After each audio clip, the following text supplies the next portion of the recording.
Hello. Hello everybody, welcome to the stream. I'm Bogus Meat Factory. How are you guys doing today? Sorry about the late start. Family emergencies. Good ones, everything's fine. Audio Eric, how are you? Long time no see, my friend. I hope you're doing well. Ladies and gentlemen, boys and girls, tonight we are continuing Audio Eric. It's so good. We've already played some on Monday, but man, holy smokes. Callahan's Crosstime Saloon is hilarious. I laughed out loud on multiple occasions. Sakura, you're here. What about your D&D? It's D&D night. Go do D&D. Laugh out loud. This game is genuinely funny. And it's so good. It's so good. I love it to death. Look, we're just going to get right into it because seriously. Oh, inclement weather? What? I'm sorry to hear, my friend. Well, I'm glad to have you nonetheless. Hold on. I'm back into the virtual bedroom. Playing more Callahan's Crosstime Saloon. Now, for folks that don't know, the game is based off of a book series. And it is about just this really rough and tumble, interstellar, interdimensional bar that appears to those who need it. And you are a folk singer regular of the bar. And you are helping your buddies with problems that they have. The thing is, the creator of our dimension, our universe, is Earl! It's so good to see you. I have a question. Earl, every time you're here, Audio Eric is here. Are you both one and the same? Every time one is here, the other is here as well. Here's the thing, though. Our universe is being shut down because it's not being profitable to whatever higher being. And so the creator of our universe is trying to show that we have some form of infinite worth. We're not the same, but we are attached. I see. Well, it is good to have both of you here. Some genuine cancel culture. And so the creator of our universe is trying to find that worth. But we don't know how that ties into the story that we are currently experiencing. Our friend, the Time Cop, has autosave too. The Time Cop, when we last left you, you were racking your brain at Callahan's place. Our Time Cop friend right there, Josie, is having a debate with her good friend Doc about what being is better, coffee or chocolate. She says chocolate's better. And he's like, coffee's infinitely better.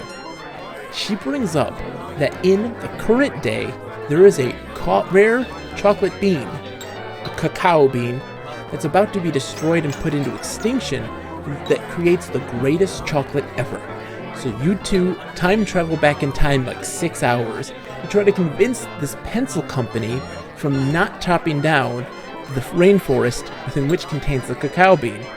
And you have to do so by traveling back to to Brazil, where it is, and make that chocolate the way that the ancient civilization before you had made them, to create a chocolate bar that convinces the pencil company man to stop destroying the world. Some serious stuff. and we finished that. We succeeded. And we're back at the bar. Nothing has changed. This guy here, Scruffy Man, new person to the bar. Nobody knows anything about him. Well, Balboa Baggins, how's it going? Now, here's the thing, though. This chocolate's different than your normal typical chocolate. This one is an addictive trait to it. It puts you in a state of euphoria, ecstasy, and such. It transcends what a normal chocolate bar would do. It's crazy. So, Biker Dude's also new. We're going to talk to him. Yes, Jake. The chocolate we made in Brazil is pretty addictive. The chocolate we made in Brazil is probably addictive. May I taste that? He holds out the chocolate bar and the man touches it lightly. He then lifts his finger to his lips, tastes it, and a smile, crude, ill-formed, asymmetrical, but a smile anyway, comes over his face. This is wonderful. You say it's addictive chocolate. I don't know if you could market it under that name, but yeah, that's what it is. Thank you. That was delicious. Red! I thought so. The Chocolate That Saved the Rainforest by Jake Stonebender. That's us. I like it. We're just a folk singer. Yes, Jake. Hey, I told you some stuff would happen tonight. You were right. This is most amusing, and I'm really enjoying learning your language, you know? You're doing very well. That is exactly correct. I am doing very well. I shaved my face, Red. We're good. Hello, human being?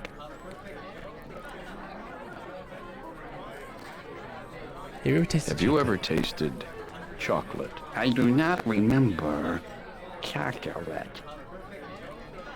You break off a small piece of chocolate and hold it out to Squish. Squish's tongue flicks around it from a variety of angles before encircling it and pulling it into his mouth.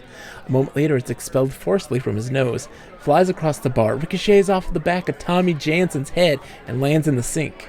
Didn't care for it? On my planet, we shampoo with it.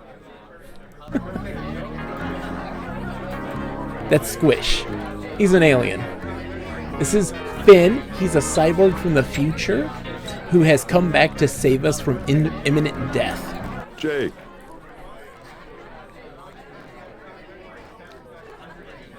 Want to try some homemade chocolate? That stuff has no effect on me. I tried it once, years ago. Maybe you didn't inhale.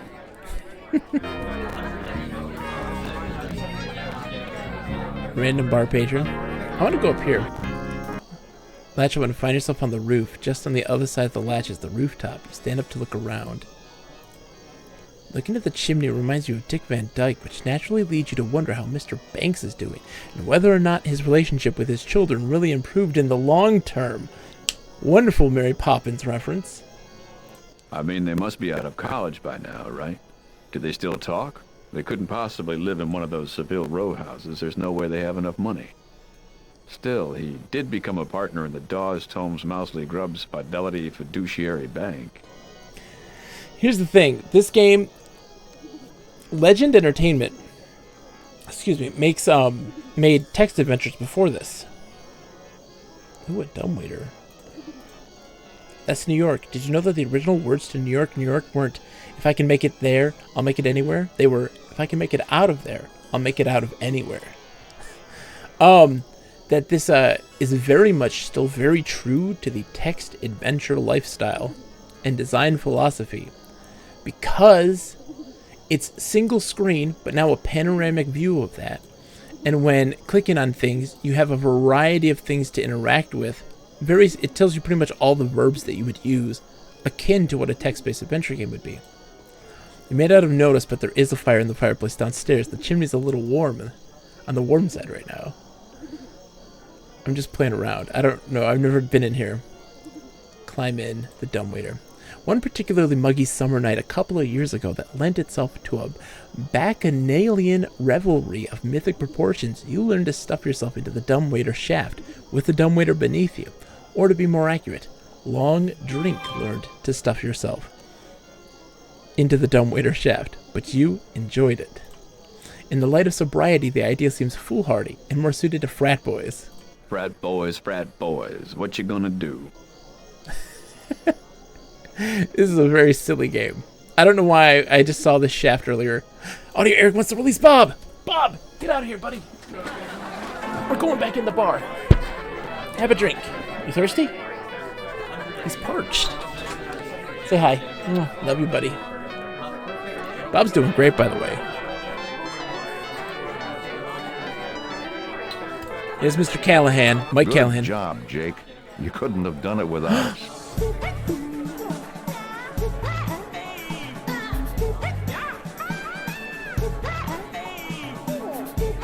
He's thrilled.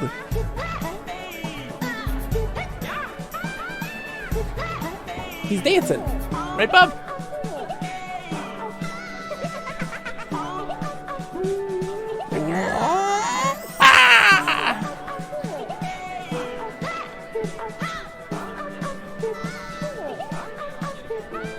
Thank you, Lip, my good friend. How are you?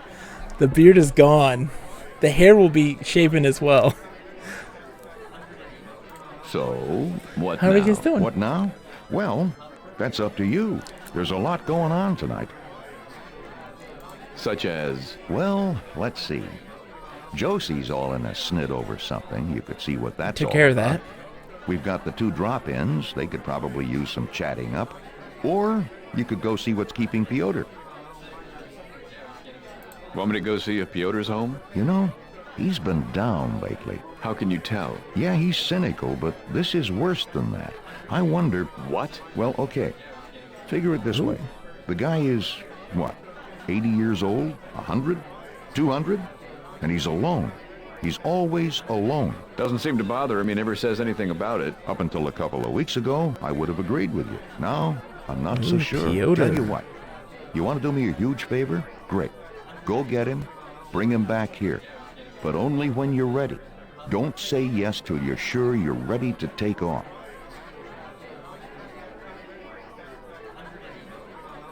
Mike, I'm I'm at ready. your disposal. Tell me what you want me to do, and I'm there. Great. Now, you know where Piotr lives, right? Couple of miles down the pike? Sure. Good. Hop in your truck and head over there. If Piotr's there, see if you can New get mission. him to come back to the bar. If he won't come, see if you can find out why. But don't pry, you know? Eddie's got me well trained. Now, if he's Popcorn! not there, this is bad. See if you can find any clue as to where he might be. Why are you so worried about him? He told me something in confidence that I don't want to have to share with you unless there's no way around it. Enough said? Yeah, I'm on my way. Jake? I'll be back in a flash. Hope so. Now, when something like that happens, the confidentiality thing, that's a big deal at Callahan's, because pretty much everybody, when they have problems, does a toast to air it out. and then everybody toasts to them. So when something's in strict confidentiality, that means something super serious is going on. Here's the thing also for all of you newcomers, you are more than welcome to participate in the solving of the puzzles. As long as, one, you don't know the answer, you're figuring it out yourself, and you're not using a guide. So if you haven't played this before, not using a guide, you're more than welcome to participate in observations and attempts to help solve puzzles. Yes, sir. I've been to Brazil, Noah. I've stared death in the face and watched him play solitaire. I can tell. You mean because I have a more confident attitude and a more worldly wise demeanor? No, because you go into the jungle, you come back in time, and you must think your clothes go back to being as clean as they were when you left, but they're not. I can't believe you walked around the jungle in a flannel shirt. You're crazy. Conk the nibs. Oh my gosh, I was at the grocery store today, and they had nibbed cacao. And I was like, I know what this is! When you try to talk to this man, he casts his eyes downward at you, as if to indicate that he'd rather not talk. You have no idea what his story is, but you may learn it eventually. Most people you find in Callahan's eventually do. Hi, Jake. Remind me not to go out with you to pick up a pizza. We'd probably end up in Italy, battling the mafia. Remind me not to go out with you to pick up a pizza. We'd probably end up in Italy battling the mafia. Hey. No, sir. Not me. It's okay. You've done your good deed for the day, and no good deed ever goes unpunished. She winks at you. This gives you a pleasant little warm feeling inside, knowing that you won't have to wake up alone tomorrow. Oh my.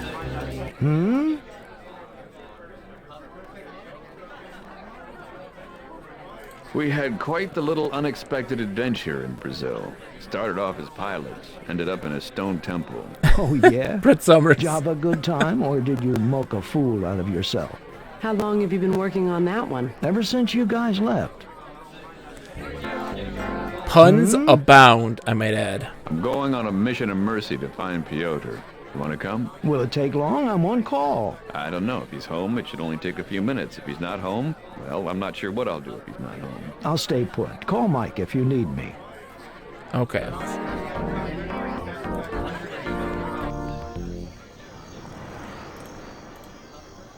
This is Josie's cycle. It's boss. It's extra boss. Audio Eric, the puns are off the charts. Off the charts. There's a clip. Look at the clips of the last 7 days, because it doesn't show up from the one yesterday, obviously. And you'll see the funniest pun, the most stupid pun I've ever heard in my life. It is a pun that works on 4 different levels and is amazing. You hop in your truck and drive a couple miles down 25A to Piotr's place. You've never heard a pun this insane. It's a geographical cheese pun. Ugh. This crate is stenciled Asra Levitation. Examine the crate carefully, but it seems to be nailed solidly shut. Start to put the tire on the Astra crate, but then you suddenly realize that somebody back in Brazil is waiting for this. You'll have to remember to send it back to Mr. Elanese. Socrates, that was so insane. This antique-looking truck has the name Al-Razad painted in flourishy letters. The Al-Razad trunk is locked, and you're hesitant to muck with it too much for fear of breaking one of Piotr's valuables. They worked very hard on that. The steamer trunk is bound with bolts and straps and a hasp in front, looking as if it would take a long time to open. One wonders why the lock in front wasn't enough. If it contained something of great value, why leave it in the tender mercies of the shipping company? It's a phone. Who would have thought?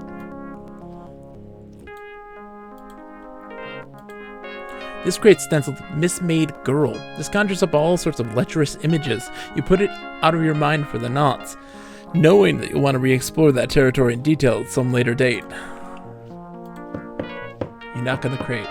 Piotr, are you in there? You pause and listen, but hear nothing. You shut If you're in there, you'll have to talk louder than that. Again, you wait for a response, but there's a positively no sound from within the crate. Okay, fine. Be that way. You're probably not even in there. Misspelled girl. You notice that the driver is staring at you. You glance at him. He looks quickly away, pretending to nonchalantly eat his sandwich. Oh, hi. Try to strike up a friendly conversation with the driver, but commenting on how late he's working. Do you see anybody working? He asks.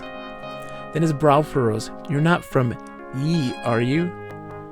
After you assure him that you don't even know what Yi is, he explains that York Easter has been cracking down on the drivers for every little violation, and he never knows when he's being spied on. You ask him about Piotr. All he knows is that the owner is supposedly in, or in his way to, the Transylvanian Alps in Romania, and that he's having his stuff shipped there overnight at tremendous expense. The words zigzag are stenciled on this crate. That name rings a bell. Is that trick where the woman gets inside the tall cabinet and the magician pushes the center of it off to one side?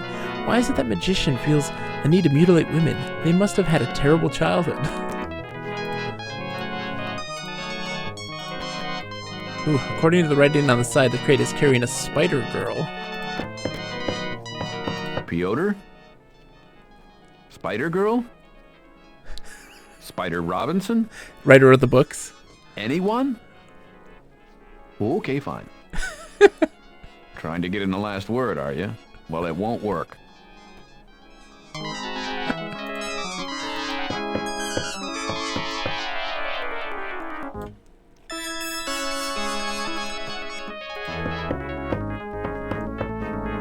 Piotr? Not only is there no response, but the thing sounds hollow. Driver arches an eyebrow at you, shakes his head, and returns to his sandwich. Whoa. Whoa. What is this? Cheddar, the front door? Jimmy, the front door? The front door of Piotr's house. It won't open. You don't have the key. You're not exactly David Carradine. Jiggle. It jiggles. Pound on. You vent your merciless wrath on the front door. Move hinges from. The hinges are on the inside. Burn down. It's flame-proof. Jimmy. It's Jimmy-proof. Cheddar. Well, we don't have much call for that round here. I don't know. Someone look it up. Not on the door. Slide under. You must be thinking of that game, Plastic Man's Crosstime Saloon. No, please don't chew the scenery. We might need it for the sequel. It's chip-proof. Deliberately ignore. You ignore the door. The moment your head is turned away, you think you see it open out of the corner of your eye, but when you look back at it again, it's closed. It's closed. It's mocking you. There isn't any way to get you to open up at all, is there? That's right. I was beginning to suspect as much. Thanks anyway. It's all right. Crumbling and remelting back together. I mean, I guess that makes sense for Cheddar. You consider walking through the wall, but then you decide that you don't have that much control over the individual atoms that make up your body.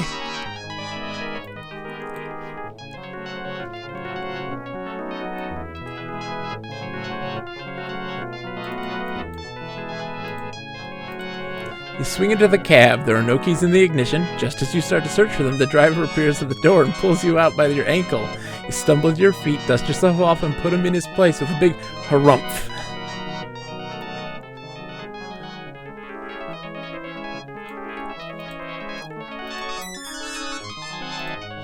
Open. The window seems firmly locked.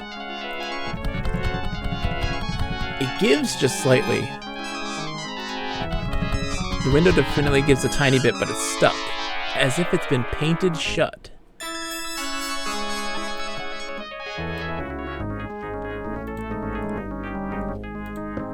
You knock on the house. Wow, I never realized how easily aluminum siding dents.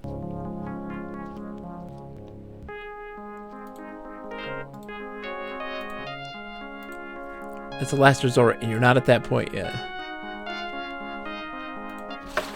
Putting a little elbow into it, the window finally slides uneasily upon open a few inches. Yes!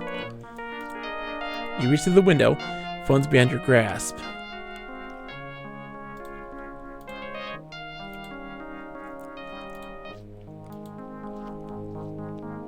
Seems jammed. Enter.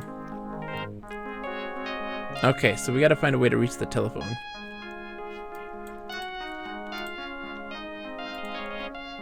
You start to put the timer on the telephone, but then you suddenly realize that somebody back in Bristol is waiting for this. Okay, so I need to send it back to Mr. Alanis. We're not using that right now.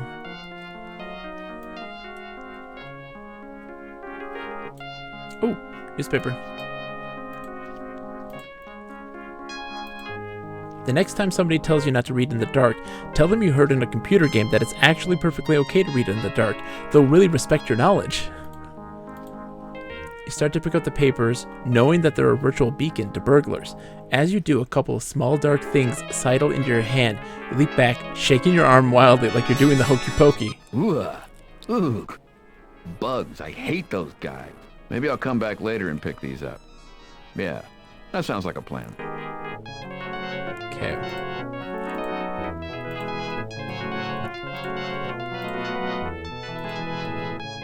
Oops. Here's the one thing you have. Okay.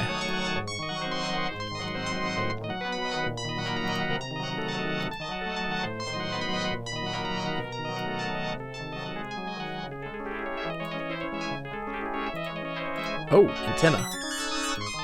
You pull the antenna out of the hole. There goes your high-fidelity sound system.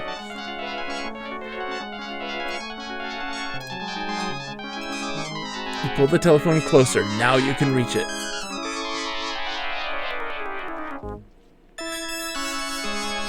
Thank you for calling the Suffolk County 911 emergency line. Due to new gun control laws passed by the Liberal administration, which are making it difficult for law-abiding citizens to defend themselves, all our representatives are currently serving other customers. Please call back during non-peak hours, and we will be happy to assist you with all your emergency needs. This message sponsored by the NRA and does not necessarily reflect the views of your local telephone company or Legend Entertainment.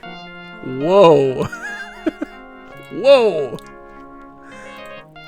You dial the operator, who angrily barks that service is supposed to be turned off at this number. She swears to the heavens that she'll have the service off within 2 to 4 hours, come hell or high water, or her name is an operator 12. Then she hangs up on you. This is Jake. If you don't mind talking to a machine, leave a message. Otherwise, try me again later. Hey, me. This is me. Just enjoying being in 2 places at once. I should be home soon. I don't think I'll be too much longer. Bye. Thank you for using ATCI. What city? It's somewhere on Long Island, I think. York Easter Van Lines. I'm sorry, I'll need a city. What if I don't know the city? Then you don't know the number either. Okay, so we need to know the number for the truck. Right there. York Easter is the premier international overnight shipping service. This is one of their proud fleet.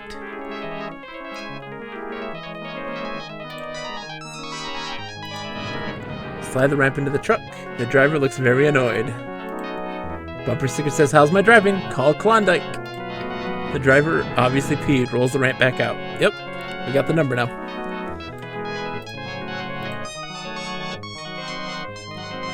Is it this one? This is Jake. Hey, me. This is me.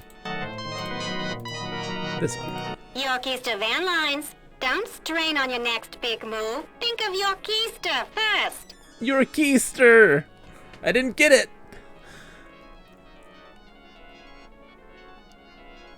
I'd like to register a complaint about one of your drivers.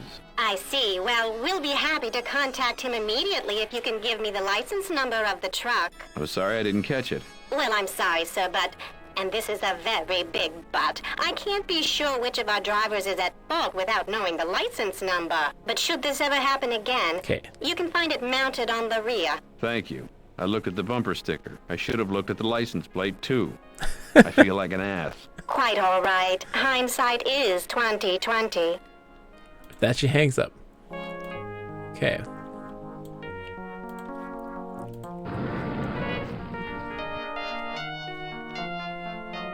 Oh, it's on the rear license plate right there.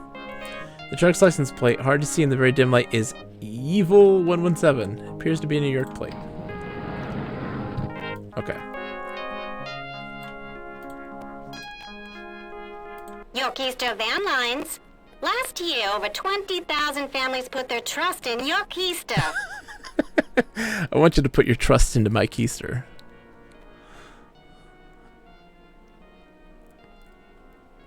I hope everyone's doing...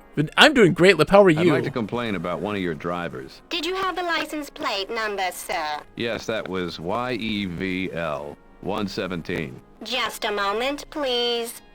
I hope you're doing well, Lip. How are you? How is everybody doing? I hope you all are doing great.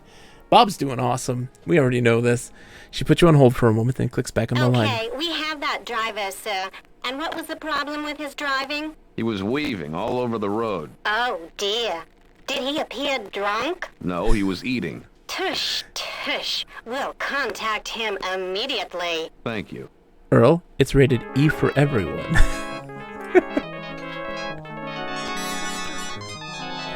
Doing okay here. Had a good phone interview yesterday, I think. Yes!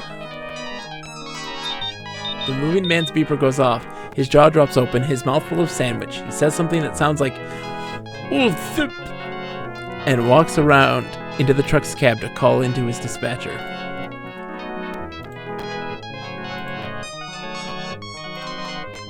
Oh, let's go up the ramp. You climb up the ramp and then back down again. Yay, solid ramp.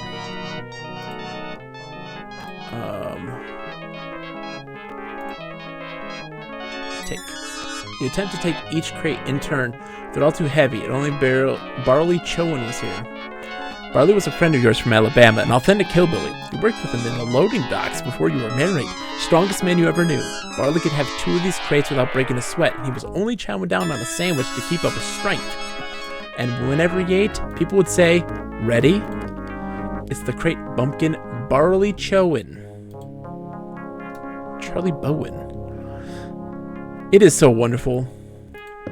You carefully go through every crate in the truck big enough to contain Piotr. Knocking on them, you get no response. The driver, though, is wondering what the hell you're up to.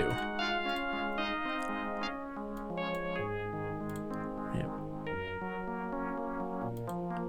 Try to pull the ramp out even further, but that's all she wrote. Okay, push that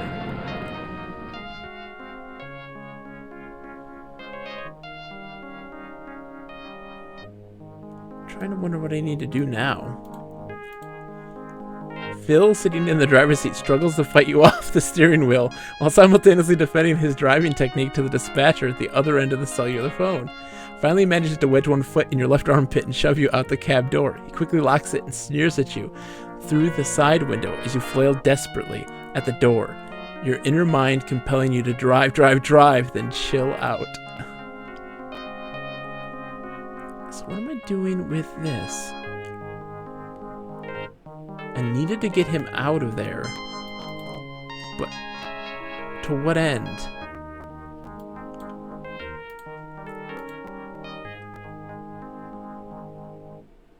It's the Great Pumpkin, Charlie Brown. Ooh, maybe I'll come back later and pick. Okay.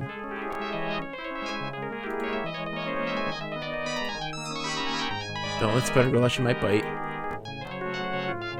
Nothing but a gigantic splinter which irritates you for the rest of your life.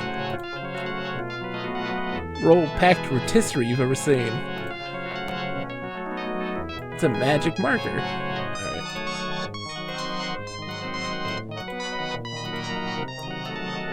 Even if you undid the straps, the lock is still locked. Okay, so what I gotta do is get this. There's bolts. Okay. The driver completes the call and returns, gives you a dirty look, and puts the ramp down. You start to pull on the bolts, but the driver hacks and spits very loudly, and pointedly you turn to look at him. Okay, so that's what we gotta do. Okay.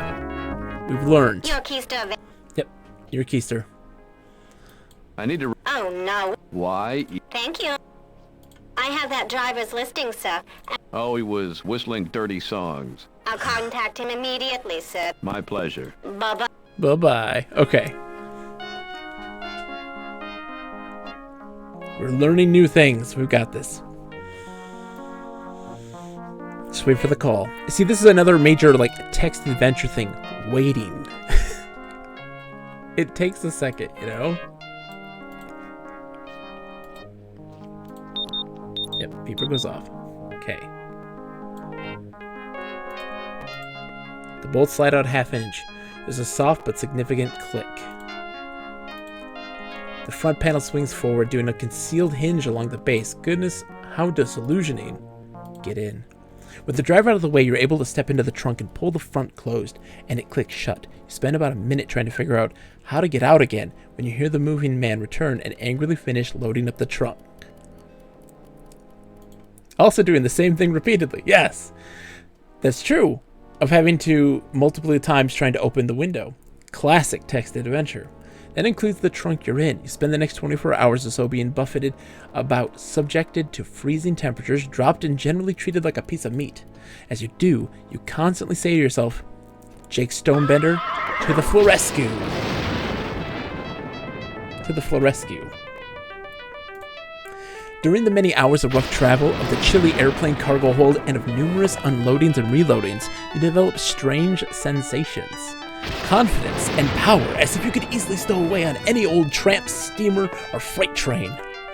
Excitement, as you realize that you have discovered a new, very inexpensive way to travel that doesn't involve stealing anyone's plane tickets, which didn't exactly sit right. We did this previously. Panic and nausea as you realize that you're halfway around the world with no money at all, not even the number of a nice credit card lady who can make travel reservations, get you replacement credit cards, or send you prescription refills. But mostly you feel a surge of anticipation as the truck you're in slows down, the tires crunching and popping on gravel, the possible sign of a driveway rather than another loading dock. You duck back into the trunk as the driver sets the brake and turns off the engine. Sure enough, although you can't make out the words, the voices outside the truck have familiar inflections of finality and relief. None of the voices sounds like that of your friend Piotr. The trunk you're in is unloaded. A while later, when you stop hearing the sounds of people in the immediate vicinity, you cautiously emerge from the trunk. I was going to knock and inform you that you could come out, Master Stonebender, but I was afraid I might give you heart failure.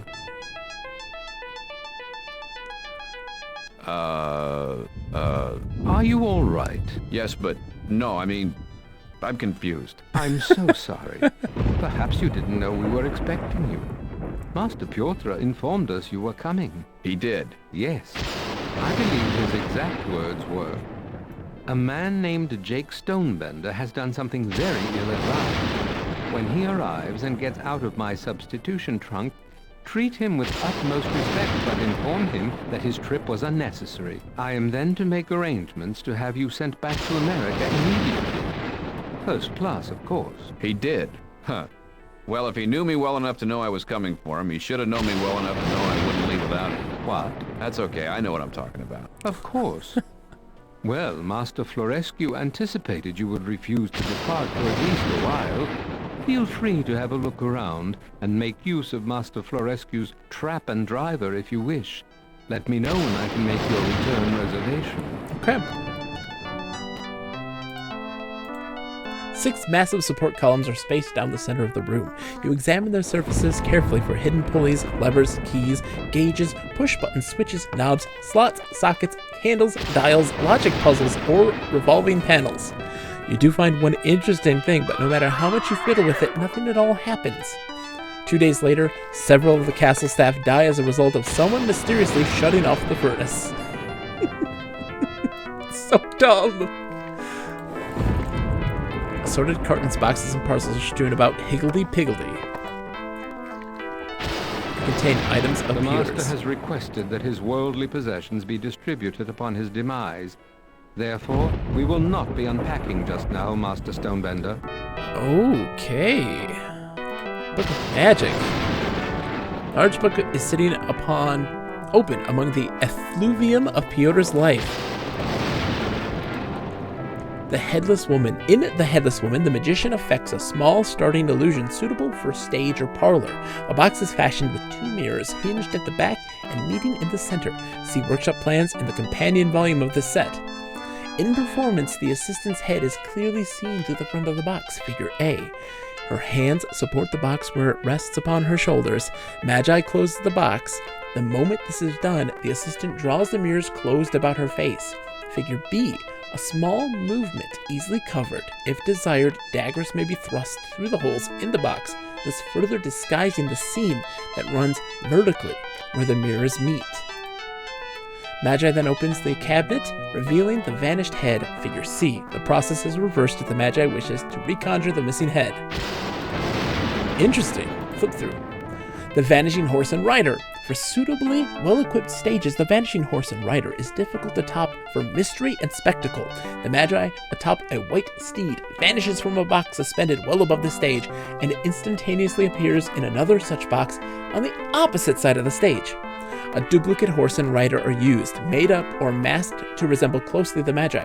A black backdrop must be used on stage, and black blinds are necessary for the two boxes. As the illusion commences, the duplicates are already in place behind the black blind of the rightmost box. This creates the illusion that the audience is viewing all the way through the box to the backdrop. The box is pulled into the air. Magi on his horse ride onto the leftmost box, which is then raised up, figure A. On the Magi's cue, the black blind is pulled down in front of him. This is sometimes best disguised with a flash pot or similar device. A second later, the blind in front of the duplicates is allowed to snap open, figure B. The box should be lowered quickly and the horse and rider led off stage so that the audience will not have an opportunity to linger on them. Interesting. So so this is the open door that leads into it. There's the rider, or the driver, which we can utilize if necessary. Take the box. I suppose it's natural for people who travel in boxes to be a little grabby of other people's possessions. I'll return it. What is it? One of the master's magic tricks, I believe. This is important. You put the box on your head. With the box on your head, you can see squat. Reach around front and open the flaps. You still can't see anything, but in the dim light it appears to bystanders, even those very close, that there is no head on your shoulders, only an empty box. Chives sighs and mentions that this used to be one of the master's favorite tricks. It's hot in here. Okay, let's remove it. You close the box and pull it off your head. You're dripping with a combination of sweat and moisture from your breath. With the back of your arm, you push some matted hair from your eyes. Interesting. So we're going to be using that stuff. It's a perfectly preserved framed movie poster of that nauseating musical, Hold That Clot. The face of this portrait has been cut out. You walk around behind the painting and stick your face through it. Ooh, I'm deaf. I'm deaf. Yes, Master Pyotr told me about your joke-telling abilities. I'm so sorry. Okay, let's talk. Yes, Master Stonebender? Where is Pyotr? I'm not precisely certain.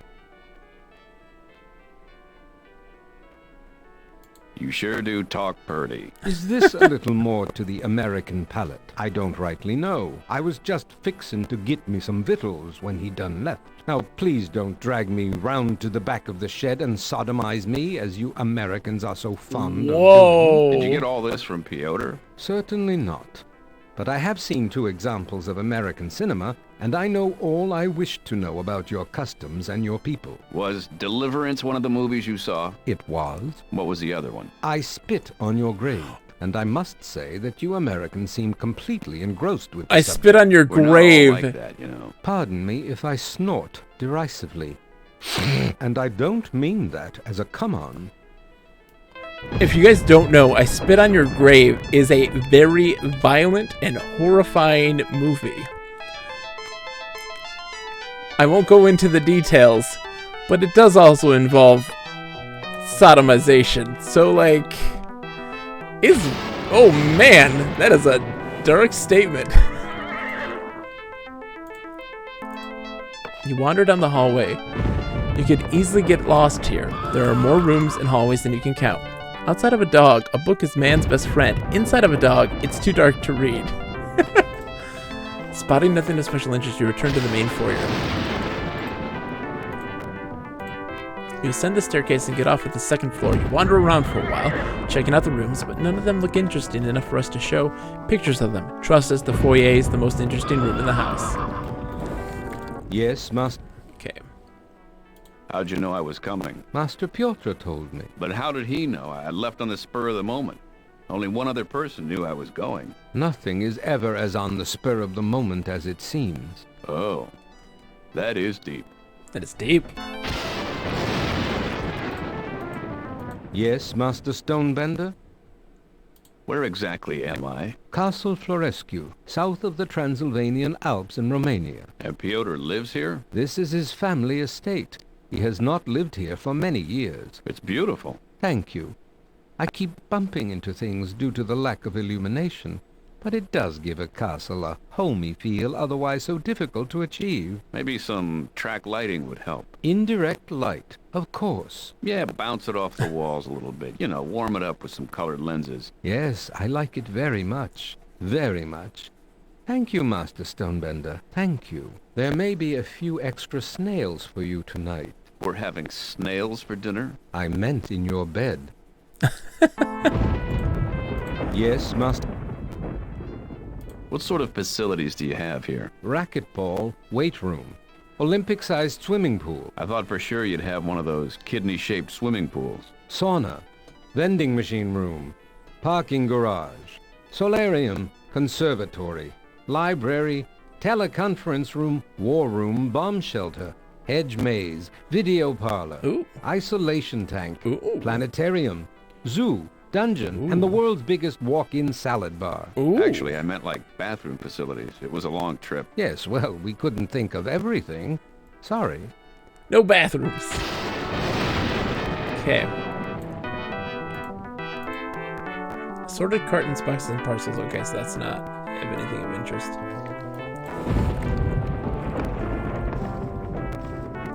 Grandfather clock. This is a portrait of an older woman with what they call in the novels a generous mouth, in the sense that she's feeding several wolf pups out of it. Ugh.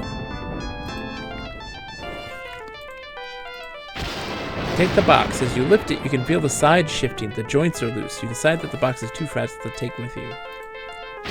Gently lift the lid. A few silver coins fall out. You scoop them up and put them back on the pile inside the box. Handful of Are you a magician, coins. sir? All right. No. Oh, I couldn't help but admire the way you make things disappear. Hey.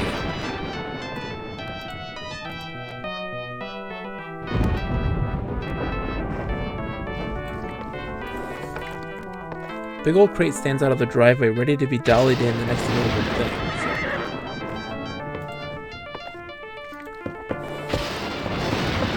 From inside the crate, a couple of voices whisper excitedly. Then there's a sharp creak. The whispering stops, and you think you can hear the sound of footsteps receding up a stairway. A moment later, you hear a small door slamming closed, a veiled curse, and the sound of a toilet being flushed. The steps approach again. There's some throat clearing, rustling of fabric, someone bumping into something, and then somebody says, "There's nobody in here." I'm going to have to ask Pyotr about that.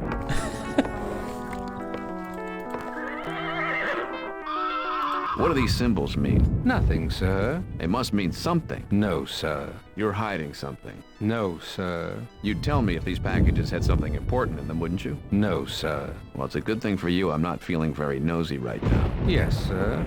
As if, sir. Parcels are wrapped in many sheets of fibrous paper and tied tightly with string. Opening them would mean finding a knife and slitting and tearing and making a whole production out of it, while no doubt stepping over the line of rudeness when you're a guest in somebody's home. Alright. I think we got everything we need here. Evening, Squire. Good evening. Are you the one I talked to about... Driving? That's me, sir. I'm the driver. Would you be wanting me services? He's a looker. Well, that's just fine, sir. I'm just a little surprised, is all. Why is that? Well, you and Master both arriving in boxes and all. I figured you'd be, you know, taking it on the wing, so to speak. Not that there's anything wrong with that, sir. No, I'm not like that. Oh, well, okay, sir. I believe you, sir. Where you wanting to go somewhere now, sir? No, really. I'm not a vampire. No, really, I'm not a vampire. I didn't say you was a vampire, sir. No, but you thought I might be. I just wanted to clear that up. It's no skin off my neck if you are, sir. But I'm not. Yes, I know, sir. But you don't believe me. Oh, what makes you say that, sir? Oh, you're lying, all right. Whenever somebody says, "What makes you say that?" instead of just, "No," It means yes. Oh, I wouldn't say that, sir. That's another one. That's another evading tactic. Were you wanting to go somewhere just now, sir? Yes, I was getting to that. Oh, wait. No, don't change the subject. Who retained you? Permanent castle staff, sir. There must not be much to do. Oh, it's a cush job, sir. No doubt about it. If it weren't for me books, I'd go off me chump. What do you read? Oh, trying to read the classics, sir. About every 6 weeks I get another one. And I keep only the ones I want and send the others back. I'm under no obligation, sir. That's good, not to be under any obligation. Wouldn't have it any other way, sir. Okay, we're gonna duck the vampire thing, because I said... I'm not a... I know. And you... Why should... You don't act like... My apologies. Okay, that was it. Righty. Okay. Let's go downtown. Straight away, sir. The trap trundles townward. The rough dirt road gives way to cobblestones, and presently the driver reins the horses to a stop. Here we go, sir. But Lord, how everybody's looks and discourse in the street is of death and nothing else. And few people going up and down, that the town is like a place distressed and forsaken. That's Peep, sir. But he put such a negative spin on it. My God, what happened to this place? What happened to these people? Need some garlic. Nothing, sir. That's snafu, sir. Situation normal. All fouled up. I know, but this is normal? Well, not entirely, sir. Everybody's a bit spiffed up for the weekend, you know. Got my best bib and tuckers on. Bib and tuckers. Anyway, I'll be waiting right here, sir, when you're ready to push on. You're just going to sit here? Oh, got me magazine and me corn nuts. I'm good. Have fun, sir. Star Bucharest is the most downscale upscale coffee shop in the neighborhood. Whoa! Follow the scent of freshly brewed coffee into Star Bucharest's and immediately grab a seat at the only empty table. You begin to start a conversation with the man. He looks at you and starts to speak in a friendly and conversational tone about the lights he saw in the sky last night. Suddenly his neck begins to bulge, and a purplish-green tentacle snakes out of his mouth and slaps him across the face a few times. Then it slips back into his mouth and down his throat. Chastened, he immediately grows sullen and turns away from you. This man is downing his sandwich with mucho gusto. You ask the gentleman what he's eating, and he tells you it's one of the house specials, Hindenburgers. Oh, the humanity. Oh, the humanity. Appears to be a large glass jar filled with penny candy. Would you like some penny candy? What kind is it? Mostly penny. She was such a sweet little girl. Too bad about her. Oh my goodness. Star Bucharest offers a complete line of syrups for the discriminating palate. You see such local favorites as Casparilla, Irish Cremation, Hazel's Nuts, and Honey Almond Pain.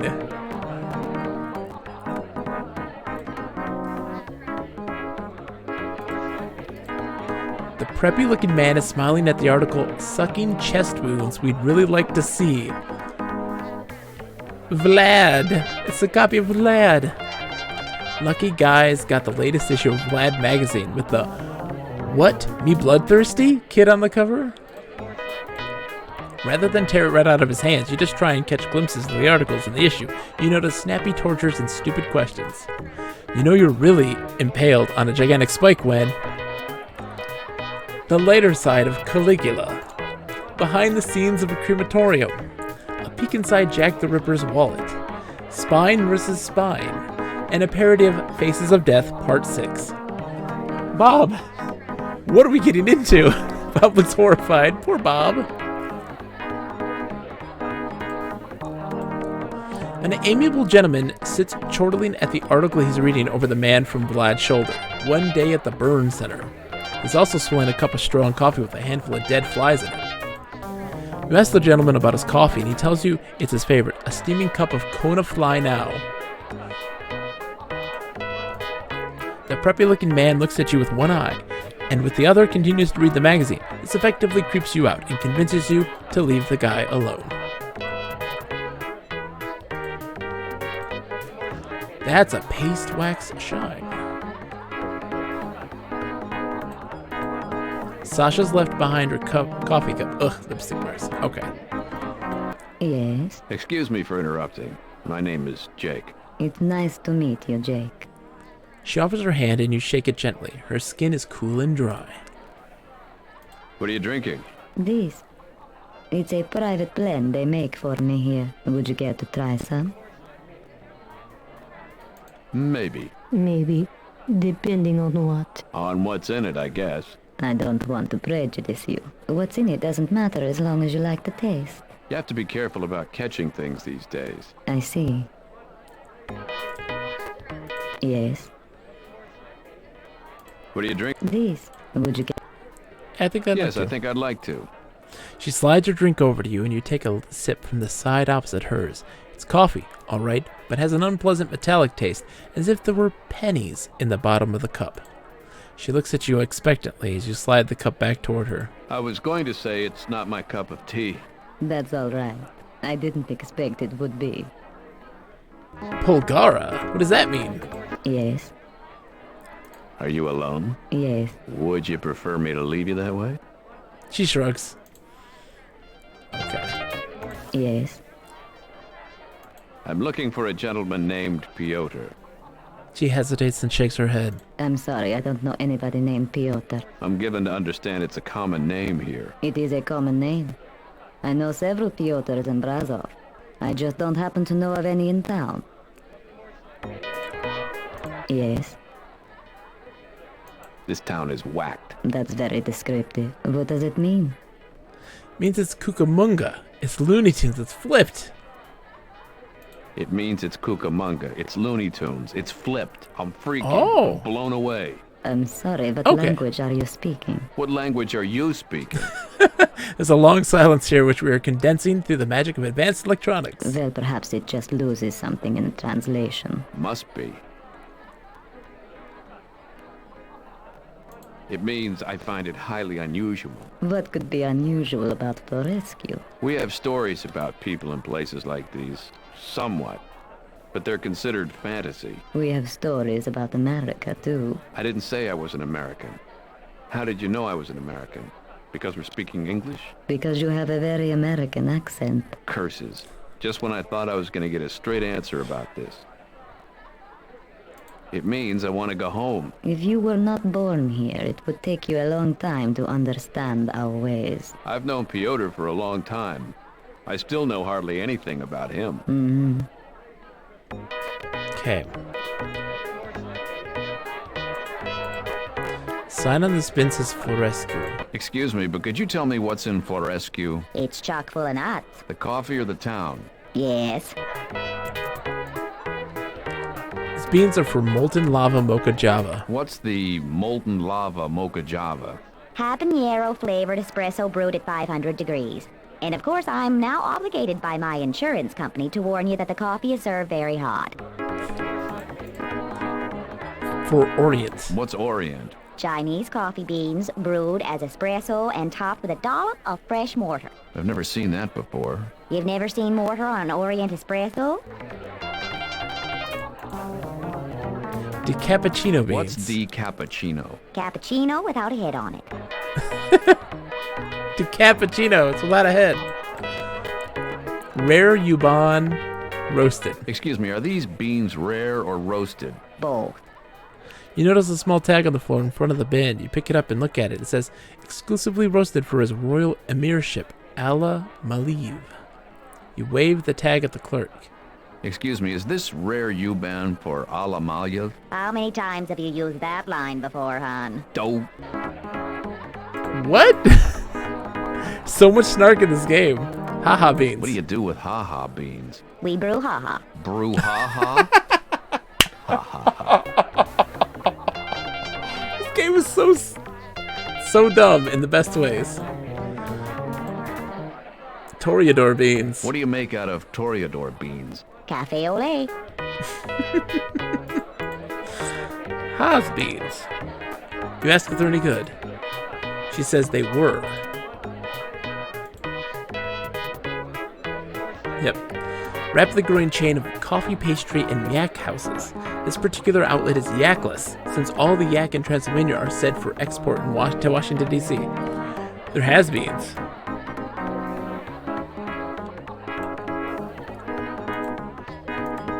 Sitting at the table is a man who looks as if he's doing some heavy thinking. Try to engage the man in conversation. He mutters something about this place needing a parking lot. Yes? Hi, I'm Jake. I don't need your whole life story. Can I get you something? What's open around here this time of night? What's open around here this time of night? It's early in the evening, not a lot's open yet. Kaz's opens early, they'll be open. The 5 and 10 might be open. The First Banny Bank of Loch Lomond used to be open, but they went under. That's too bad. Nah, that should have been buried a long time ago.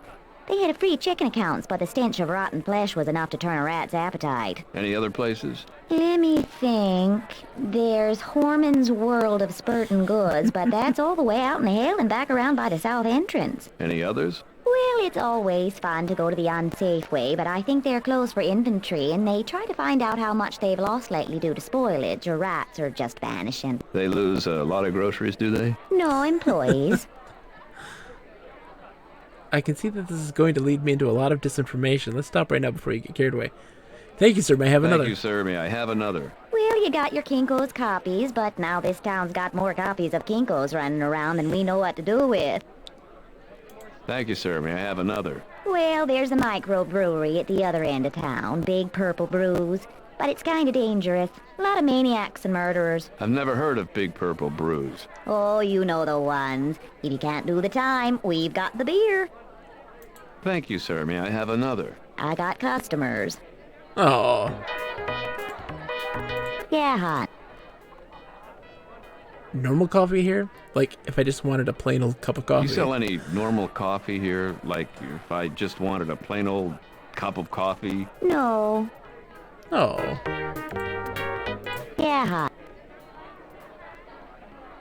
I'd like to ask about franchise opportunities. Welcome to the Star Bucharest's team. Wait a minute, I don't... You've just made the decision to change your life for the better, starting right now. Star Bucharest is the fastest growing coffee retailer in Romania, except for 2 others.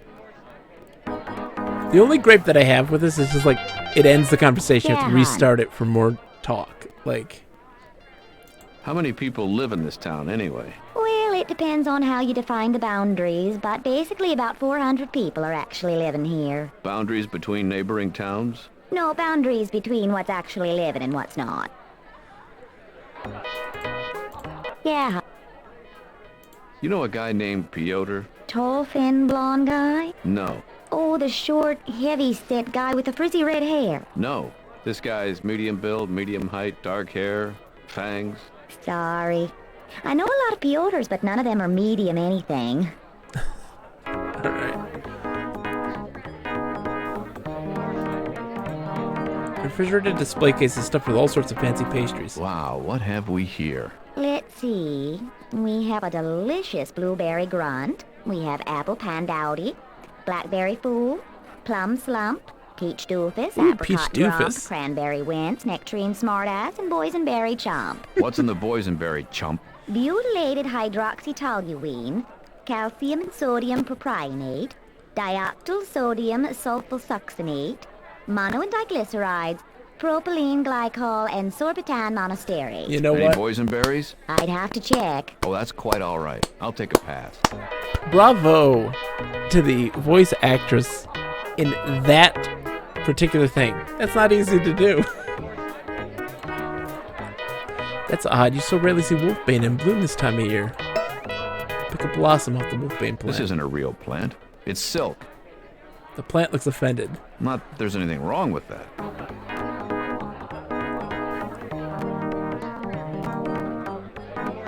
Okay, and we're back around. Pick up the cups. Aren't you lucky? We just did inventory yesterday. That cabinet currently holds 22 boxes of paper filters, 3 gold metal filters, 14 mugs, 20 jars of pistachio-flavored creamer, 5 varieties of seasonal Celeste's teas, 3 lemon just missed, 8 Emperor's Folly, 6 mandarin orange fungus, and 2 morning thunder thighs. Ooh. 20 coffee makers and 10 unlabeled tea strainers. Thinks of the Animaniacs bit where they're singing ingredients. Monosodium glutamate, carbon center. That tastes great.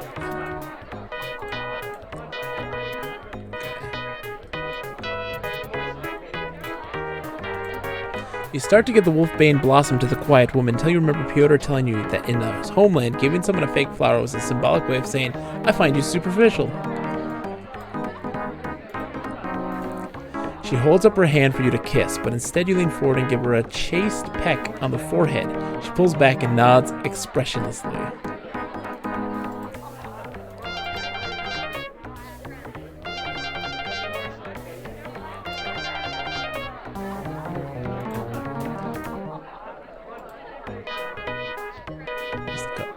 Cup. Can't take the cup. Okay. We'll come back.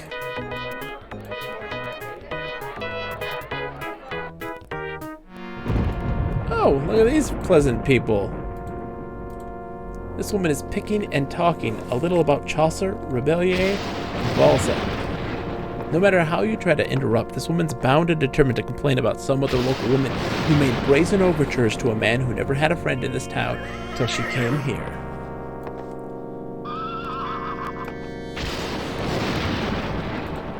This shambling, quivering hulk of presumably a man looks as if his buffer overflowed a long time ago. Attempt to strike up a conversation with the golem. He turns to you and his mouth shifts around with ugly grinding and crunching sounds. When you're made out of dirt, it's hard to enunciate well enough to carry a conversation. Walk up to the griffin and start to squawk at it. It squawks slowly back at you and gestures as if it wants to fight. Rather than take the risk that you've been attacking an endangered species, you back down and walk away. If you can't squawk the squawk, then you shouldn't walk the walk. The snake in the grass has been partying for hours and is starting to show what apparently this evening has really drained the lizard. He introduces himself as Sal Omander, Anaconda, strange creature he is, a one-time member of Riptile and the Mamba Kings. He asks a lot of questions. This is where you came in. This is the guy you want to have around when you need to get the last olive out of the jar. You ask the bearded gent what his profession is. He tells you he's the town lobotomist, and he doesn't even need an ice pick. You do a double take at what first appears to be a gentleman holding a skull. Then you realize that somebody has left a large hand-painted D&D model standing on the sidewalk. This model can't hold an intelligent conversation. Help, I have no legs. It's the remaining original member of Def Leppers. Actually, you can't tell whether his original member is remaining or not. Oh god. You ask the beggars if you can beg here. The woman sputters. The man tells you that begging is permitted only from the barrel to the corner. And he adds gruffly, since Cameron is home tonight, battling a mild case of good health, you can have a spot if you don't mind sitting by the barrel. There is a lot going on here, man. Bounty hunter? This dull-witted, heavily armed tough is wandering the streets, keeping his eyes cast to the ground. This is so dense. There's so much stuff. You ask the muscular Moke what he's looking for, and he tells you that he survives on a diet of nocturnal orc screws and gnomes. In other words, he's merely out for the moonlight's troll. The other beggars say that's usually Cameron's spot, but he has the night off. Go ahead and try your luck. You take them at their words and squat next to the barrel. You put the box on your head. I don't know to what end, but we can... Let's see.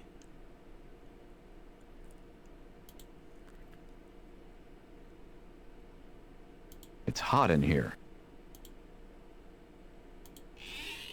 Open the front flaps, yep. Still can't see anything, but in the dim light it appears to bystanders, even those very close, that there's no head on your shoulders, only an empty box. You hear one of the beggars mumble to the other. He's got great technique, but he doesn't know how to close the sail. It's tropical in here.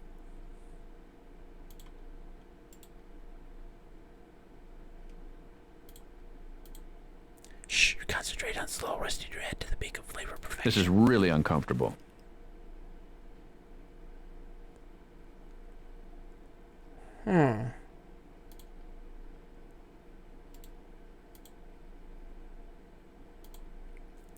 I'm starting. Don't know how to close the sale.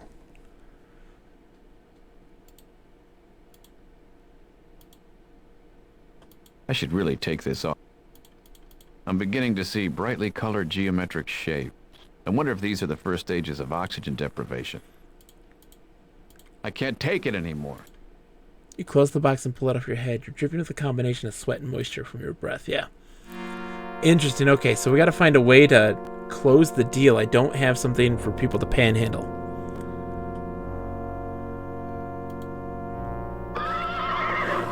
Okay.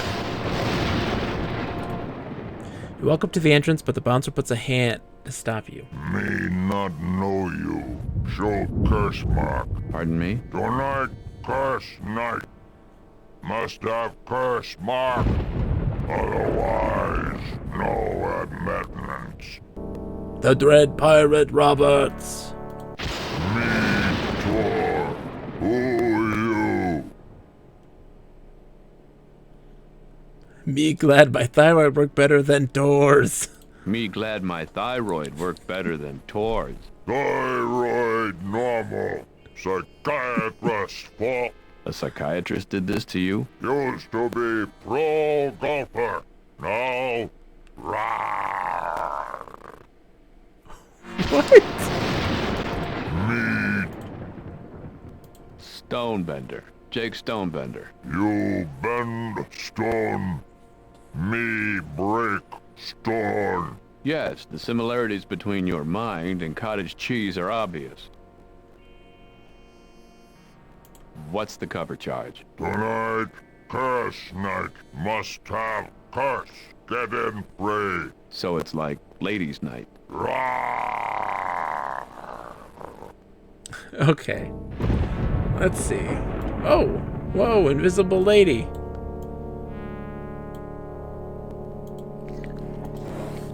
Werewolf. Crowded, musty, quiet, this store reminds you of the 5 and dimes of old, close kin to the stationery stores you used to visit as a young man. The thousands of items fill every available nook and cranny, and they all look as if they've been sitting here for decades. A table of picked-through, insulated winter clothing offers outstanding prices on ski caps, muffs, and mittens filled with DuPont hairball. Let's see some Bonnie. Some what? Bonnie? The official currency of Romania? I didn't know that. And we don't accept palming coins. You'd be amazed at how many people around here try to pass those things off as money. It's horrible. Makes you want to bite their toes off, doesn't it? No.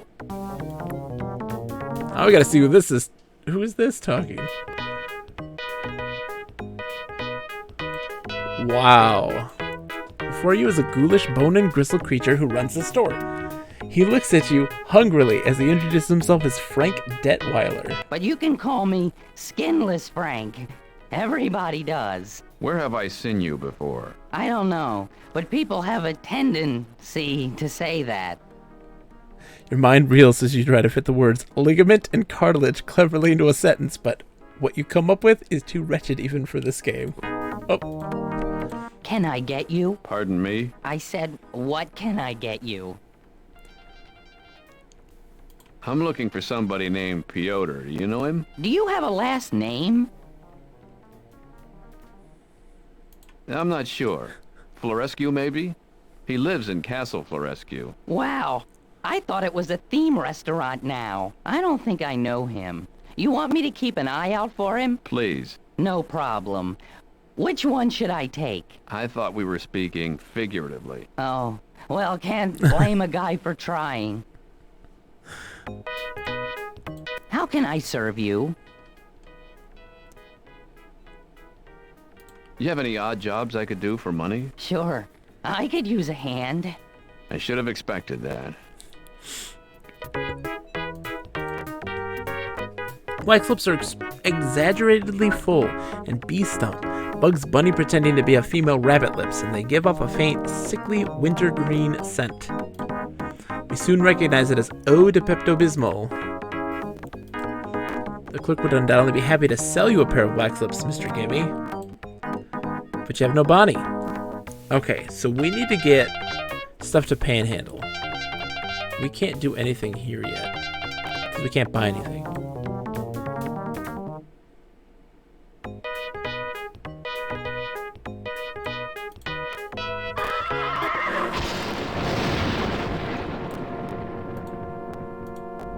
This empty storefront once accommodated a publishing house that specialized in books on gambling. Unfortunately, they've since filed for Chapter 7 and 11.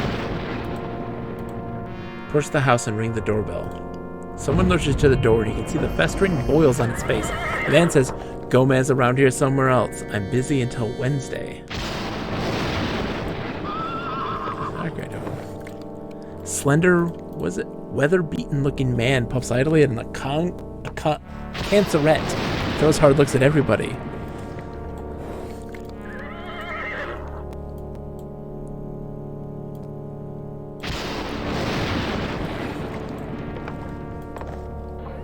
Let's see. Need like a cup. Hey, Tap to GG, how are you doing today, man? Hope you're doing well.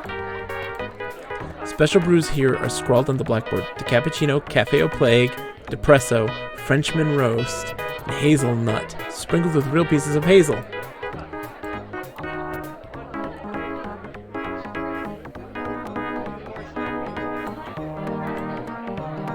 Yes. Are you positive you don't know of Piotr? How you doing, Ted? Hope you're doing well. To live in Castle Florescu. She hesitates again, and this time, the silence speaks the answer before she can. Yes, I believe I knew a Piotr who lived in Castle Florescu. But this was a long time ago, and he hasn't lived in Romania in over half a century. Well, in a long time. Yes. Are you positive you moved to the United States? Okay.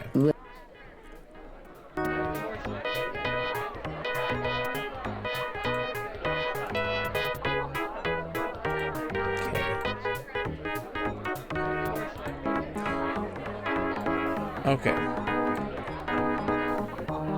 We are currently looking for a way to get a cup. Currently debating whether to turn in early and pull a long day tomorrow, try and stay up a bit longer to work on stuff. Hey, man, whatever works, my friends. Whatever you think works well for you. I know typically that, like, if it's something that I'm working on that's going to be motivating, like, there's two ways to look at it. If I'm going to go to sleep, if it's not finished, it's going to be heavy on my mind.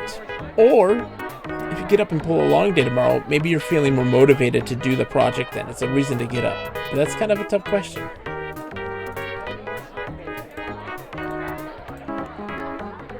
So we need to make this smell better.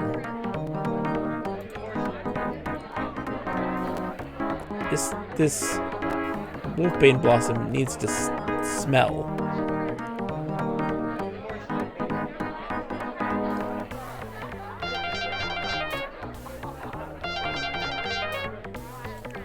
I see you're admiring our pound cake. We get that fresh every week. What's in it? This week, I'm not sure. We don't bake it on the premises. They just send it over from the pound. Because like, I need to get her cup. And so I need to make this seem like a real thing. Not the pound.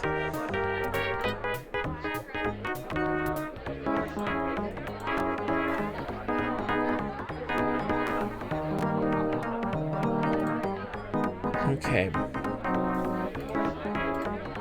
Just about no one in this hemisphere understands the significance of your photo. Not very inclined to discuss it with people you just met. Look at this. Okay.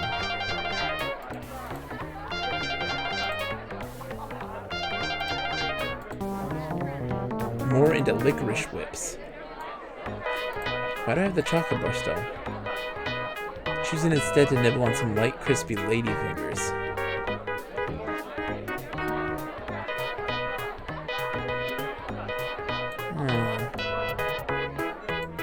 Okay, let's see if there's another place we need to go to. Let's see. Buildings, nothing important. Street. Wander up and down the street, but the stores are locked up for the night. Bar's closed. I need money. I need to panhandle in order to do so.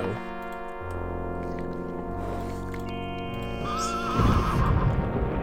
The business is the woman mumbles that it's been falling off lately. Casey and the syphilitic hag.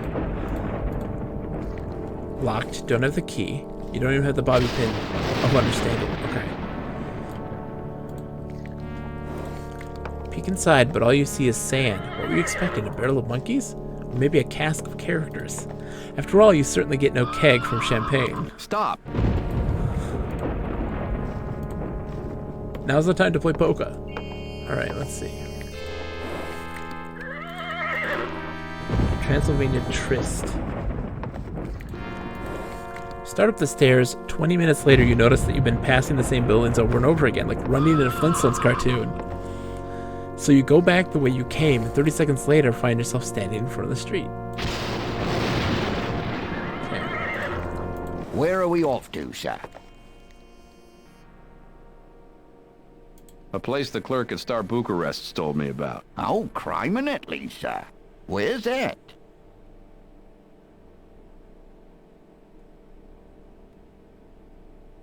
The Big Purple Bruise. Oh, very unsavory type there, sir.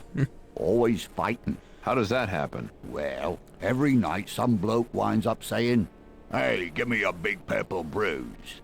And someone else misunderstands. And the whole thing perpetuates itself. I didn't think of that. Where are we? A place the clerk at Star Bucharest. Oh. Horman's World of Spurting Goods. Isn't that all the way out to hell and back, around by the south door? I believe that's right. I did not. Take half the night to get there, sir. And you're a little overdressed for hell, sir. Where are we? A place. Oh. The First Bonnie Bank of Loch Lomond. They're out of business, I think, sir. Trying to put down roots, from what I understand.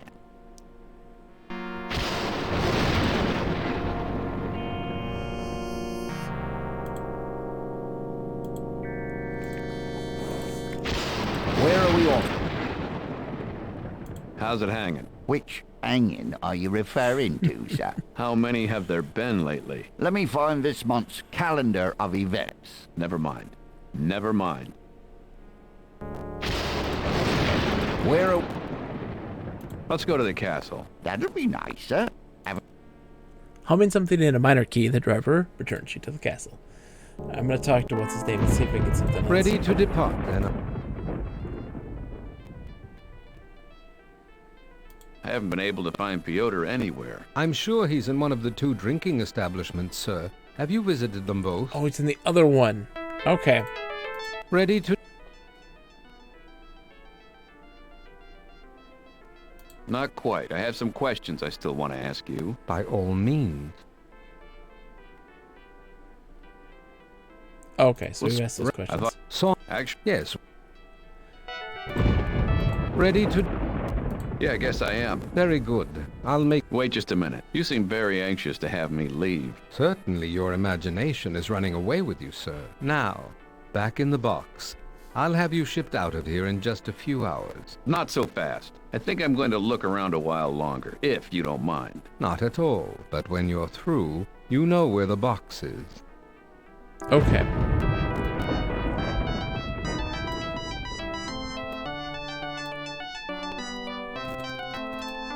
You blow out the candles. They flicker, dim, and flare back up. This must be one of the self-relatable ones. Okay. These stained glass windows put the ones at Callahan's to shame. It's not a contest, sir. Hold on. Right here. Let's straight away. Okay. Driver pulls the trap to a stop. King of Hearts, sir.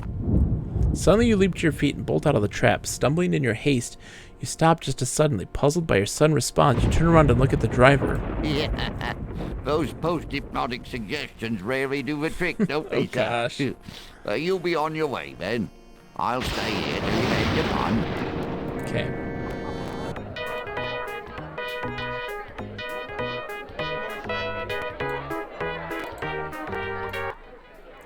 Clerk currently informs you that she does not accept palming coins, foreign currency, or prop money. Tells you not to bother feeling guilty. For some reason, she explains the silk plant blooms constantly. Yeah.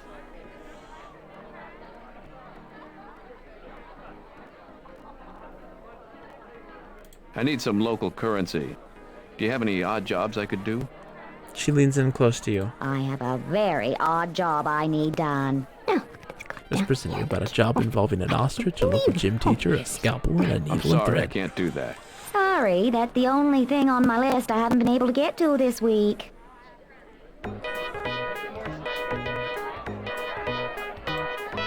Yes.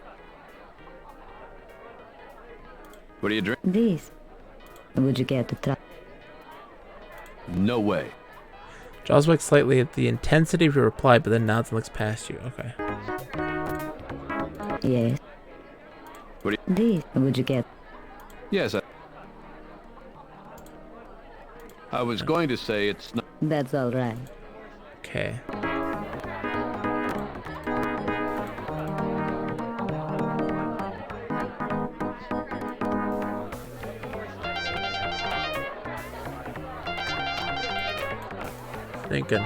Thinking. So maybe I need...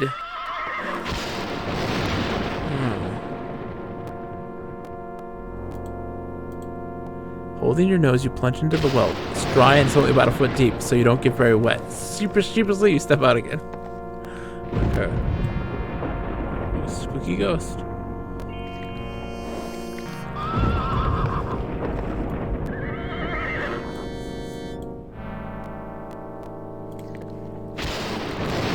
Don't know how to close the deal.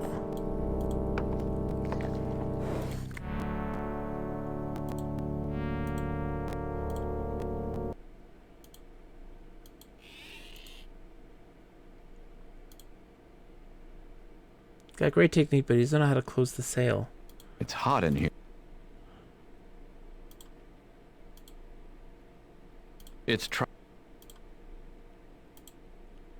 This is...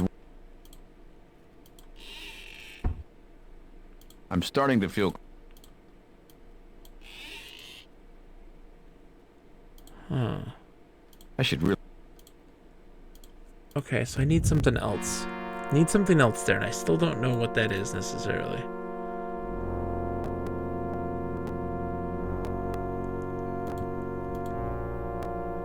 You holler at the bouncer, but either he doesn't hear you, or he's deep in concentration on something else, like standing or blinking or something.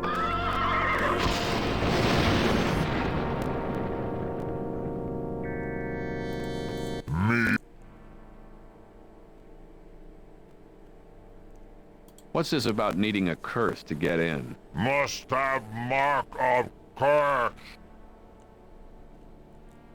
Where do I get a curse mark? Old gypsy. Woman. Old woman gypsy. Where is she? Me. What's this Must.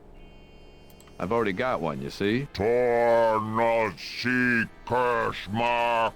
Well, what does one... Shaped like... Hey. Tor very stupid. Tor not that stupid. Okay.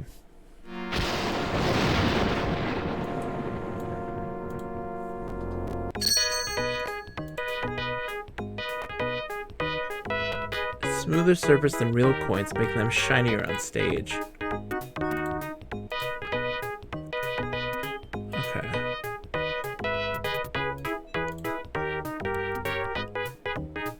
Yeah, see, I was thinking bowl. That's where I was thinking.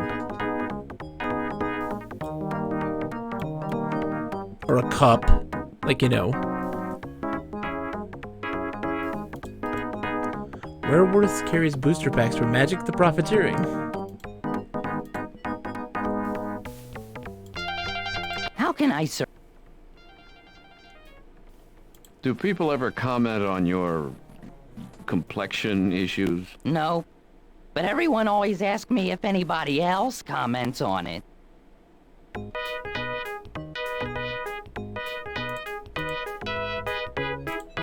sunglasses. None of these sunglasses will. We can fix that. We can? They say if one of your eyeballs gets eaten out of your head, 2 will grow back in its place. Oh. Do they? It's worth a try. Come closer. No.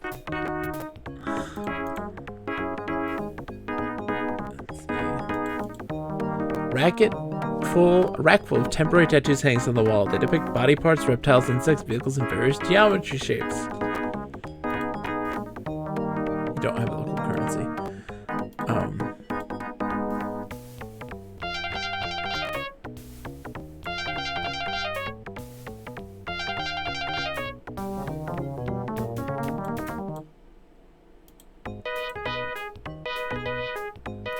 Okay, let's see. Browse through the masks, which are made of skin and outrageously expensive. By the way, we sell the brains separately so you can mix and match. Battered old spaceship amusement ride sits to one side. On the side is painted Junior Time Traveler Astro Ship. The guts are hanging out here and there are cobwebs over the seat.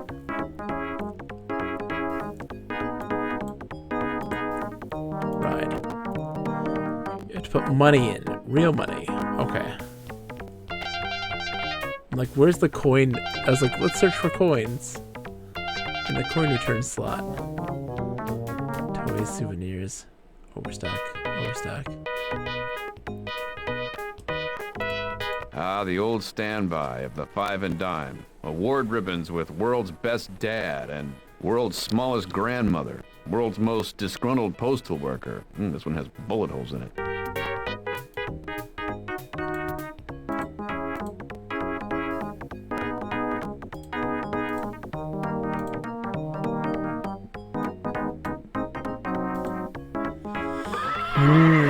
This is tricky.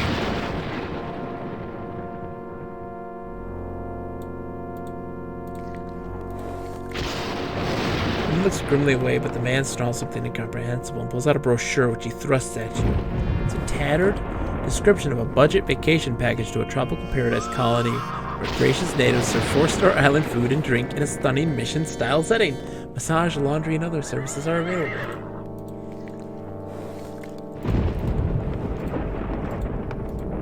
Scramble up the wall and drop down the other side. You find yourself in a strange land where trolls, dwarves, demons, sorcerers, warriors, elves, and heroes vie for supremacy in a sprawling medieval countryside. Bored silly, having covered all that ground about 2,000 times in computer games, you climb back to reality. Attempt to strike up a conversation with the couple, but they only have eyes for each other. You gotta be missing something.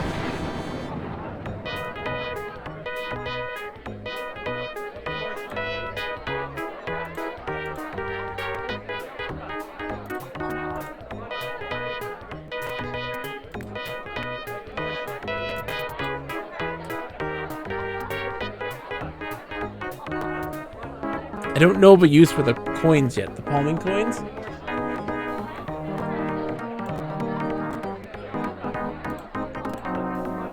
Start to get the wolfbane blossom to the man until you remember Pyotr telling you that in his homeland... Yeah, it's superficial. Okay.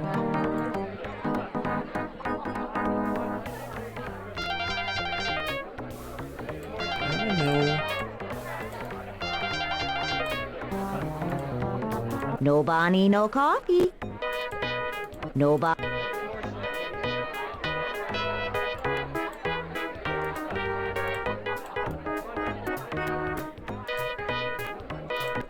Yes, the man who can borrow the magazine. He turns his head towards you, fixes a cool, steady gaze on you. Replies, you don't want to borrow this magazine. I don't want to borrow this magazine. Later on, you won't even remember seeing me here. Later on, I won't even remember seeing you here. Wait a minute. What were you talking about? Huh, never mind.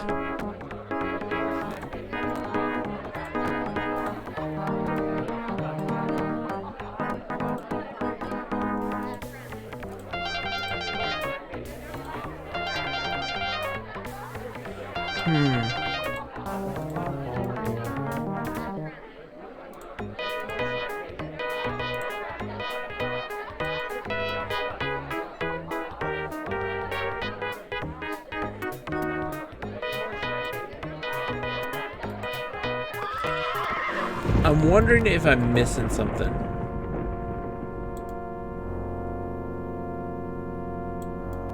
if I'm missing a piece of inventory or not. You get to speak to him and you realize he's talking to himself in a voice like chalk on fingernails rather than submit yourself. That sort of oral tactile punishment completely worse gear.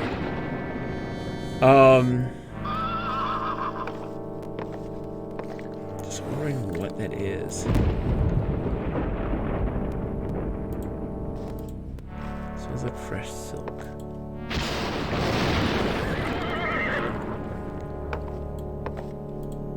Where are we? If you say so, sir. Okay. She's a bit of a skank, sir. There we but go. I wouldn't kick her out of bed for eating maggots, if you know what I mean. Right, off with us then. Okay, here we go. Driver heads to the outskirts of town. The further you ride, the less frequent the building become, giving way to untended farms with ramshackle farmhouses and barns that lean so impossibly one way or the other. Soon the farms themselves become more sparse, then vanish altogether. The ground is covered by a low-lying fog, but the sounds and smells emanating from the mist paint a picture you're just as happy not to see. Thick, gassy bubbles bursting on the surface of stagnant bogs, startlingly loud croaks of peculiarly large frogs, the occasional soft splashing of some poor animal being pulled under by a snake or crocodile or other aquatic predator, and the insects, whose droning is occasionally punctuated by soft thuds as they hurl themselves against the windows of your carriage. Barely visible amidst the mists are trees and twisted and agonized shapes and patches of cattails that suddenly rustle as if something is moving through them. Once in a while you catch a glimpse of two red eyes staring at you from low to the ground. You pass a sign that says next swamp gas 2 miles, and a few minutes later, gypsy services next right. None too soon for your tastes, the driver takes a gentle right turn, shuts off the horses, and is silent. Deciding that this is your cue, you uncertainly emerge from the trap, trying to peer through the swirling tendrils of vapor on the ground to make sure it's solid. You test it with your foot. It's hard-packed dirt. You stand up and immediately see the old gypsy woman silhouetted in the window of her brightly lit wagon. Slowly, you walk over until you're standing directly in front of her. So, when was the last time you had a haircut? You look like a girl. No wonder you're not married again already. What kind of woman wants a guy with longer hair than hers? Ugh, don't even get me started. All right. Talk to. Wait, don't tell me I know it already. Your name is Jay. No, Jake. Jake Smokeenders. Jake Smokeenders. Am I right or what? Very close. It's Jake Stonebender. Oh, please, it's the same thing. So, who sent you? Tor sent me. Oh, Tor, so sad about him. He was such a nice boy. But now, ugh. I know. I'd like to get into Casimir's, but they want me to have a curse mark. I'd like to get into Casimir's, but they want me to have a curse mark. And? So, show him your curse mark. I don't have a curse mark, I don't think. Why not? Fell down between the couch cushions and I couldn't find it. It fell down between the couch cushions and I couldn't find it. And you vacuumed it up, didn't you? Probably, yeah. See, that's why I say if it comes off, bring it back to me and get it properly rerouted.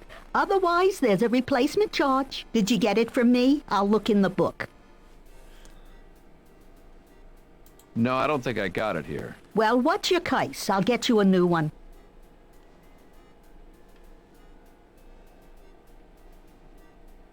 I'm a werewolf.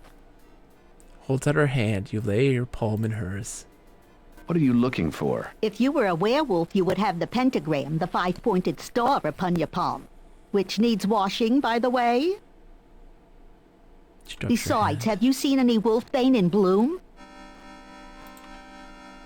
What's this? I was hoping you could tell me the same thing. Well, it looks like wolfbane. Why, are you a werewolf? She holds out her hand and you place your palm in hers.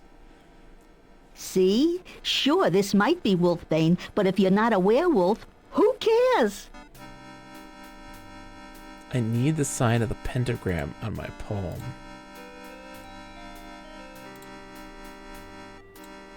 So? Do you know a fella named Piotr? Only about 1,000 of them. Why? I got a friend named Piotr who lives here. in Castle Florescu. Piotr from the Florescu Piotrs? I knew him, must be close to 100 years now. How is he? He's depressed, he's sad, and he's lonely. He came back here from America. I'm not sure why. That's a shame. He was such a sweet little nudnik. So? Is there any way to cure Tor? I tried, believe me. He doesn't want it. He keeps saying something about a lawsuit and I'm gonna be rich soon and I don't know. Okay. So? 1 second, let's just do this again. I think I'm aware. What are you looking for? If you were a werewolf, you would have the pentagram, the 5-pointed star upon your palm. Okay. Drive back into town.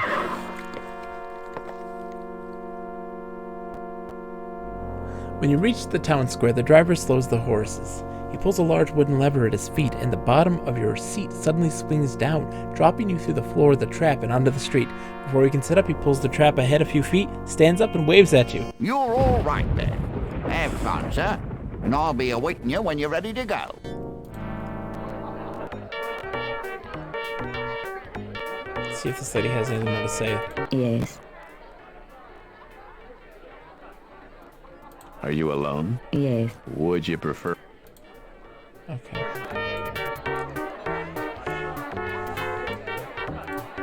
Yeah.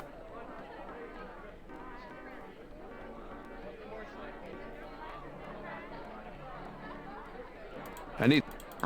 I'm sorry. Sorry. Okay. The trapdoor in the trap? Exactly. Okay. So I need a 5-star pentagram.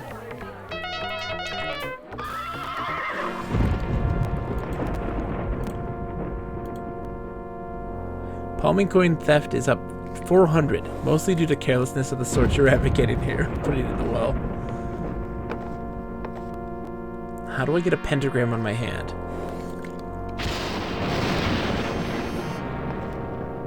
See, they got a sign. You're right.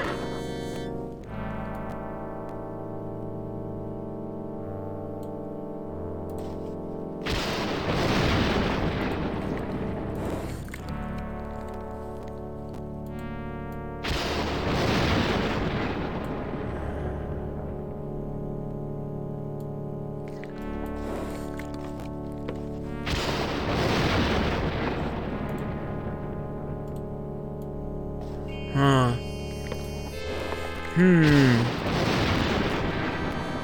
Okay.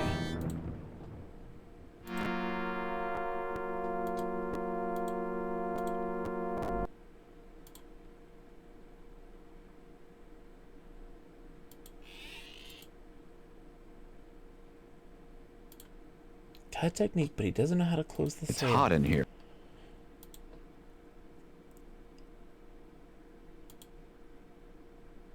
It's tropical. This is... I'm still... It's hot in here. I need to make it cooler. Is that what I need to do?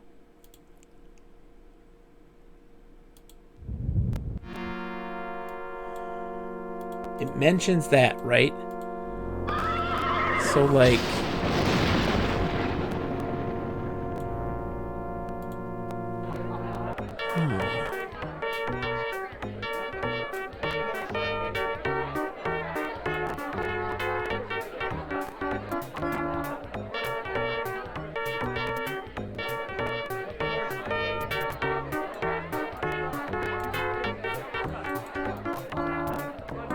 Let me just put this on real quick. Just curious. It's hot in here.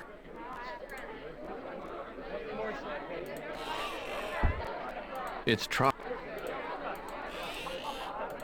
This is... Nobody cares, yeah.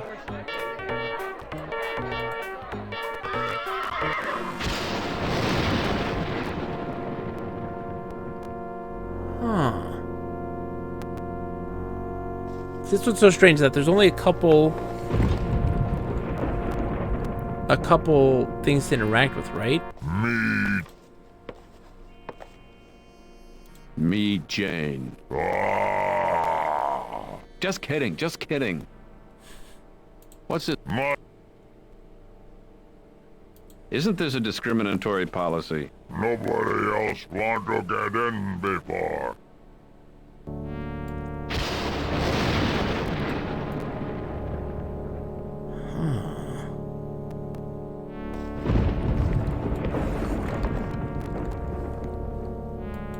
No arms, no legs.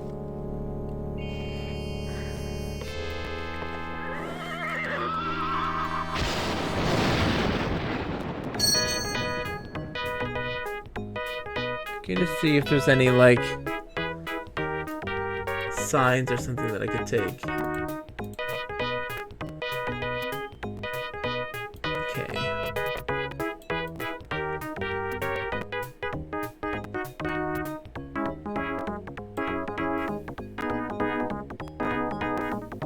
They were stuck in the toys.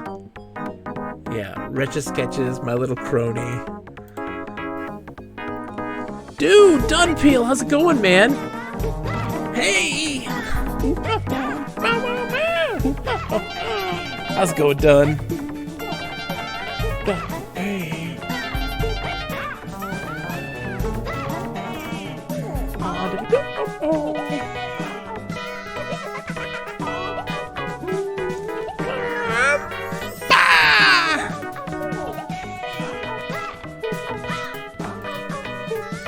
But you can call me... Where have I... I don't know. Yeah, well, that was a marrow escape. Okay. I have no idea. How's it going, Dun? What you been up to, my friend? It's good to see you. Sensor Transylvania Tryst. Storefront is closed. I need to make a sign or get some kind of receptacle for begging, and I'm losing my mind. I don't know where to get one. What you been up to, Dun? What you been playing? Hopefully you've been doing well. We're doing... This game is amazing, but I'm having a tough time.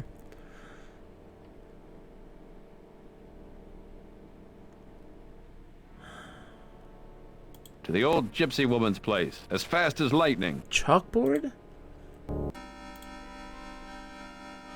on, let's look around here real quick. Violin, bottles. Going good, been working on getting all the old consoles back and set up. Yeah, Callahan's Crosstime Saloon is a very enjoyable adventure game. Very traditional, very old school. So... I think I'm a vampire. Very good. Let's see what happens here. Takes your palm and swabs it with alcohol. From under the counter, she pulls a tiny envelope, which she tears open, exposing a narrow metal shim with a sharp point. Scratches your hand with it, and waits for several minutes. Explains about the garlic scratch test, which you can use to confirm your vampirishness. She doesn't see any reaction. Whatever you have, it's not vampirism. Okay, let's talk about everything else. I think I'm a zombie. Checking my hand. Feels your pulse. Hold still. Pulls a hairpin from her scarf and jabs it deep in your hand. Ow! What the hell was that? Zombies don't feel pain or have pulses. Besides, you're a zombie. I give you a glass of salt water, you better. That's not much of a case. Salt water for zombies. Supernatural. Oh man, Dun. These games are chock full of just witty dialogue. I think I'm a ghoul. Inside the bag is a wad of foil, which she peels open, revealing a Ziploc bag. She pulls the bag open and reaches in. Her hand emerges with a brown, gooey, glistening chunk of rotted flesh. The stench hits you almost immediately. You start to gag violently and have to turn away from the window. The gypsy tucks the organ meat back into the bag, zipping it shut, rewrapping it, and dropping it under the counter. From elsewhere, she pulls out a moist towelette, wipes off her hands, and smiles cynically. So maybe you're not a ghoul. Maybe I'm a vegetarian ghoul? That's just a vegetarian. That's not a case. If you volunteer for it, it's not a case. Okay. Hold on to that silver tightly, sweetie. It's very valuable.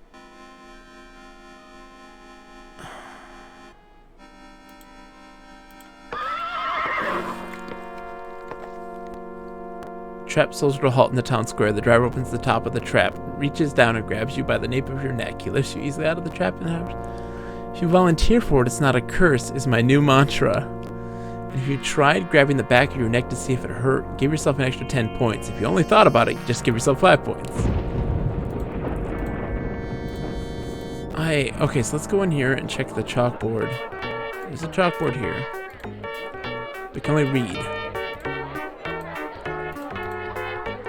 Glued to the top of the counter and then decoupaged under a thick layer of acrylic are advertisements for all sorts of old patent medicines that date to before the advent of medical research. Professor Yum's Sweet and Clean Pure Cane Tooth Powder for Children. Dr. Puffader's 100% Mercury Restorative Tonic. Cap'n Reynolds Pure Tobacco Throat Lozenges, and Polk Brothers Pleasure Enhancing Intimacy Yeast. So, there's a couple things that I'm having to juggle here, right? The first being, look, getting into that bar is the last thing we do, right? That's where Piotr's going to be. So, we know that we have to, let's try to get the order of operations done right. The Wolf's Bane is for helping prove we're a werewolf. But we also need a symbol of a 5-pointed star on our hand. I think this woman's going to help us with that. How? I don't know. See, that's the thing. It's got silver. So, like, I'm wondering what the silver would be for. Guessing for a werewolf of some sort, but... And so, we need money to buy stuff. Let me see if there's like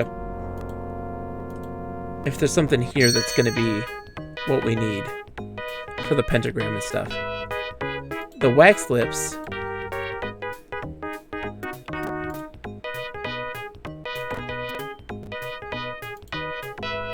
Yeah, I feel like we need to buy the wax lips. Oh yeah, okay, we don't need to. That's not what we need. Papers here are, as in New York, are chock-a-block with corruption, murder, disease, wanton destruction, and large-scale catastrophe. That's just the weekend guide. Use staple remover on wax lips. Oh, hold on. Various geometric shapes. So we need to get that to get the tattoo.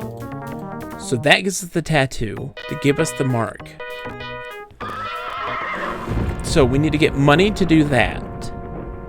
But where does the woman come into this?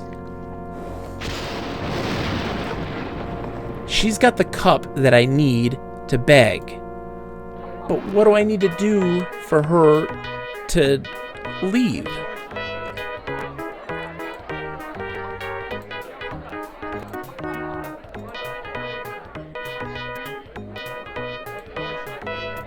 Can't take the cup.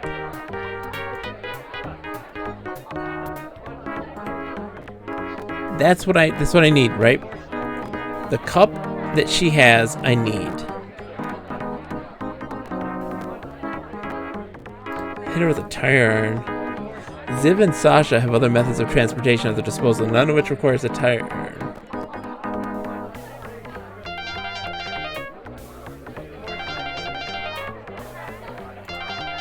Yes.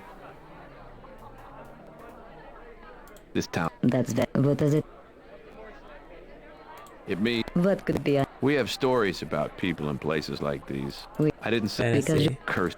It means it's what must. I've no. Yeah.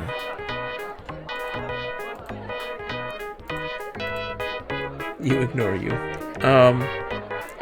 The kiss. Kiss.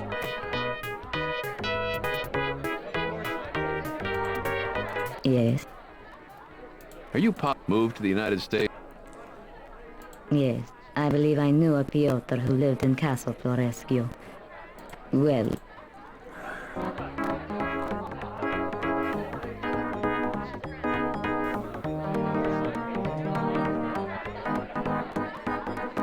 Am I on the right track? I think I am. Right? I need to get her out. I must be missing something. I've got to be missing something.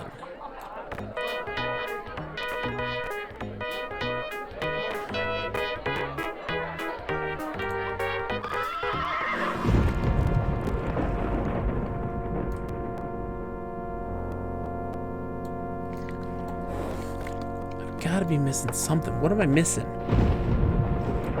What am I missing?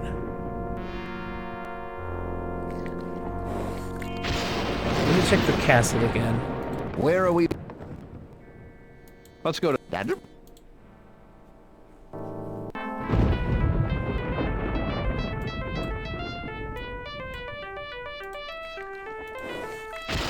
Crosses are wrapped in many sheets of fibrous paper and tightly wrapped a string. Yeah, look at this. Oh, oh, oh, spirit slates.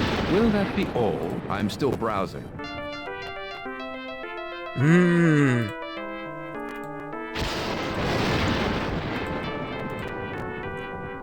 You and these magic slates have never met before today, right? Slate is blank.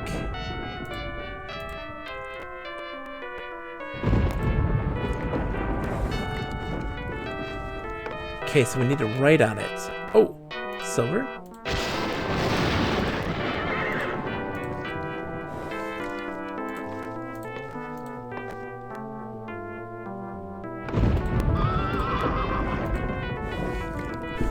Great.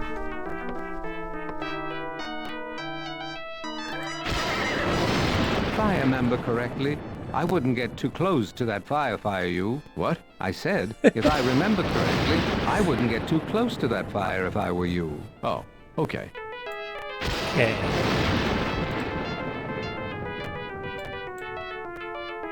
That's something. Can I borrow your pen?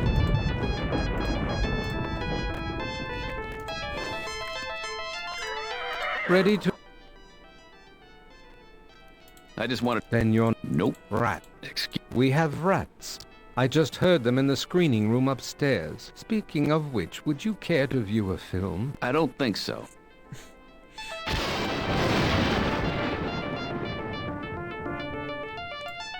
So I got the slates now. Need to find a way to write on them, though.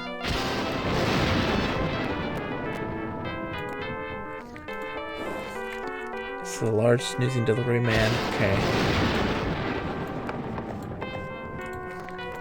That's a start. We're getting somewhere now. Right is. Where can I... Well, there's old Anne, there's the old gypsy woman. Okay. Righty. I want to... I'll patch for that. Yep.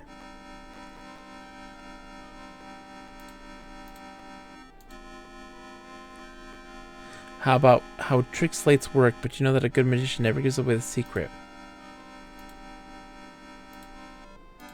How do these work?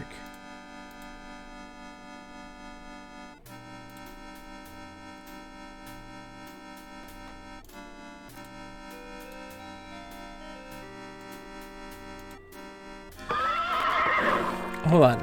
Let's look up like spirit slates. Let's look this up.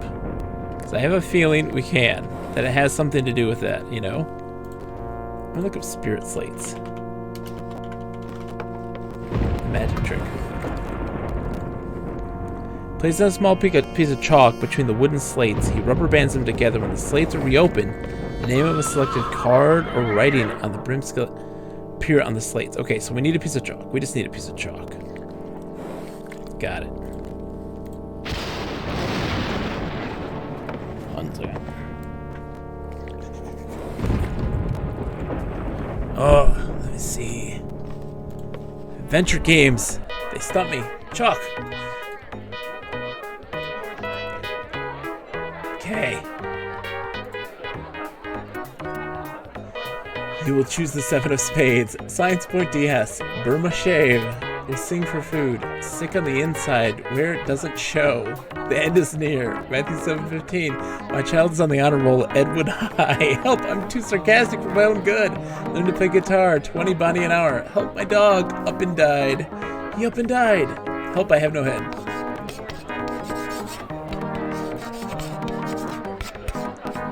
Yes! So I was missing something. I was right in that assessment. Progress! The eureka moments of an adventure game. I know, guys. I know it's not that exciting. Thank you for bearing with me in this situation. We're sitting next to here. We're putting this on. Open. This one is the most pitiful of all. If you give him money, he'll just spend it on what? Hats? He's a fake. He had a head a minute ago. Yeah, but you've got to give him an A for execution. You hear the footsteps receding. After a few moments, you close the box and remove it. Then you click the coins and stand up again. We got Bonnie, baby! Alright. We're going to buy a fake tattoo.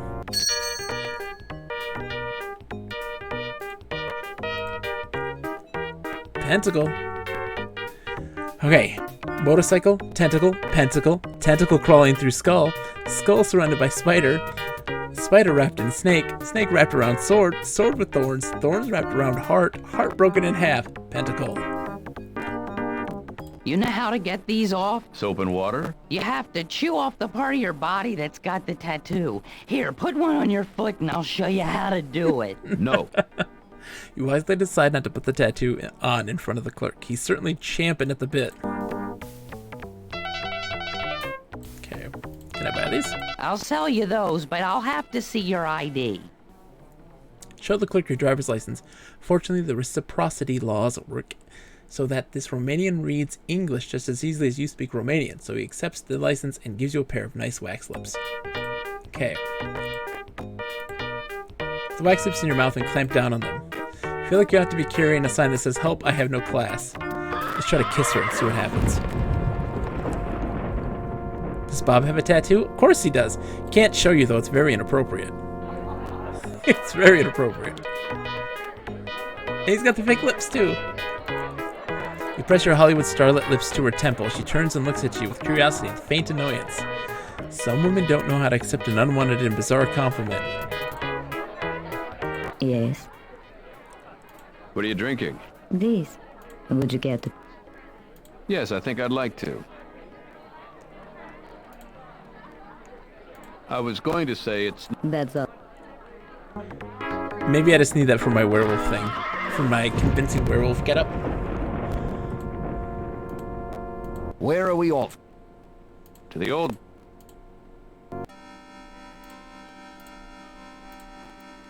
Trying to remain casual and cavalier, you read the instructions on the back of the package, then pull open the plastic, look in your palm in an ironically animalistic fashion.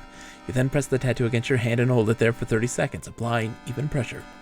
Finally, you peel off the backing and blow gently on the beautiful, perfect tattoo. Oh my goodness! Ladies and gentlemen, boys and girls, welcome Raiders! Dude, Retro Game Brews! Thank you for the host, TC Throwers. Hello! Welcome to your doom. It's an absolute pleasure. This is the virtual bedroom, my friends. Welcome. It's a virtual space of my own decoration. It's an amazing device. It's software RAID thing? This is a software called EMU VR. We play a lot of retro stuff in here. Uses RetroArch as its emulation. You can play pretty much everything all the way up to the Wii on this bad boy. It's full light gun support, as well as a whole bevy of stuff. You can set up multiple TVs, running multiple emulators simultaneously. It's wild stuff. But here's the kicker, folks.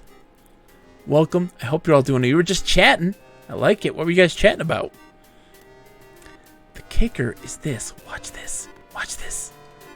You guys ready for this? It realistically simulates the RGB growth patterns of a TV. How cool is that? We're playing some Callahan's Crosstime Saloon. It is an absolute amazing adventure game, point-and-click adventure game from 1997, and by Legend Entertainment. From the guy who worked on Space Quest 6 and designed Freddy Farkas' Frontier Pharmacist from Sierra. And RGB, man, it's good to see you. How are you doing, my friend? I hope you're doing spectacular. We're right now putting on some temporary tattoos, getting ourselves some fake wolf's bane, trying to get ourselves the curse of a werewolf, but not actually being a werewolf, to get ourselves access to an exclusive club, to find our dismayed and disheveled magician slash vampire friend Piotr, to get back to the tavern, have himself a good old time at Callahan's Crosstime Saloon. It's an amazing game. It's wild. The puns are off the charts. What are you guys chatting about? I want to know. Do you do like a podcast thing, or do you just kind of chilling? Power's out at my house, so you're helping me cure the boredom. That is good to hear. I'm sorry your power is out right now. So? I'm a werewolf. I think I'm a werewolf. Palm and hers. See? Is that a lovely pentagram? They're usually just a lot of little whiteheads in sort of a five-pointed star shape. But this is beautiful. Mr. Eisenstadt, did you see his pentagram? I saw it. It's beautiful. And here's the wolfbane. So, pentagram and wolfbane, right?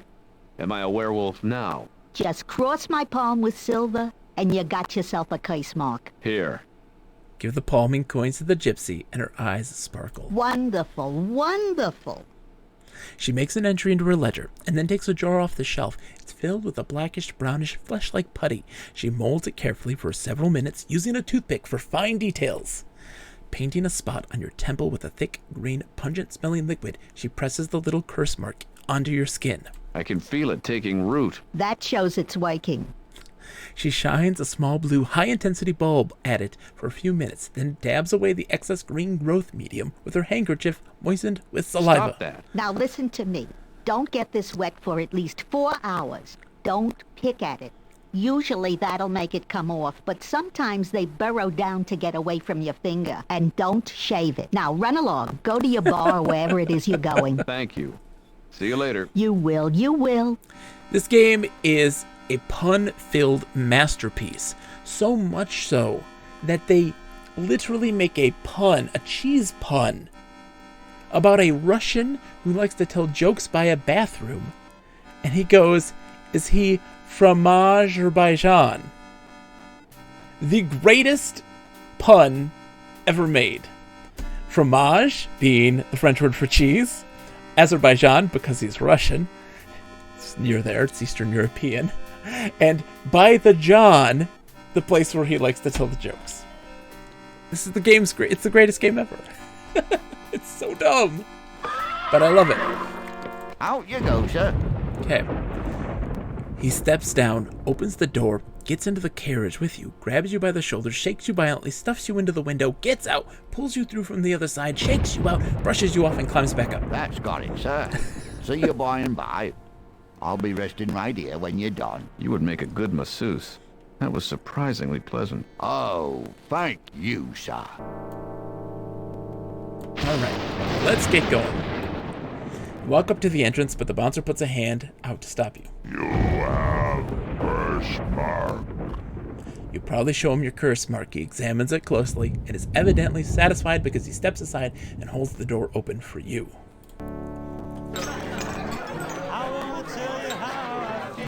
Pull open the split door and experience the most intense deja vu of your young life.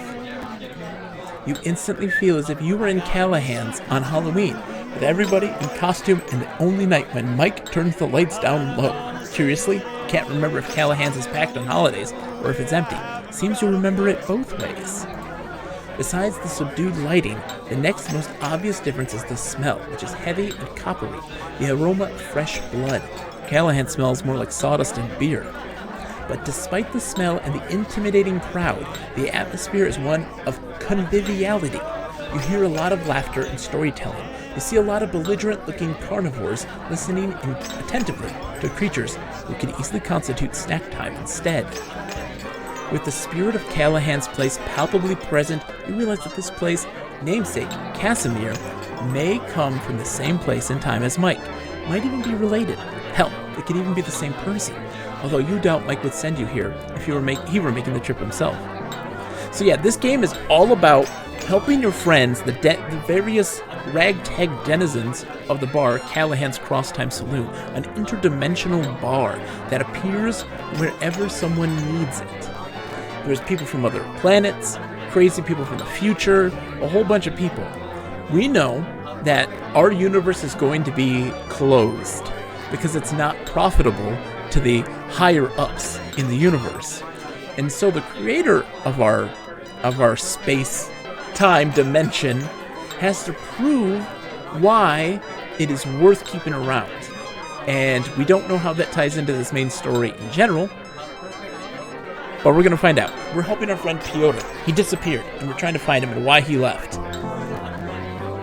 Alright, homunculus! Unfortunately, the homunculus seems more interested in selling you tickets. General admission to Walpurgis Night, cruise tickets on the River Styx, bus tickets to Detroit, and similar trips into the bowels of hell. Being in the Metro Detroit area, I take offense by that. Not sure first, but yes, that's Piotr. He looks listless, pale, and far less energetic than usual. In fact, you'd say he looks like death warmed over, but that would probably be a compliment. Welcome. It's a phenomenal place you got here. Kazimir Pajitnov, owner and operator. He offers you his beefy right hand. Jake Stonebender, pleased to meet you. You know, this place reminds me a lot of a bar in the United States. Long Island? That's right. Oh, next time you see Mike, tell him Casimir sends his best, won't you? I will. Terrific. Yeah. If I can do anything for you, just scream. That's amazing. Right. You've known Piotr for a long time, I take it. Longer than I like to dwell. I knew him back when he was knee-high to a knee, I guess. What happened when he left Transylvania? What happened with the woman? I hate to say, because I know you're trying to help him, but we have a sort of rule around here that you don't pry. You figure when someone wants to tell you, he'll tell you. I'm not asking you to break any confidences. And it's not like I'm invisible either, or maybe I am. Can you see me? Yes, I can see you. See? I forgot everything I ever learned about being a magician. Or a ninja. Sorry, Jake, but it doesn't matter. He'll tell you what he wants to tell you when he's ready. Till then, it won't matter. Can't help a guy who doesn't want to be helped. You always accepted this as the truth, but you also think back to Tommy Jansen. By the time he knew he needed help, he was too unconscious to ask for help. Fortunately, he got help without having to ask for it. Earl, have a wonderful night. Thank you. On behalf of Bob and myself, enjoy your evening. Thank you for hanging out. In his frame of mind, I'm worried it's going to be too late before he asks for help. You're keeping an eye on him. That's all you need to do. Right here. How long has Casimir's been here? Next year will be 125 years in the same location. And most of the regulars Seriously, are the Earl, same I ones appreciate we you coming started out. with. You must have met some very famous people. For a time, The trumpets are about sounding. 40, 50 years ago, when Hollywood discovered us, yes, we had a lot of actors coming in, researching their roles. Used to have their pictures covering the walls. Maxels, we are doing spectacular. We made some major progress. Right here. Because we hit ourselves a slump, but we were able to figure it out. Do you guys have theme nights? Sure we do. Tonight's Curse Night. So I discovered. And whoever figures out the riddles on the blackboard gets cursed extra loudly by everybody else in the bar. Oh yeah, I know how that goes. We haven't started the riddles yet, though, and then on Mondays, there's the wet t-shirt contest night. Ooh. Some of these guys must look pretty ghastly in wet t-shirts. Well, for dog's sake, we don't wear the t-shirts. Everybody brings in their favorite t-shirt. We dunk them in the sink, lay them out on the bar, and whichever one looks the best when it's wet wins. I'll try to sucker Is for there you. some other way to do it? Nah. Maxels! Oh my goodness. Thank you, my friend. Thank you. Let's talk to Richard. A lizard in love is a beautiful thing. Lizard says, venomous in love as I am now, I can't be bothered. Attempt to snake your way into the conversation because lizards are clearly enraptured with each other.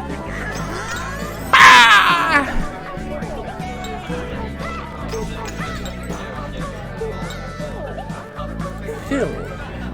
Try as you may, you can't understand a single growl he's snarling. They're lounge lizards. Boris.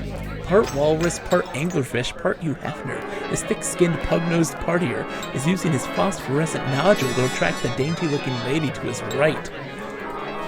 He's speaking in adenoidal snuffles and guttural gargles, rendering his language incomprehensible to you, that the lady is nodding her head as if in complete understanding. Maybe you need more wax in your ears. Melanie. Hesitantly not wanting to interrupt the large fellow speaking to her, you introduce yourself to the lady. She offers her hand, which you shake. She introduces herself as well. Trouble is, didn't quite get the name straight. You know the first name beginning with an L, and the last name begins with a Borden or Borgia. So, Maxwell's, we're on the second storyline. We finished the first. We're nearing the end of the second storyline, I believe. We're helping Piotr, our vampire slash magician slash ninja, apparently, with something. Look at these people.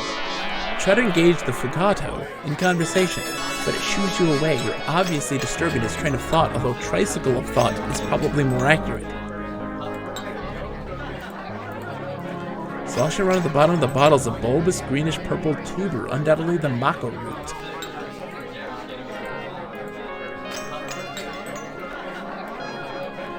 Chocolate climax is the one you finished, and now you're on Piotr. Yeah.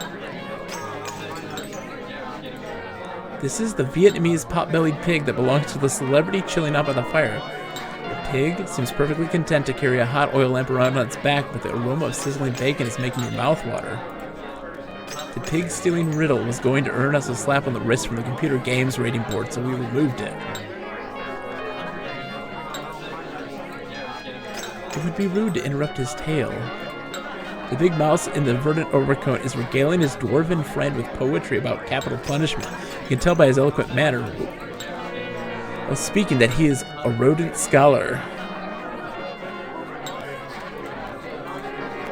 You begin to converse with the grim repo man.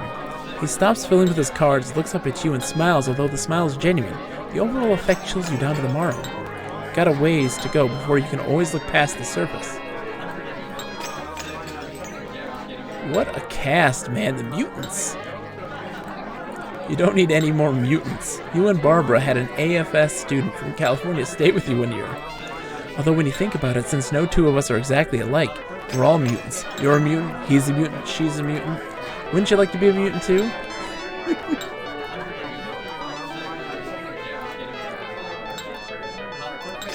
Try to chat with Ferd, but you don't like the way he keeps licking your face and sharpening his talons against themselves. Okay, let's talk to Piotr. There's so much going on. Well, well, well, it's the man who wears the star. You assume he's talking about your pentagram. The big, bright Texaco star. What's he getting at? Can I trust my car to you? Or don't you do brakes? It lands like a blow to the groin with a spiked tennis racket. Having a drunk friend say something that socks you in the gut is no surprise. Alcohol and despondence make a great glass cleaner for the window into the soul, especially for the basement windows. If you're here to pay your last respects, I'm already dead. Piotr, dear Piotr, come back to me. God damn you, Piotr. I'll see you in hell. Last one in's a rotten egg. You're being very childish. I know you are, but what am I? Piotr, dear Piotr, come home with me now. No. I come all the way from America to see you, and what do I get? Smart mouth comments. You know, Jake, you're such an old gypsy woman sometimes. I'm going to drink till sunup, and then you know what's going to happen? You turn into a man-shaped pile of dust? You'll turn into a man-shaped pile of dust? Nope. Guess again. You'll shrivel like a prune until you're a corpse? Nope. Again. You'll fade away until you vanish completely? Nope. I give up. I'm going to turn into a pile of dust in the shape of a man. Didn't I guess that? No. So I appreciate your following me here, but my maid is lined up. Now, let me drink in peace. In a gesture of goodwill, you offer your wrist to Pyotr. Pyotr once explained that in polite Transylvania society, a human will offer his wrist, or in more intimate circumstances his neck, to a vampire, and the vampire may choose to drink or not. If the vampire chooses to drink, he or she must not draw enough blood to harm the human or turn him undead. This supposedly constitutes an offer, an anticipated acceptance of a trust between the two. The vampire is not to take unfair advantage of the human's weak will and fragile life, and the human is not to open the vampire's coffin in direct sunlight or drive any large objects through its heart. My maid is mined up. But Pyotr and you have a history that makes this gesture curiously formal. Pyotr frowns slightly and shakes his head on. No. Right here. You've known longer? What happened to the rest of his family? I didn't know the rest of Pyotr's family. They didn't come in much. And Pyotr never really said much about them. I don't think he approved of their line of business. What can I do to help him? I think you're on the right track. He doesn't usually drink like this. See if you can get him to go for a walk with you. Maybe clear his head a little. I'm not sure his being here is helping. Oh, my pal, the werewolf.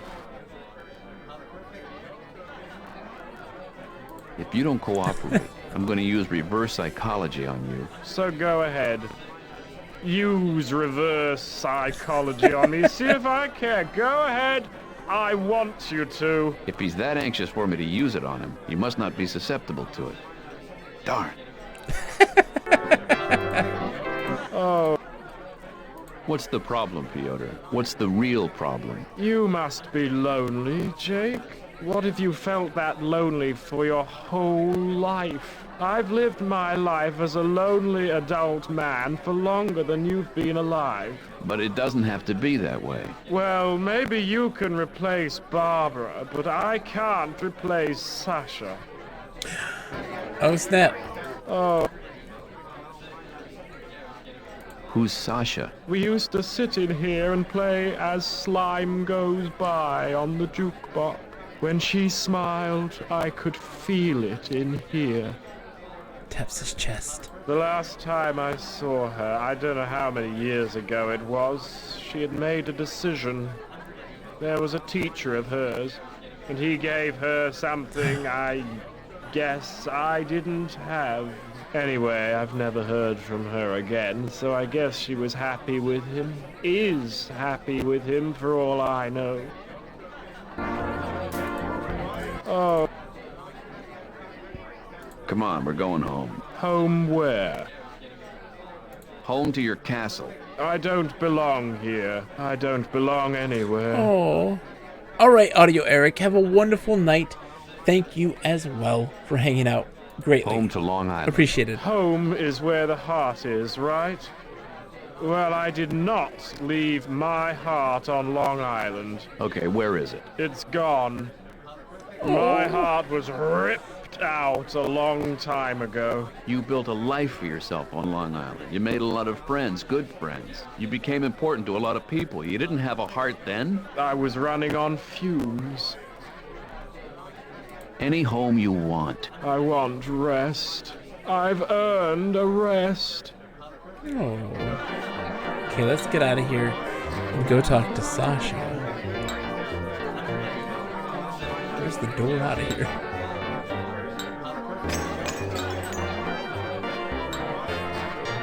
There it is.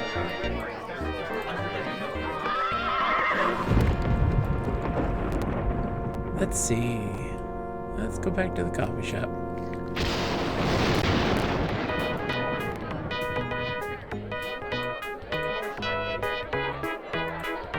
You offer her your wrist. She takes a plate sip and dabs it with a napkin. You hardly felt a thing. Yes. Well, the Pyotr you knew 50 years ago is sitting in Casimir's right now. She smiles plastically. Really? That's nice. I hope I get a chance to see him. Would you be willing to come to the bar to see him? I don't think so.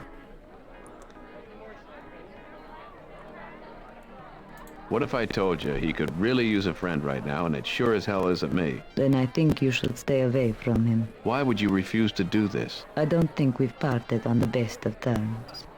If he's feeling poorly now, I truly doubt seeing me will lighten his spirits. But I believe he's fortunate to have a friend like you. And I hope you succeed in helping him. Yes? Well, the people... Really? Would you be... I don't... Why not? I don't believe I owe you an explanation. Claire should cash away is not angry but defiant. This is for him. I know that. I do. She sighs, looking both regretfully and simply disinterested. Oh, my goodness.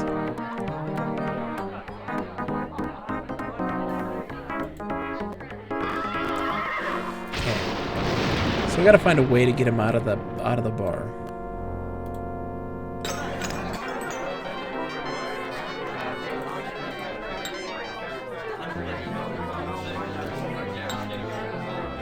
Celestine appears on claws a bottle of de-repair Mako root schnapps. Sasha around the bottom is real Mako root, just like the ones Grandma used to run shrieking away from.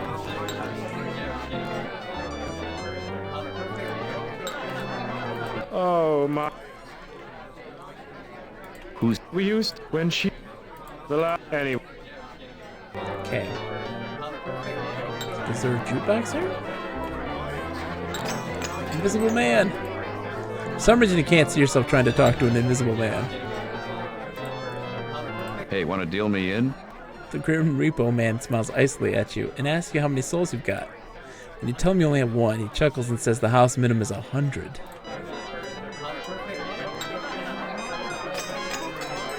Seems lost in thought. You hate to disturb the poor guy's reverie. He gets mobbed everywhere else he goes. Jukebox, there it is. Walk over to the jukebox and start pushing buttons, but nothing happens. Don't play B-17. That was our song. I'm playing B-17. Piotr, it's been over 50 years. When are you gonna forget about her? What'd you come back here for? I'm asking the questions around here. Okay. Okay. Good. If you want to try and fix it, go ahead. Just don't take it out of the bar. I can sell it to one of the doctors around here for spare parts. Antenna.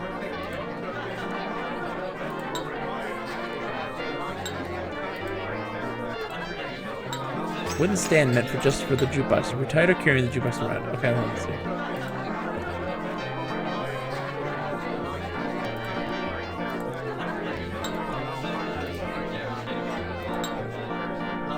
Nope. Okay.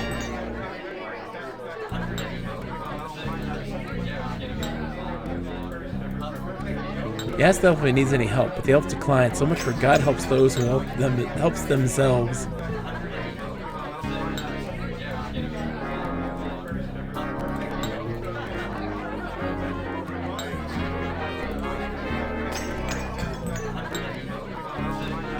Right here.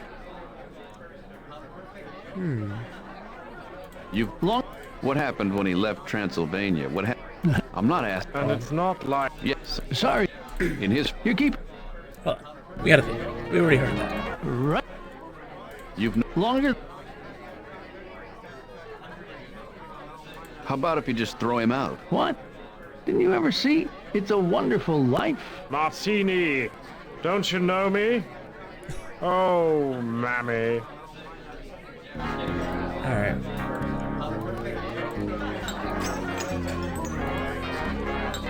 Nothing happens. Please.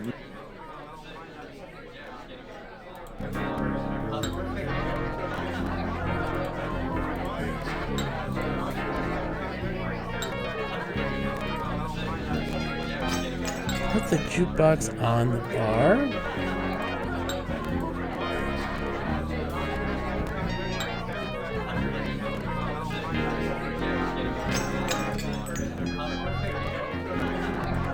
Oh, hold on.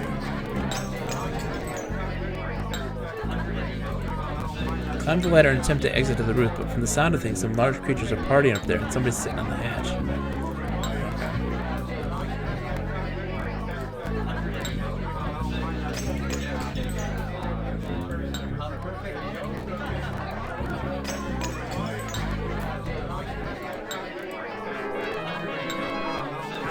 Shit, improvising.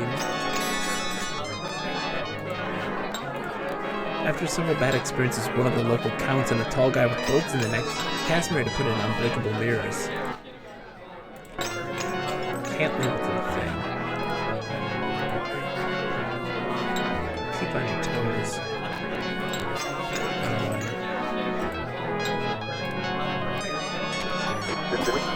Oh my goodness! Hypo Junkie coming in. Hello everybody, welcome to the stream. Focus Meat Factory, hi. There might be an ad running. Let's take a second, let everybody saunter in.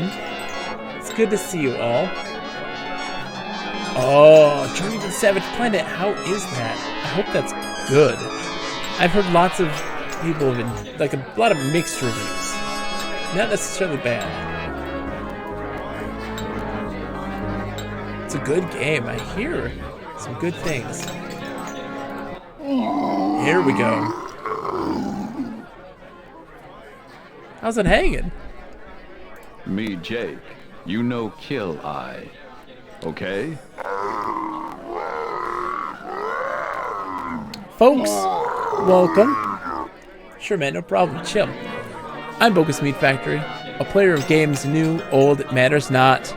I'm about, whoa, Hypo, you changed quite a bit in the last few minutes. Hi! How's it going, Ash? Welcome to the stream, everyone. I play games in a virtual bedroom. This is a room of my own decoration. This is a software called EMU VR. It uses RetroArch as its emulation. You can play pretty much everything all the way up to the Wii on this. Multiple TV setups, playing multiple emulators simultaneously, full light gun support, and the kicker, the thing that I love the most, is that this thing realistically emulates the RGB grill patterns of the TV. It's crazy. Crazy. One of my favorite things. So I play a lot of old stuff on this. I do play a lot of new stuff as well, just a mixture of everything. Right now we're playing Callahan's Crosstime Saloon. This is a wild adventure game made in 1997 by Legend Entertainment, most notably known for making a lot of text-based adventure games in the early 90s. It is a real game that we are playing. Talk to me. My friend Jake. Me friend, Jake, you friend. You Jake friend, okay? Me friend. Jake you friend. You Jake friend. Okay? Yes, it's a real game on that small TV. It's a phony TV. Sure, man, whatever. We're gonna make some friends with some Fugatu. To help... So, this game is an adventure game. The whole plot of it is, our universe is being closed down by the creator of all things because it's not profitable. There's no worth in it. So the creator of our universe, the man below, the big man upstairs, is deciding to try to find something that gives infinite worth to our universe. We are Jake Stonebender, a folk singer from the US, from New York City, who is a regular patron at this place called Callahan's Crosstime Saloon. It's an interdimensional bar that people can go to whenever they need to. You can talk to him because of the lips. Is that why, Sakura? I didn't know. So we are helping our friends in the bar with problems that they have. We helped our time-traveling time cop friend save a rainforest that held the world's most addictive and delicious chocolate. It was being destroyed by a pencil company. Done that already. Check that off the list. Next one is our friend Piotr, the magician/vampire, who's sad because of a girl and is going to go see the sun soon. He needs rescued as well, which is what we're trying to do right now. You see man? You throw man out of bar for Jake? Yeah, right, because you say so? I'm so sure. Okay. Talk to me. Oops, no, not that. You see... Oh, sorry. You see man call himself Piotr?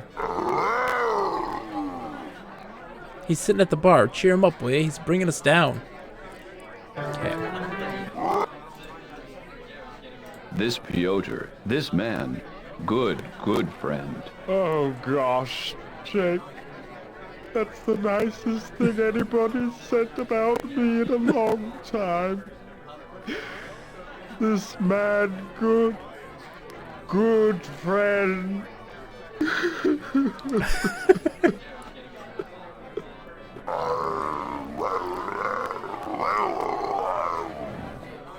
Yeah, very good. Jake, friend Piotr, good friend Jake, whatever.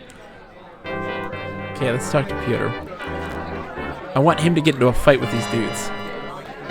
Oh my. What if I... But it... Yeah, we've talked to Murdy about this. 90s written all over it. The graphics, the gameplay, the audio, the use of Comic Sans before it was universally hated. Nailing it right now. Oh. If you... So go ahead. Watch to use it, okay. Come on. Ho. I will. These are the best, okay. Hypo, how are you, my friends? I hope you're doing well.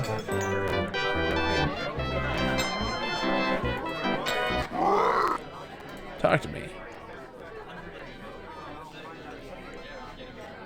You not hurt me, Jake. It's good to hear. How was Journey to the Savage Planet? Am I like making some threatening moves towards you that I'm not even aware of? Good. Okay. Very good. Fine.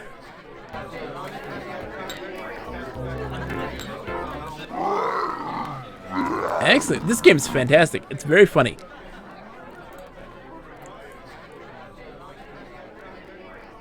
Use. Okay. Reach out to grab the bottle of schnapps, deliberately ignoring the fact that a huge, strong creature is holding onto it. The bottle does not shift a millimeter in his grasp. Fugato turns and looks at you, and you feel your bowels turn to jelly. He holds the bottle out toward you.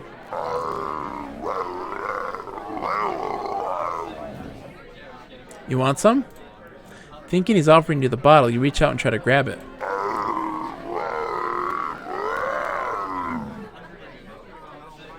Not the whole bottle. Do you want a drink or not? Oh, Slowly reach out and grab it. No, thanks. I want the maca root. Oh, hold on.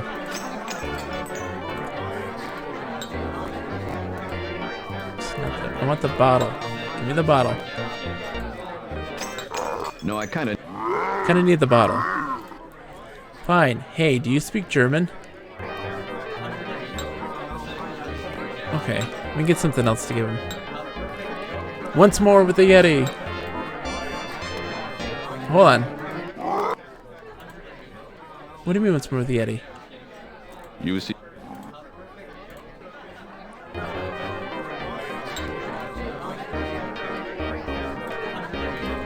Right. You've known Piotr for longer. What happened when he left Transylvania? What? Yeah. Sorry. Sorry. You keep. Sorry. Oh. Come on. Okay. How do I get the root and why do I want the root?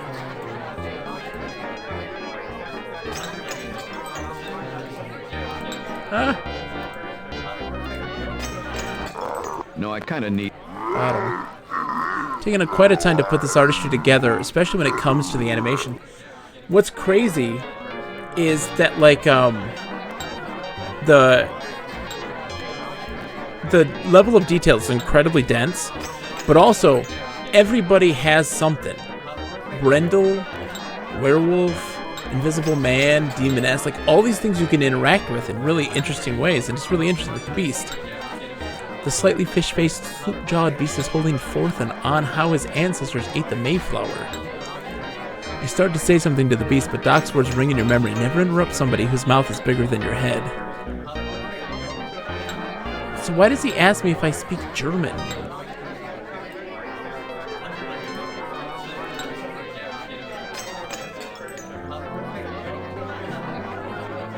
on?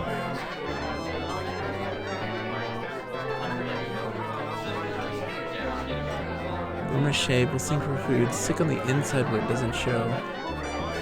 The end is near.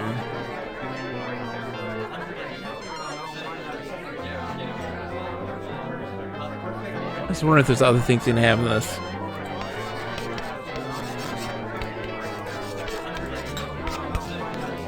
Okay. Kind of stuck here.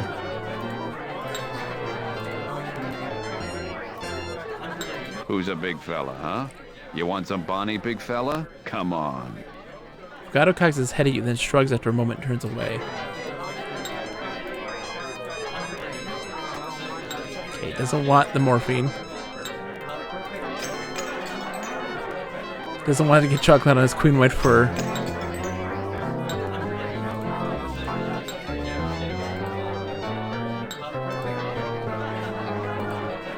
Please. Yeah, I know. I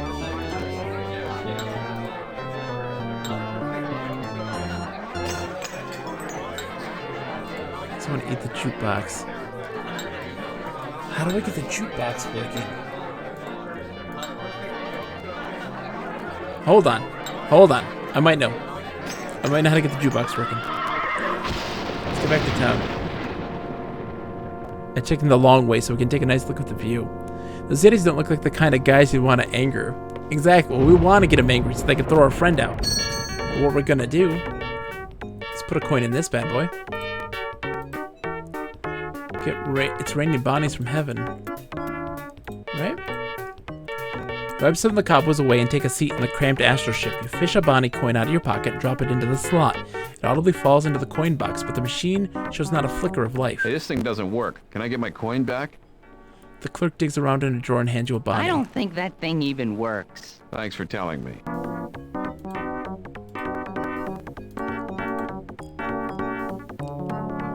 No. Okay. I thought that was going to be it. Buy the sweaters. Doesn't fit. Those fit much better if you get somebody to gnaw your other arm off. I'd be happy to make that alteration for you while you wait. Thanks anyway. Buy eyes? Last time you carried spare eyeballs around with you, you forgot to take them out of your pocket before doing the laundry. Never again. You pick it up to inspect it before buying it. You immediately shudder and drop it back on the shelf. My God, they're still warm. That's the way they're best. Cold teeth give you a headache. Okay. Electronics. Portable radios and cassette players with headphones turn out, on closer inspection, to be earwig farms. Keep the earwigs in the little box, and when they want to lay eggs, they go up to the tube to one of your ears, through your brain, where they leave the eggs, and out the other ear and back into the box. Now watch what happens. Somebody will actually make one of these things, and as defense against a murder charge, will blame this computer game for putting the idea in their head. Whoops, let's rephrase that. You don't really want an electric earwig farm. Oh, man.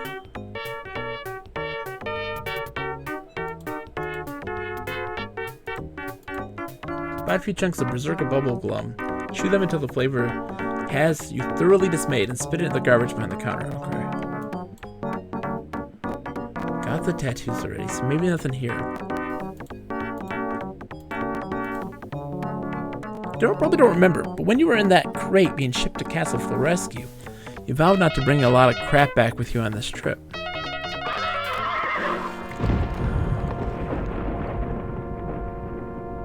How does one anger a Yeti?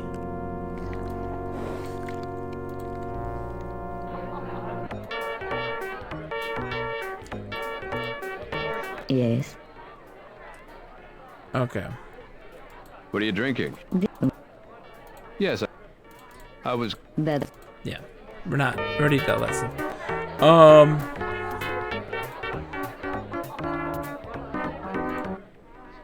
Just behind the counter. Still brewing. It takes a while. Get 500 degrees. Takes several hours. Okay. No ordering to cappuccinos. A la Maliev, yeah. Bruja smells like trouble. Toreador coffee. The cooks ask if you want it with ears, tail, or both. You decide that maybe the Toreador coffee is not for you. Okay. Can I buy the pound cake?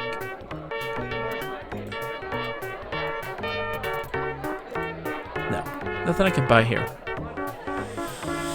Oh, how do I get the Yetis mad?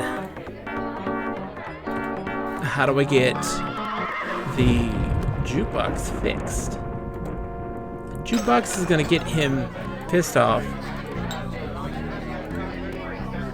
That thing doesn't work. I guess I should get rid of it. How long? 30, 40 years. Okay. Please. Yeah, it doesn't work. Take. No. It's one of those tabletop jukeboxes that the mob runs. According to Casimir, it hasn't worked in years and years.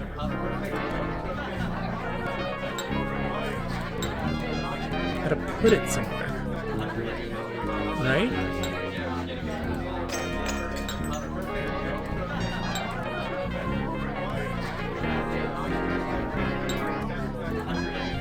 Oh my. Yeah, the solution's here, exactly. Who's when yeah, Sasha. Anyway. Play the song.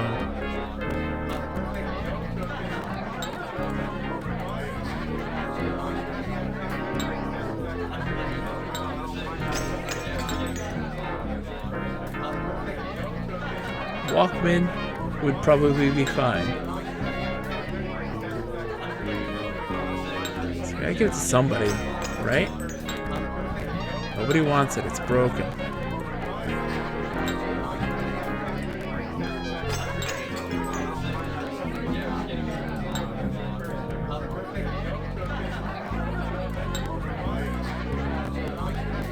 Sure, no.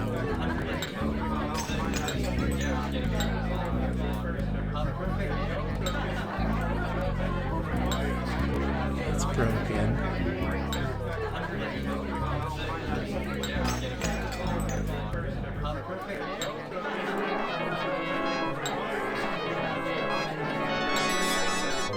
That's the thing, is that like, that would work, right? The antenna, I think.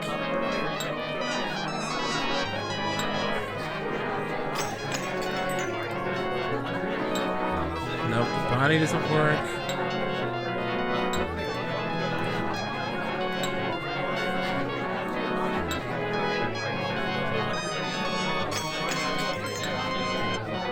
It's not a radio.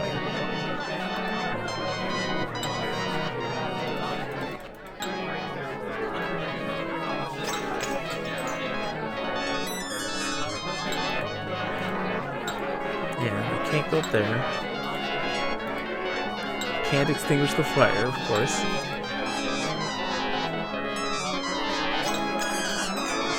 But on the very close inspection, see that an actual bullseye is mounted in the center of this paraboloid. It's got to come for something.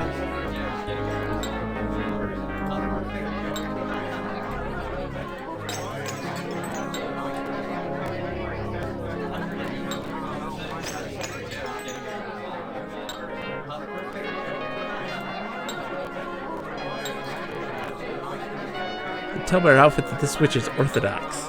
Reformed witches look more like Samantha Stevens.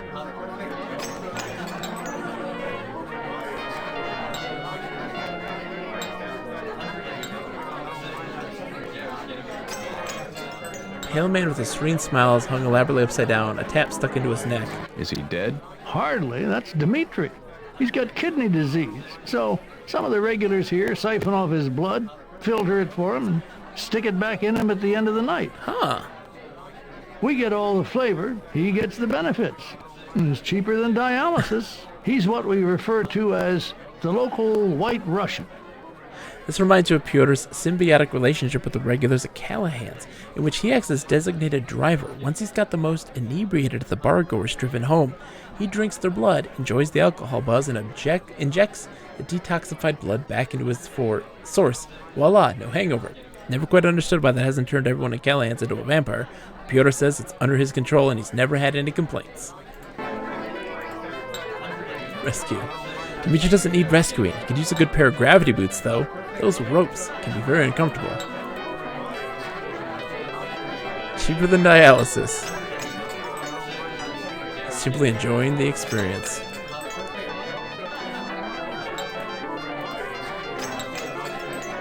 Right. You've known. Yeah. I'm not. And it's not. Yes. Sorry. Yes. In his frame of. You're keeping.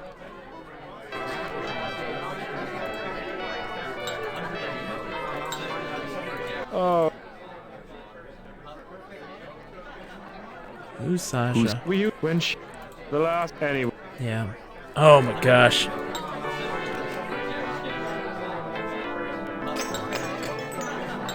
It's a jukebox. It doesn't work. Talk to me. Me. Sure, whatever. This. Oh. Yep.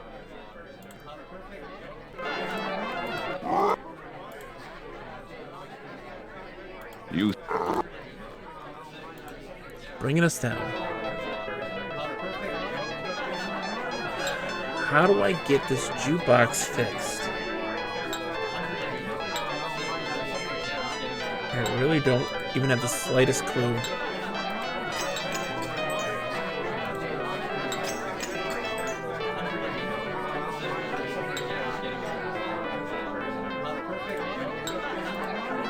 No.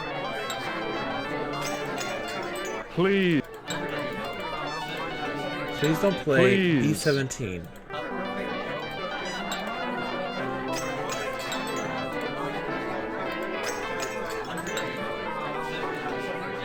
I don't have the slightest clue. Can't leave with it.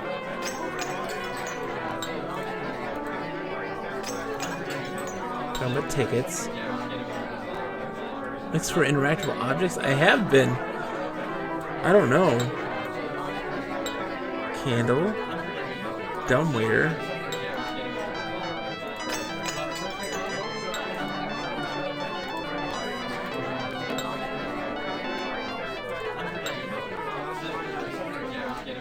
Up and up it goes to the churning storm clouds overhead. What? That don't make no dang sense. That don't make no dang sense. Descends from the roof. It's alive! Alive! Good Lord! Doesn't make no dang sense. You haul it out of the dumbwaiter and dust some of the char off of it. Sure enough, it seems to be working. It's lit. You can hear whirs and clicks inside. Inwardly, you feel some guilt. After all, maybe man shouldn't be playing repairman with the primal forces of nature, fixing things he doesn't understand and deigning to say which appliance lives and which ones die. What the hell? It's just a jukebox. That was ridiculous. Hold on. Yeah.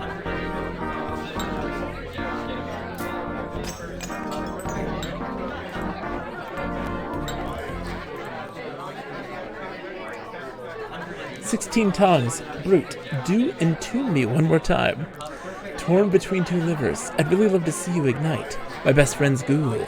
Sylvia's smothered. Somebody dug some bodies, wrong song. I only have an eye for you. Nefarious, let the scum shine in. Plague round in my mind. The theme from Dom and Dahmer. Squirsh went the strings of my heart. Everybody flees the fool. I'd like to teach the world to sting. Just an old fascist love song. Dismemberies. Those ghoulish things. Try a little tenderizer. One croak over the line. Bewitched, bothered, and beheaded. Help cremate it through the night. You don't have to be all scarred, baby, to be in my show. I'm not in Lovecraft. Everybody's stalking. Gonna fry now. I wanna go home. Sloop-jawed beast. Drooling banjos. Hooked on congealing. Who's sorry now? Life is just a bowl of cherries. Ebola cherries. Embalmable you. Spoke gut in your eyes. In her goiter de vita. Saturday morning contusion. Gloom moon. As slime goes by. Seizure in the sun. Fooled around and fell in lava. I'm in the mood upon far. simply because you're Nimoy. With a brief hum and a series of clicks, the jukebox begins to play B-17. The slime goes by.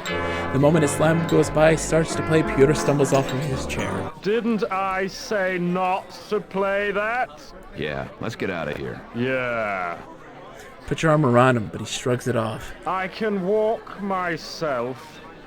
You steer Pyotr out of the bar. I feel sick. Do you have to throw up? I don't know. My head hurts. Let's get you home. Pyotr pulls his arm away from you, bringing you to the realization that you've been gripping him tightly for the past minute. I don't want to go home. I'm not ready to go home. Okay, want to see if we can sober you up? He pauses for a moment and closes his eyes. A pained scowl crosses his face. You beat the pained scowl off, and it flies off into the night, hooting angrily. Pyotr weirdly nods his head in answer to your question. That's funny. Let's sober you up, my friend.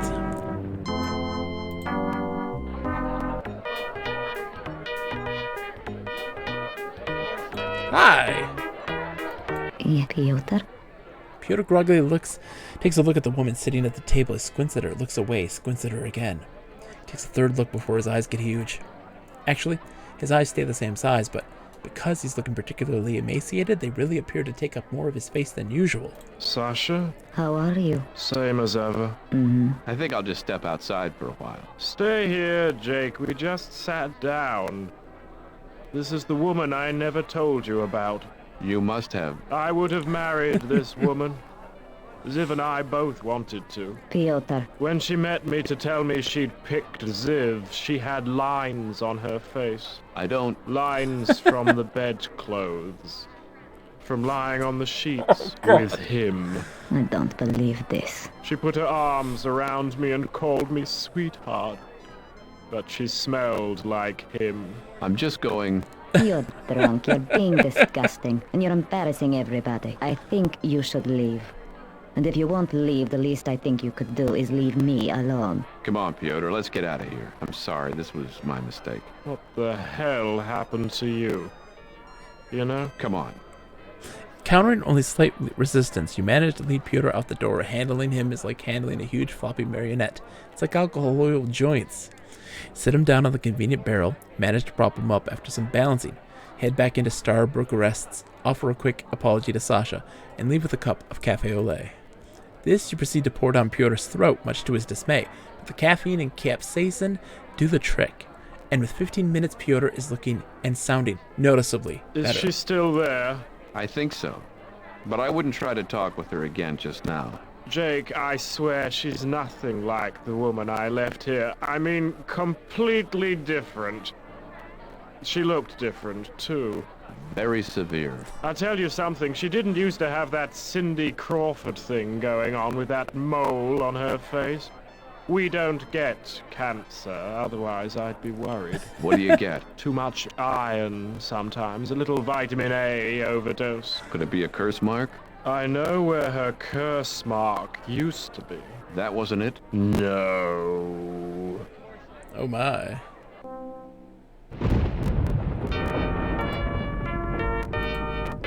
What are you doing here? Well, on nights like these, I can make more in town, and then I pass the savings on to you. All right. It's just one more way I make it easy to shop the old gypsy woman way. Hello, Mr. Werewolf. What if I knew somebody that might be under a curse of some sort? How would I tell this person's person how to tell what kind of curse it was? What if I knew somebody that might be under a curse of some sort? How would I tell this person's person how to tell what kind of curse it was? I'm very sorry. You're gonna have to do better than that. If I think somebody might be under a curse, how could I tell? Oh, I don't know if that's something you could tell, honey. I could probably tell if I could see exactly what the mark looked like. But I guess you'd have to get your friend's Pyson here. Hello, Miss... I get this curse mark off.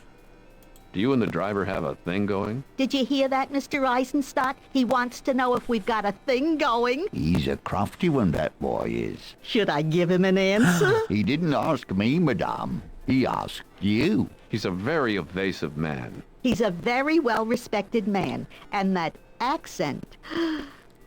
Aww, so cute. Hello, Mr. Just wondering how I can get this curse mark off later. Well, any qualified surgeon should be able to get it out for you. But you have to make sure they get the whole root. If you've got a syringe, you can get rid of it yourself with a little CDI Arcade! Killer. But don't tell the How are kids you, I my told you friends? that. I could get in big trouble. What have you been up to?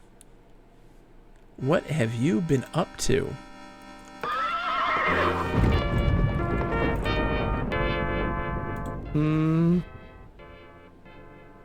What do you want to do about Sasha? Endless The work. Stepford wife. Well, we know there's some kind of spell on her. It's a curse. It's not a spell. Hey, I'm sorry. I don't know all the monster jargon, okay? Sorry. I'm sorry. It's okay. It's just I'm coming up to speed as fast as I can, you know? I know. I mean, I'm really sorry. I took some cheap shots at you in the bar, didn't I? Don't worry about it. Oh, God.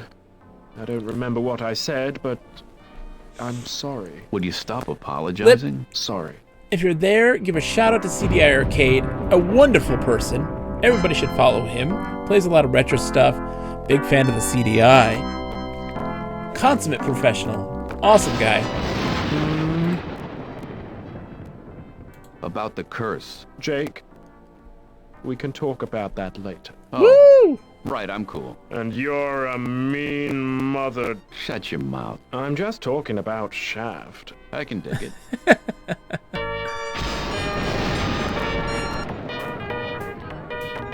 Okay. No offense to you, Mr. Stonebender. You've been nothing but gracious. But please leave me in peace.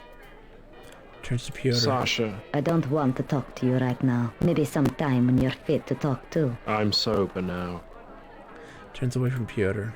Oh, snap.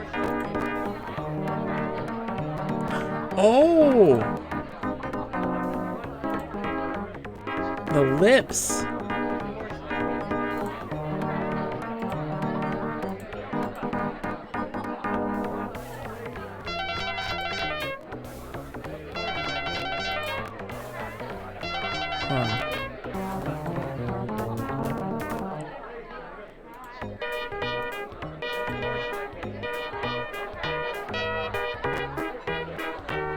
Okay, so how are we gonna get...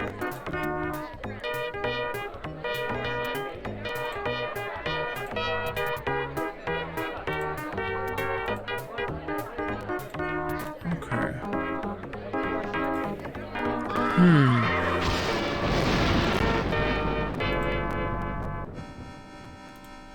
Hello, Miss. What if I knew... I'm very sorry. You're gonna have... If I think so... Oh, I don't know if that's something you could tell, honey. I could probably... Okay. Let's see something real quick.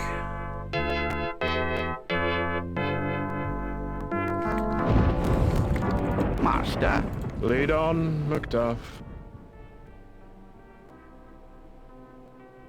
You can tell me why you can't answer me directly. That'd be playing the raw prawn, sir. Some fun with the Burn Cycle, Mutant Rampage you. Body It Slam. would be what? It's a great Playing game. the raw prawn, sir. I wouldn't want you accusing me of, you know, lifting the large shell. Wink, wink. What does that mean? I'm just trying to... Piotr, he just wants you to leave the tail off the kite, as it were, Jake. Don't worry about him. Where do you want him to take us? To the castle, I guess. Okay, let's see what happens here. That leads the way into the castle. Hello, Chives. Jake and I found each other. I'm very happy for you, sir. Not that there's anything wrong with that. Chives, stop deliberately misunderstanding me. Very well, sir. Are you in for the evening, sir? No, we've just stopped back to see if there's anything Jake has forgotten. Very good, sir. Is there? I don't think so, sir. He's taken just about everything he could possibly carry. Good. Jake, are we ready to go? Almost. I just want to check and make sure. May I help you, sir? Are you also basically like a concierge? Why? Did you want me to make a dinner reservation for you? No, I was just wondering what you do here. I mean, Piotr is away all the time.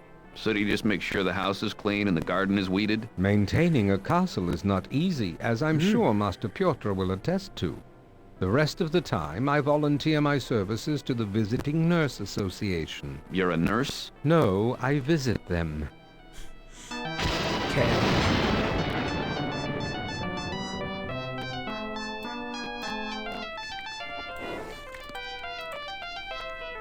Vanishing Horse and Rider.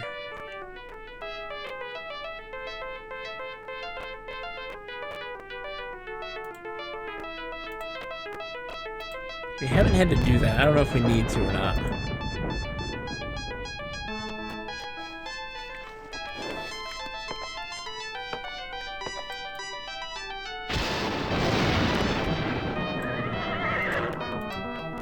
Ooh, yes, Master Pyotr told me.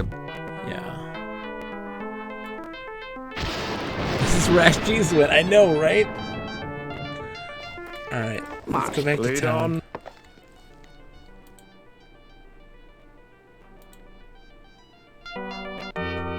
King of hot sap. Yeah. Yeah, not a suggestion, yeah. Pyotr looks at you glumly and rolls his eyes as he follows you into the 5 and dime. Okay. I'd be happy to offer you half off. What's your problem? What do you mean? Well, you're obsessed with eating me.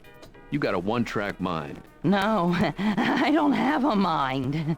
If I did, I wouldn't want yours so bad. So won't you please share it with me? You expect me to feel sorry for you? Aw, come on, man. Give me some skin. No. It's funny. I'd be... What's your... What do you... Well, you're a... No, if someone... I got half a mind to let you. Dibs. I got dibs on that half. No. Okay. I don't know if there's anything here.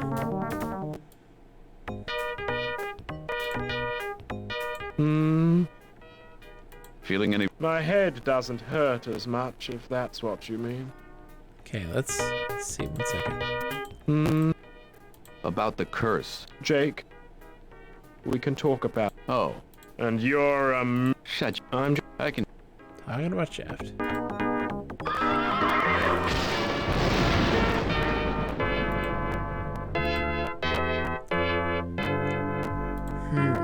Cover to Winnebago. That's funny. That's my younger boy, the mad doctor. And you should see the grandchildren. 5 of them I've got Skeleton's now. great. I just wish one of them had been a girl.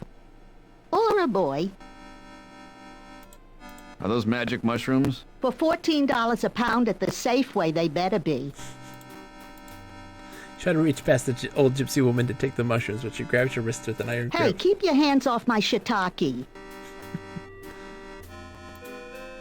What do I look like, Baskin Robbins? Take my advice. Wait till next week. I'm making a batch of my own dried newt for my nephew Theodore's bar mitzvah. What am I gonna do? Is that a Stradivarius? Is that a Stradivarius? What else? Well, the strings are genuine Stradivarius. And by that I mean that's not catgut. At your request, the gypsy woman hands you one of the books at random from the shelf. It turns out to be Dr. Seuss's Book of Death, one of the I Can Reap It All By Myself series. You open it up in the middle. And then the strangest thing occurred. The schmoozle spoke. His voice was heard. I am not dead, the schmoozle cried. Don't eat me yet. I haven't died.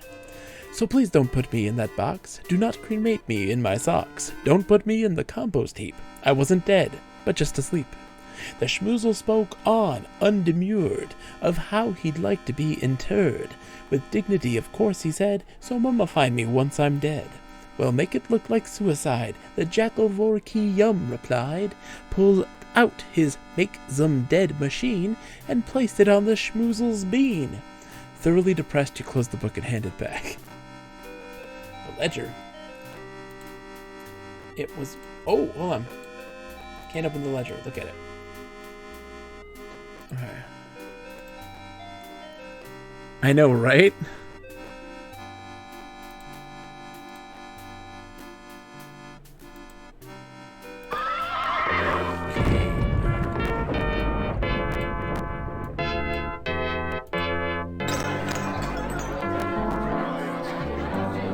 Sobered up. Yes, fellas?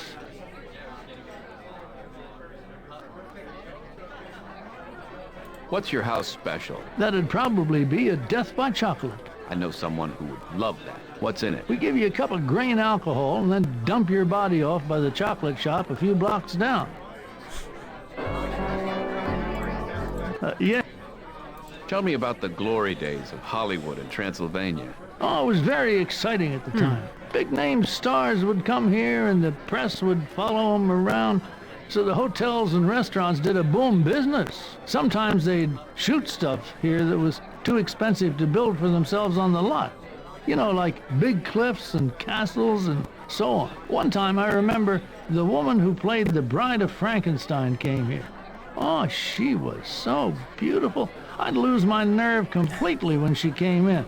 I just point at her and go, yeah. Ray Harryhausen and the people who were working on King Kong came. Well, they were so disappointed that we didn't have a gigantic ape in town. Fay Ray was devastated. She was the one that sat in his hand, you know. But I guess the relationship she was having back in America at the time wasn't going so well. So she had hoped that that ape and her, you know. Anyway, today's stars, they don't give us a look. You think De Niro came in here before he did Frankenstein? Tom Cruise before he did that interlude with a vampire? Eddie Murphy? Not a chance. Interesting. Yes. What's your house? I know what's in. We give. Oops. Yeah. When do your curse night activities begin? The night's young. What's your rush?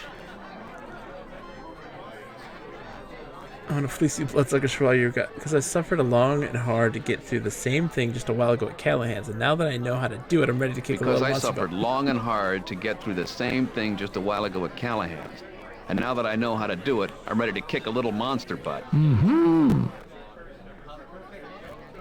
Damn straight. Mm-hmm.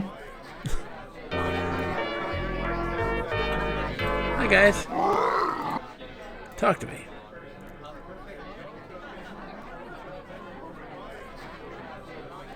Piotr and me, friend to Fugato.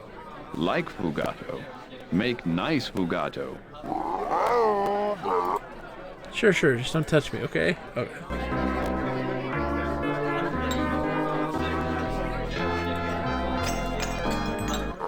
No, I kinda need... Why do you speak German? What's the Mako root for? I guess I don't need that yet. That's for getting rid of the curse. So I'm guessing that's not necessary yet, but how do I get her out of the coffee shop?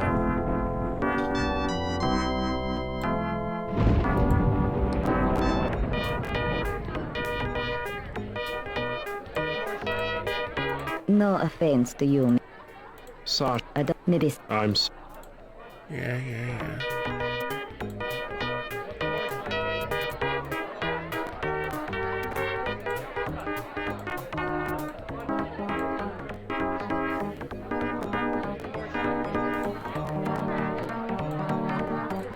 Oops. Yeah? I want to trace somebody's mole. You have any tracing paper? Oh boy, honey. That one takes the cake for the stupidest question I've gotten in years. Here, you win. Okay. Wedged cheese encased in wrinkled rind and thickly carpeted with turquoise and gray fur. What's this? The cake. Oh.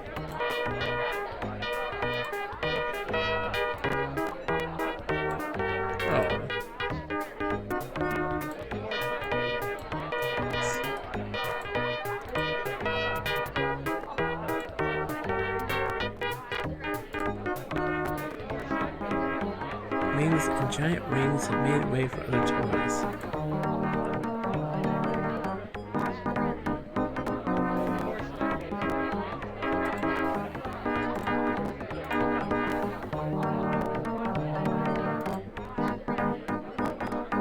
Huh.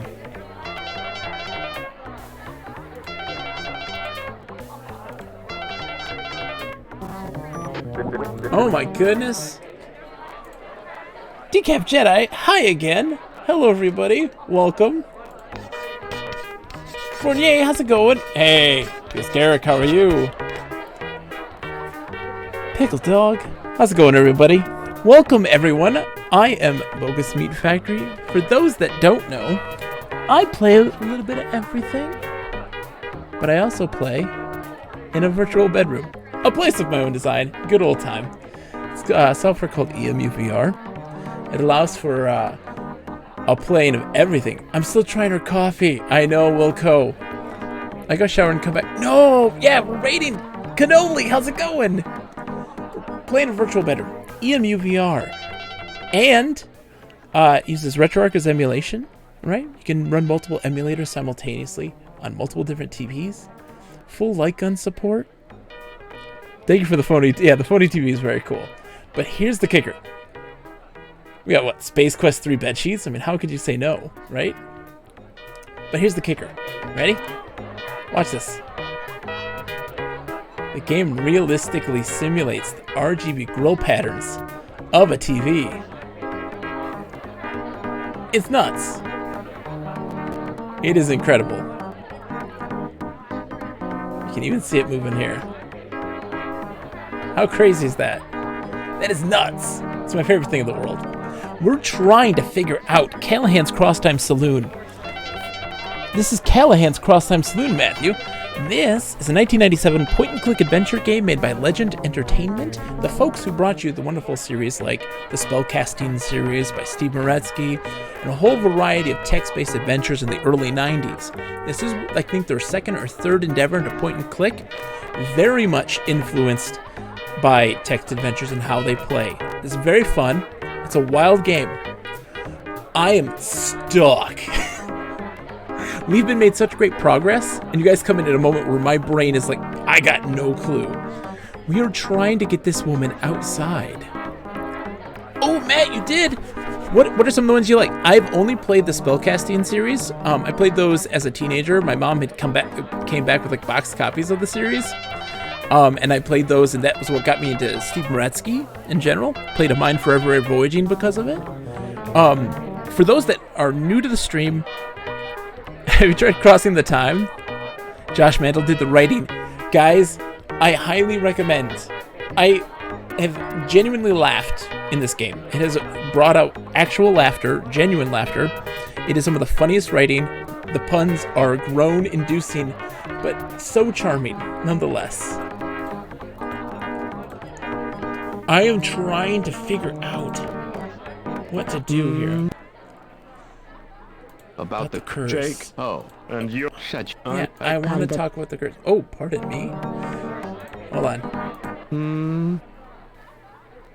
What do you want to do about Sasha? The Stepford wife. Well, we know there's some kind of spell on her. It's a curse. It's not a spell. Hey, I'm sorry. I don't know all the monster jargon, okay? Sorry. I'm sorry. It's okay. It's just I'm coming up to speed as fast as I can, you know? I know. I mean, I'm really sorry. I took some cheap shots at you. Started but never finished and, Eric the Unready, Spellcasting 101 to 301, Deathgate, Superhero League I of don't Bogan. remember what I said, but I'm sorry. Would you stop apologizing? Sorry. It's very fun. I highly recommend revisiting it. It's very much, most of the puzzles and such are pretty logical. A lot of it makes a lot of sense. Some rare instances, though, of stuff not like being a little bit obtuse, but we've, for the most part, gotten it with very little hiccups. We only had really one major problem.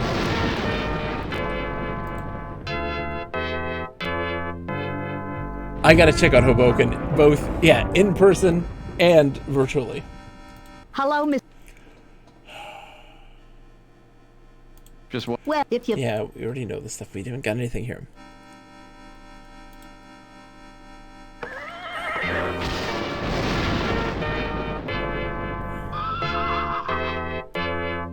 I need something to...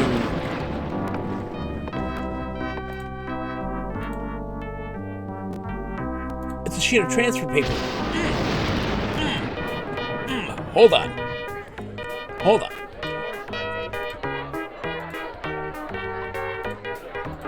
Let's see. Put on a cup.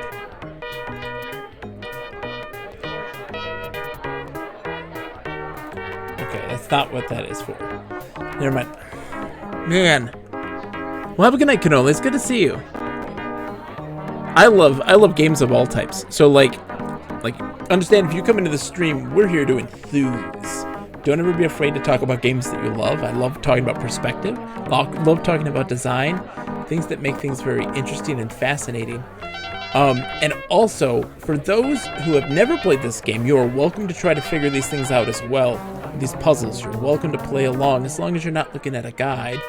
But I might have to ask for a hint, because I genuinely don't know what to do here.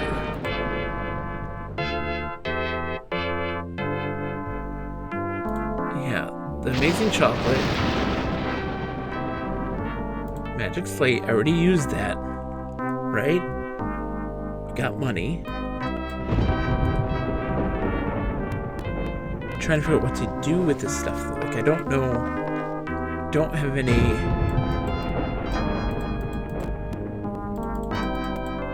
A lot of the stuff I can't use in combination with other stuff. It's old things from the previous part.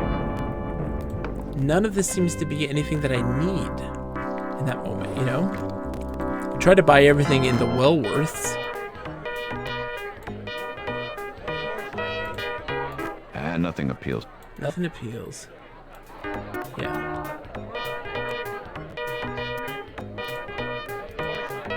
Can't take the cup because she's there. It's killing me. It's killing me. Tease. Buy tease. No, you stare at the tease. Come on already, pick tease. Excuse me? What did you call me? I didn't call you anything. Eventually decide that none of these teas suit your personal needs, your present needs. Yep, decoupage, we already did this. Yes. It's a beautiful game. This is. But I'm genuinely like, Feeling? My head doesn't hurt. Yeah, okay. Still not relevant.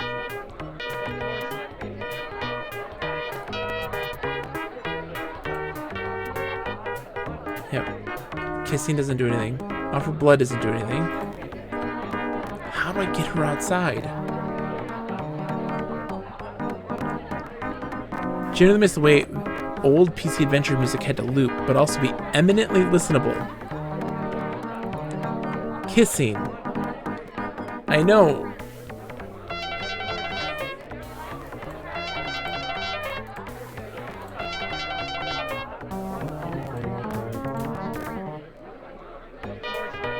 I'm certainly not going to wear them.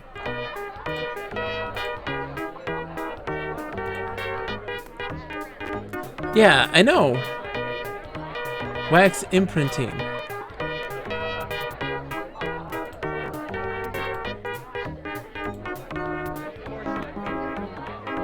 She pulls back and nods expressionlessly.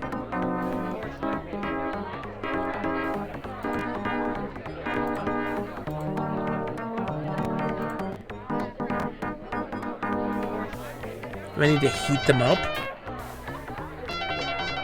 Oh, hold on. Where are the lips? What? What else is this?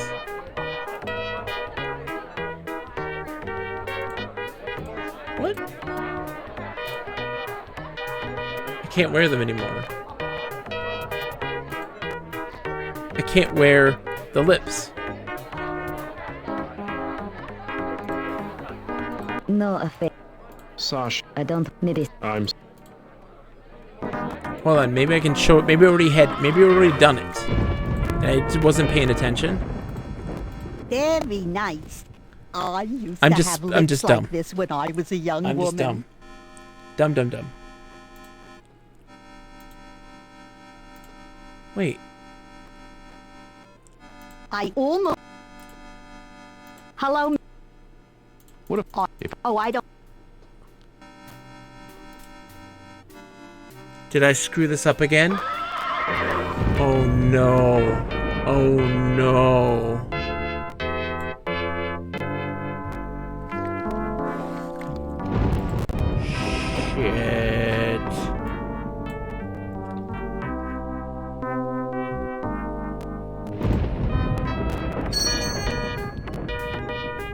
I may have really screwed this up.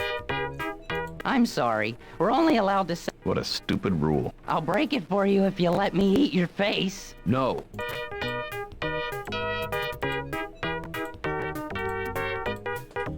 Did I screw this up?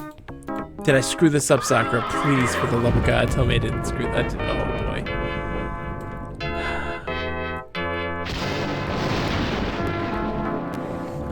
I screwed this up.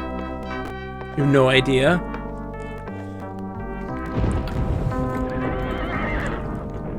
I gotta look.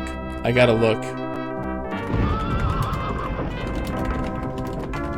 I gotta see if I did. Because I feel like I did. Hold on. Did the chocolate.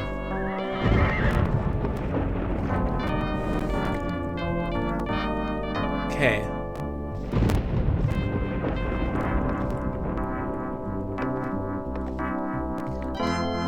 No. I did not screw this up. I did not screw this up. But you are right in saying, hey, we need to heat up the lips. I had to cheat. I had to cheat. I got a little taste.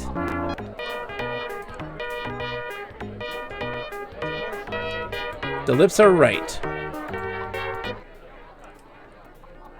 500-degree cup of coffee. Careful with that.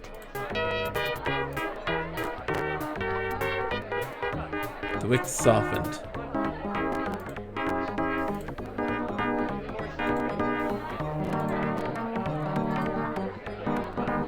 What? Hold on. Did I actually screw this up? Do I have to wear the lips? Yeah, I screwed it up. We have to start over. Guess we didn't save any time recently. Oh my gosh. That's devastating. Speedrun. Oh god. I can't believe that happened. I can't believe it happened. Oh no, wait. No! No, there's an undo button! There's an undo button! Oh my god, I screwed it up. Can I undo my load? Oh my god. Oh my god.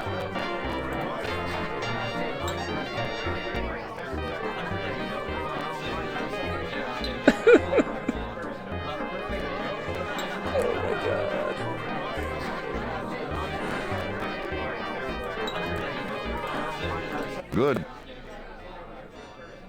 What now? Well, y'all can... Oops. Sorry. Good. Now that I... Oops. What's up? I don't know. Interesting. I don't know, hold on. That's right. Good. So, what now? So, well... Want me to... You know... How can you... Yeah. What? Well, doesn't seem... Up and tell you... Mike? Great. Sure. Good. Eddie's... Now, why are you... He told... Yeah. Jake. I'll be... Hopes.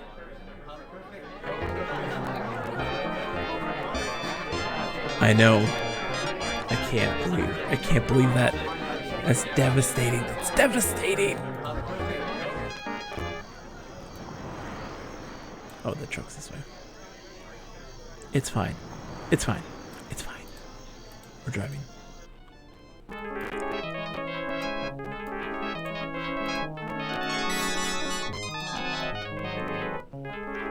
You don't need to look at any of this. We know what's going on. Push. Look.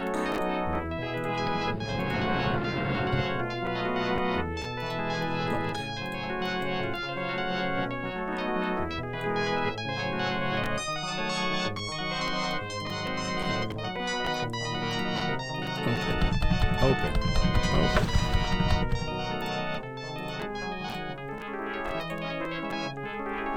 Yoki. Did you? Yes, that... Okay. He was... Oh. No. Tush. Thank... We got this.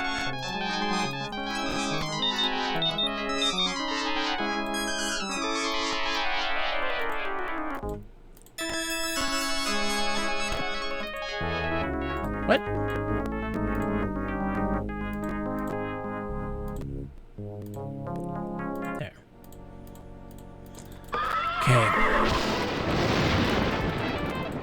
Are you all... Yes. Yes. And the same... Thank you.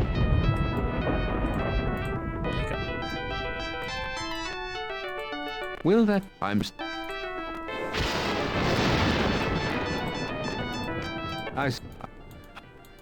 We got this. We got this. I'm so mad. I'm so mad at myself for that. That was terrible. It was Bush League. Okay. Evening. Good evening. Drunk devil. What? Oh, what? No, really. It's but Yeah, I'm... not a- But you... Oh, you're... That's an... What? Yes, I... right.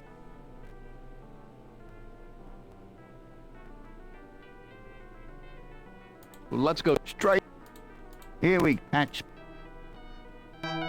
My God, what happened? Nothing. I know. Well, You're just going... oh, In here. Get the chalk.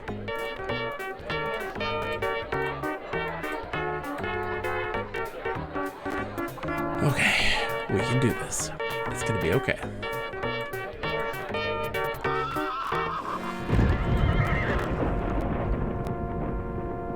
We can do this.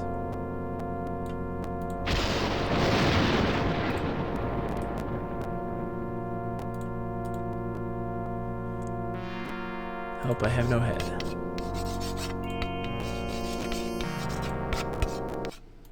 Open the box. Pitiful.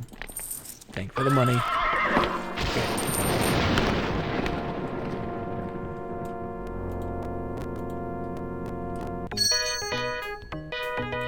Save. Don't be a dummy.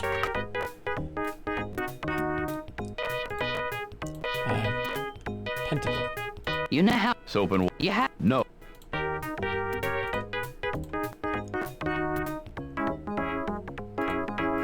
You're putting anything on. Yes. I like...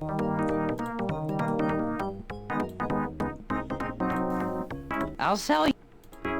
Not putting them on my lips. Talking to this dude. Stone. You. Yes. Stone. Yes. Oh, sorry. What's... So it's...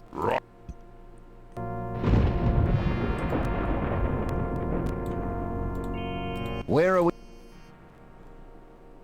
Good enough. I still gotta talk to her. You gotta tell me about the gypsy.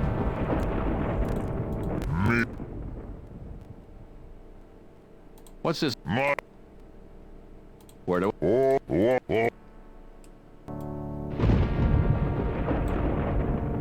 Oh, I also need to get the plant too. Let's get that quick.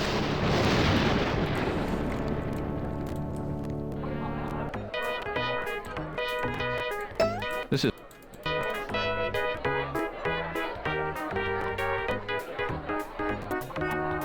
Okay. Adventure games are so quick when you know the answers. Like, this, you know, we've been playing this now for like 3 hours. And Where are we? I'm just like, I'm already caught up.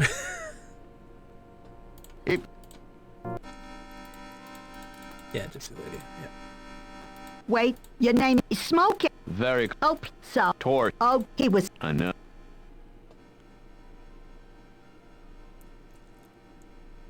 And I don't... why?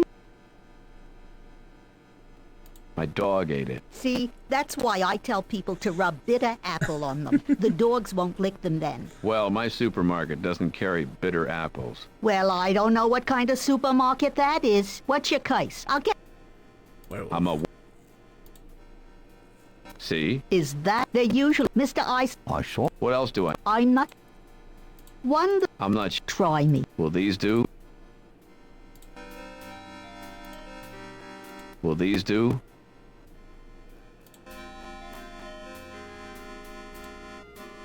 So? What? I think I'm a... See? Is that a lovely... They're usually just a... Mr... What else? I'm not so sure the... Wonderful. You have any silver? I'm not sure. Try me.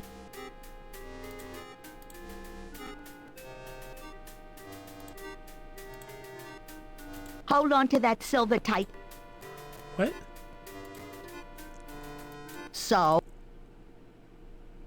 I think... What? See? is there you, Mr. Eisenstadt? I saw it. What else do... I'm not so... One... Here. Okay. Okay. That's fine. That's great. Just give me the mark now? So... What? I think I'm... See? What? Is that there you, Mr. I saw... What else? I'm not so... Wonder... Here. Hi, Sparkle. Okay. You're all right. Let's see if I can get in. Mean. Pardon me? Don't Okay.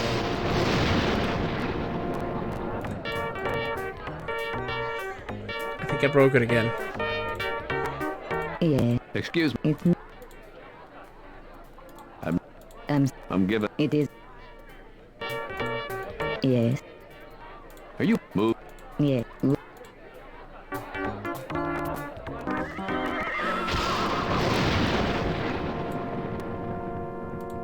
Where are we all?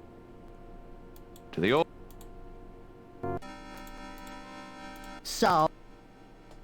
Do you know... Only... I got... P.O. That's it.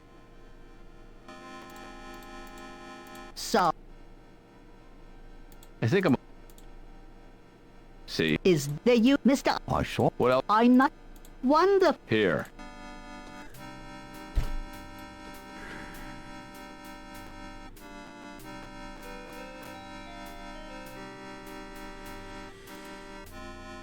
So... Okay. I'm a werewolf. I think I'm a... I'm gonna just let her talk.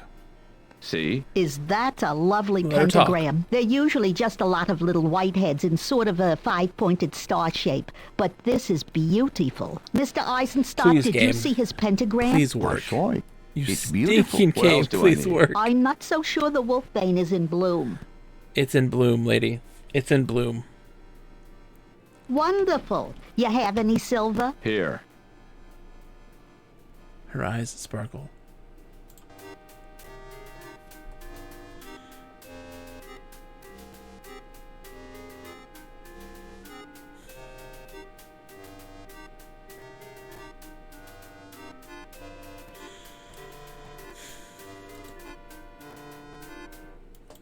Hold on. It auto saves. So, I think... See? is there... Mr. What? Here. Wonderful.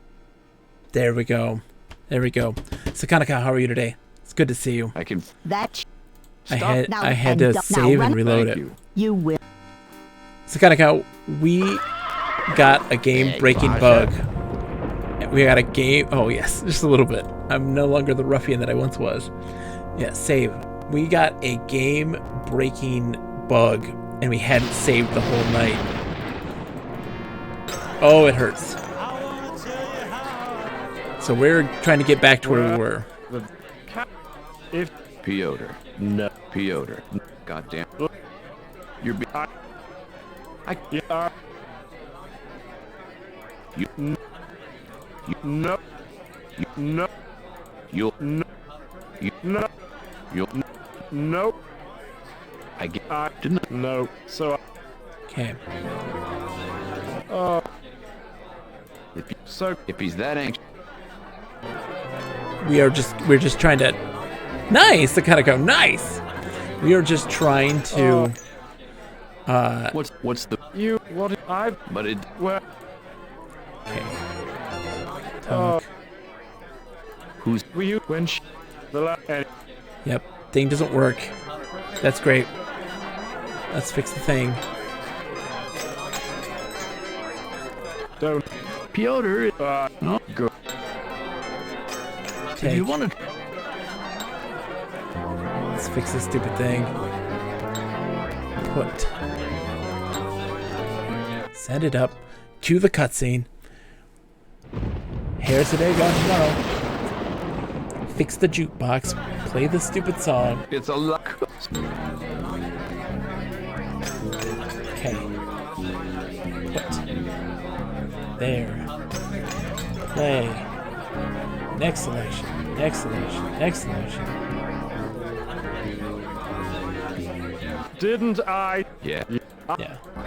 We're getting out of the bar. Gonna go see the lady. Skanika, what you been up to, man? What you been playing? Anything good? What you been up to? Congrats, by the way, on beating Lost Vikings. For those that don't know, Skanika just played and beat Lost Vikings in an online co-op game. Oh, just so much fun. Yeah.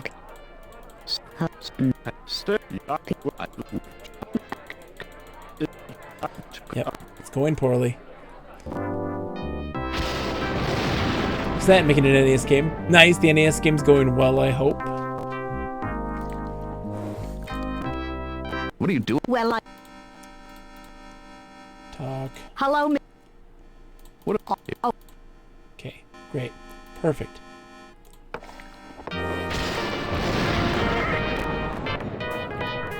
It's going to be a nice game. I can't wait. Oh, hey, crowdfund my tomb. Thank you. Sorry for us speedrunning through this right now. Welcome, by the way. It's a pleasure to have you. Thank you for the follow immensely. Bob thanks you as well. He's silent. The strong silent type, but you know what? Don't let that get to you. What? Care.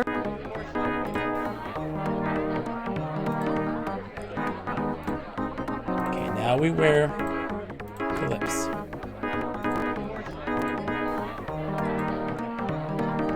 Yep. You stand and press your big, full, hot lips to Sasha's temple. She's still and unyielding, and her skin is as cold after you kiss her as it was before. She gives you a look of cool disapproval. Although she remains silent, her message is clear. Your actions were inappropriate, no matter how charming the sentiment might have been. I actually feel very good about it, but I feel like I would sound silly to hype my own work to the extreme I actually believe in it. I apologize. It's a custom in my country. She purses her lips and gives you a look of exasperation at the strange country you must be from.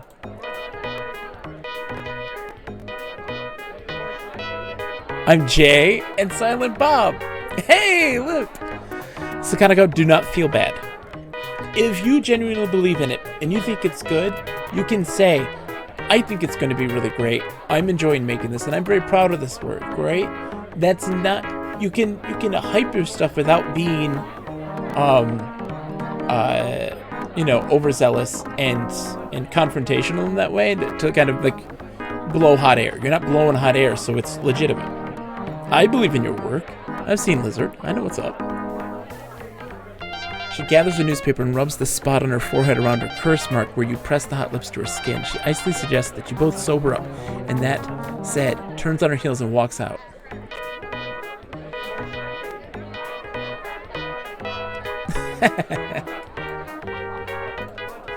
I believe it. Into the swill of the night. The Java has cooled off slightly. If you spilled it on yourself, death would come up a lot slower.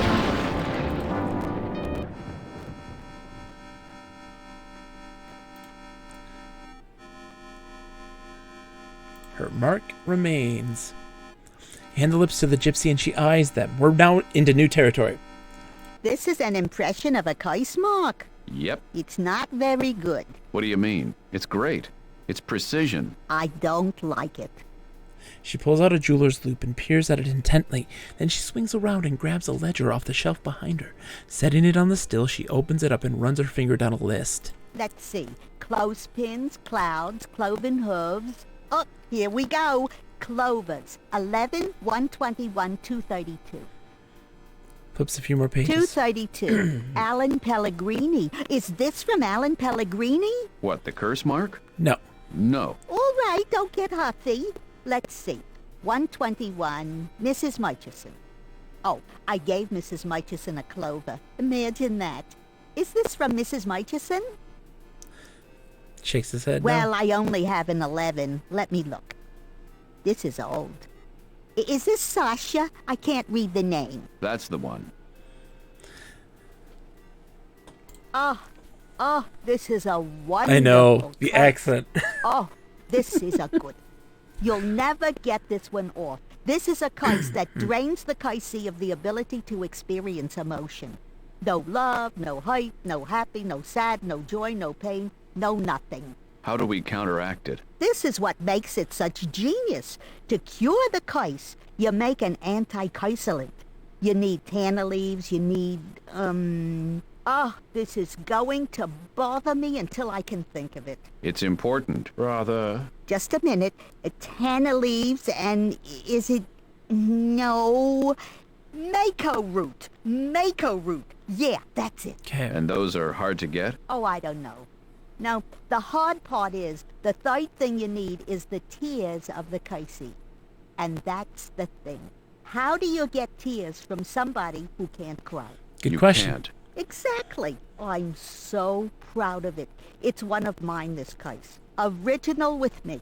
Do we, like, chop an onion? I suppose. I don't know. Maybe even then they can't cry. I never actually made the anti-cursulant before. That I remember. So, get me some tanner leaves, some Mako root, some tears, and we're in business. You don't have any of those things? Listen to you. If you had to deal with the people I have to deal with to get tanner leaves and Mako root, you wouldn't be such a schmagegi. Okay. Adds offhandedly that the curse was actually ordered by Sasha's new husband and applied by him while she slept. Can practically hear Pyotr's blood, what there is of it, begin to boil. Tanner leaves. I know where the root is. It's here. Edition of a familiar-looking blackboard. Riddles on it. Hold on. Riddles. 10 clues listed on the chalkboard. Chime, moisturizing plant, snug. Yard, linked steel, leg joint. Younger. Grain, bid. Can I can't participate. Save! Don't be a dummy. Okay. Me, Jake. Yes, we're good. We're buddies.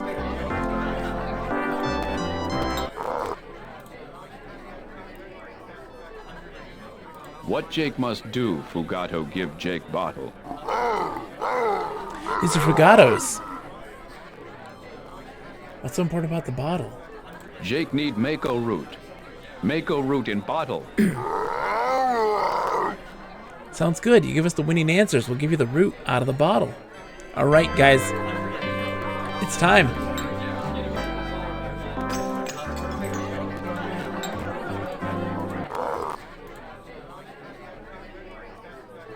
Me have riddle answer for Fugato, me think. Okay, guys. Riddle answers.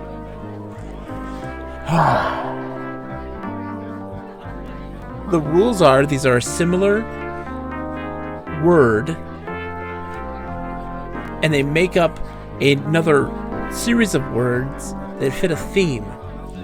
Touched in the head and manta. So Ray.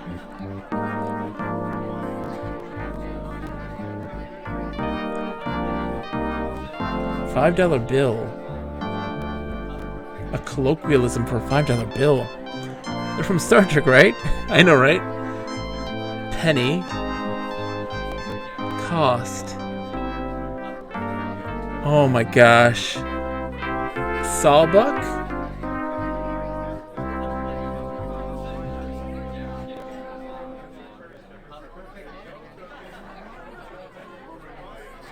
Sawbuck.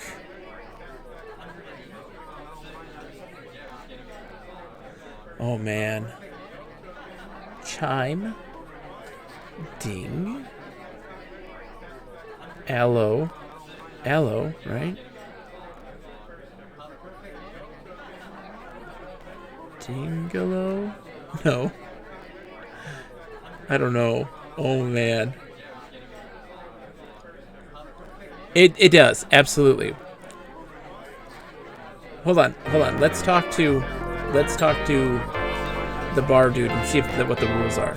Welcome. It's a phenomenal place you get. Cousin. Jake Stone. That's right. I would.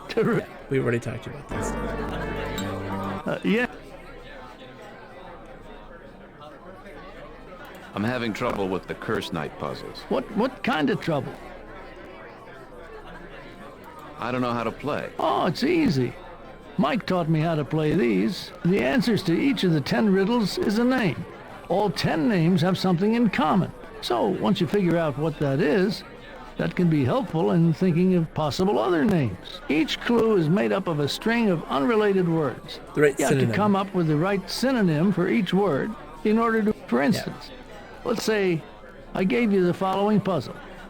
Certain, Peru capital, pottering medium, contrary prefix. Okay, you gave me the following. It doesn't work a second time.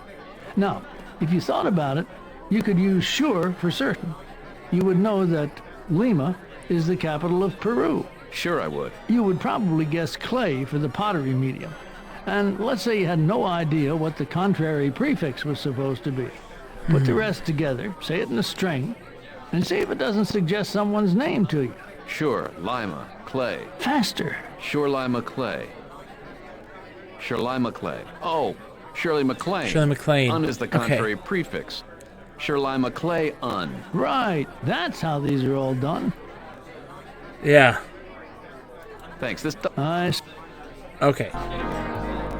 The first set weren't so bad once we found out they were band names. We were able to figure that out. So let's talk to him again and see. Me.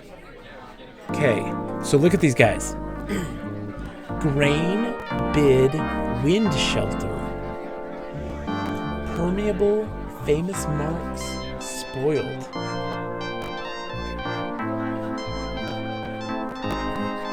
Yard, linked steels, chain. Lawn chain. Leg joint, knee. Lawn chain, knee boy.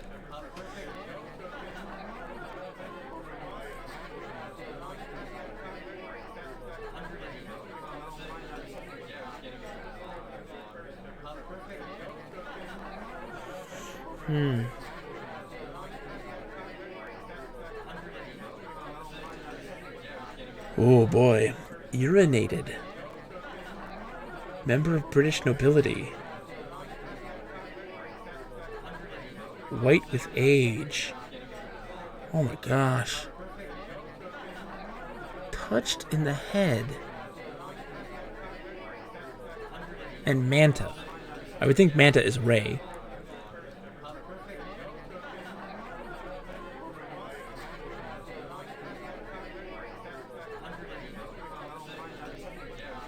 Oh my gosh.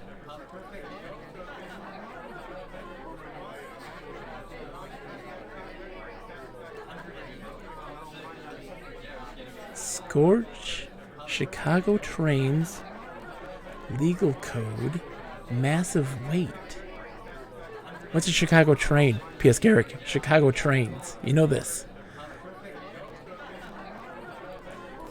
Scorch would be burn.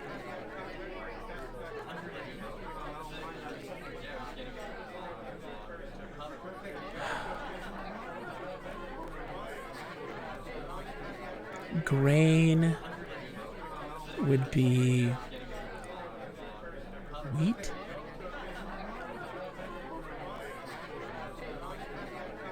Six is else. Elsa. Six is Elsa. Lean. Aromatic organic compound. Elsa Fitzgerald. Oh God. Bingalow Comfy. Elsa Fitzgerald. Who is Elsa Fitzgerald? No, it is not Elsa Fitzgerald.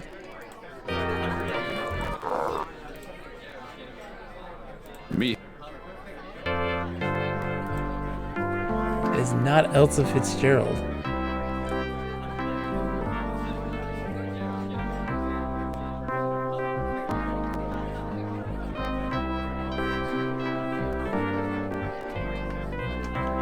Elsa Cinnamon? Fitzsimmons?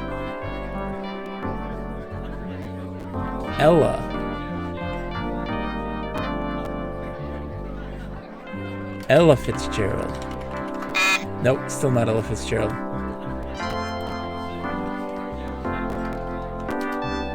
Who is... hold on. Elsa Fitzsimmons. That's a person. No. Oh my gosh, I have no idea.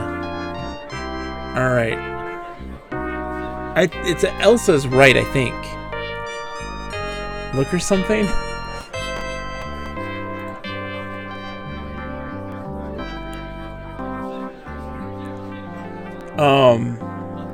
Wow, okay.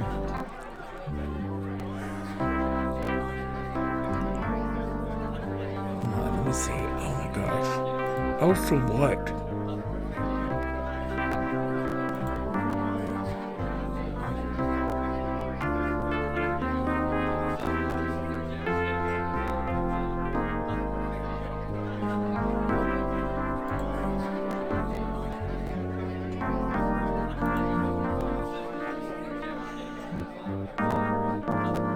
Chime would be Bell. We don't know the subject matter yet. Esters are aromatic organic compounds. Number 1 is Bell.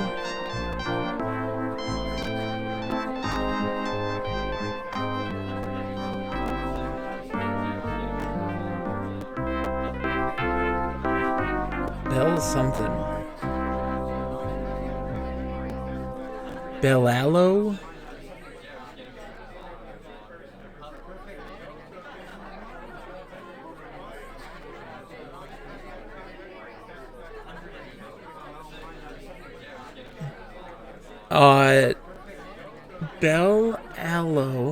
Bella. Hold on. I might have something. Here. Bellalo. I don't know what snug would be, though. What's snug? Oops. 9. $5 bill. Vincent Price. Oh, you are so right. You are so right. Cent and Price. Oh, we got one of them. Oops, 1 second. I didn't mean to do that. Sorry, dude. Me have... So this is... I'm gonna guess this is Bella Lugosi. Because I have Bell, Ella, Allo. I don't even know how to spell Lugosi. Horror movie actors. Because this is horror themed. Okay. Horror movie actors. It's a sequence. Yeah. The VIN, I have no idea has anything to do with $5. But we know cent and price. So you can just guess. You can fill in that other one to be in the VIN.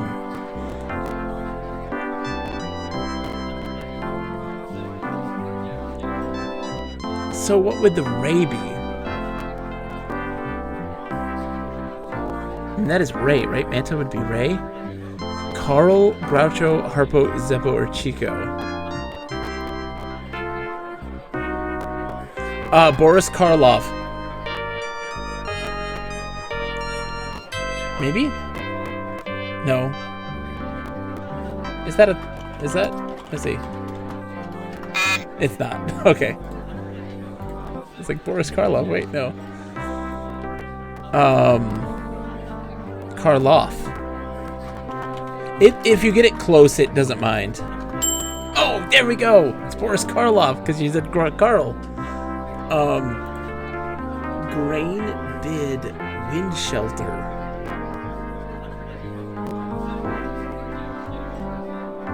Oh my gosh.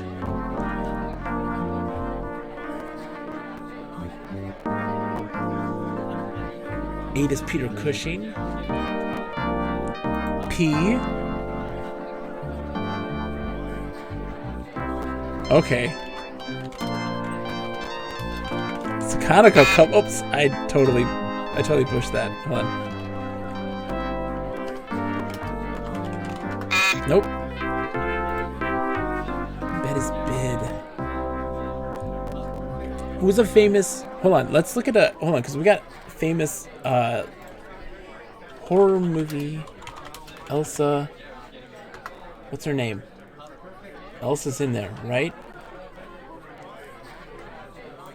Actress. Old. Elsa Lanchester. Let's see if that's actually it.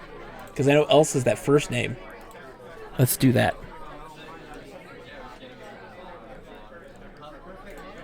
Elsa. Oh. Lanchester. Is. Esther. Okay. I like this. Okay. Moss, Shiv, Fluffiness, Drawing Fluid. God.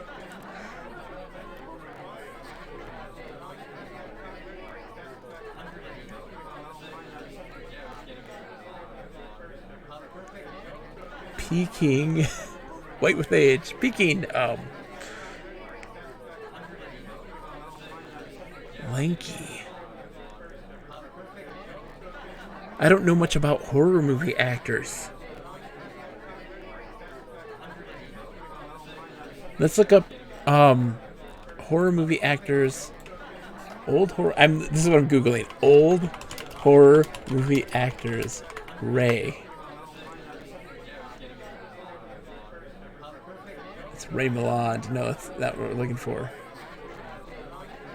Not the last name being Ray.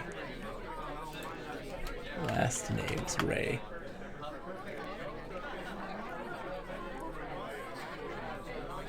It's not going to be that then, I guess. Lon Chaney. Who's Lon? Okay, hold on.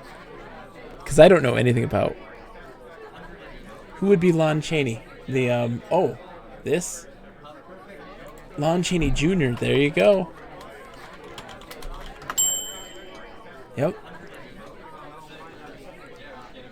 Wolfman, okay. 5 is Charles Lawton. You're welcome, and hi, Isaac, how's it going? Thank you. Charles Lawton. I don't know any of these things. I don't know old horror movie actors. Char. Les. Law. He was Dr. It was Dr. Moreau. Oh, okay.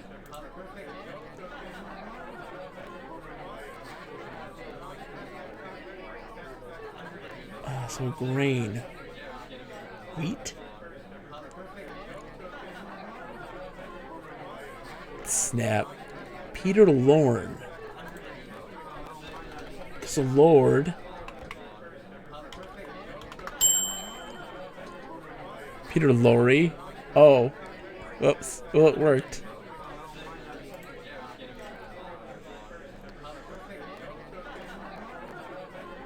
Man, this is tough. I'm so glad you're all here right now for this. Because the other one, like, was band names. I kind of got that one. There's only one that I really had no clue what it was.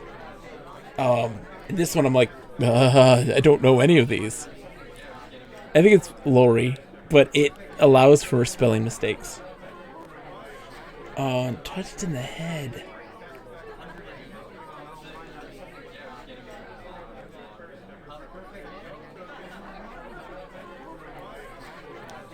Grain Bid Wind Shelter. Moss Shiv.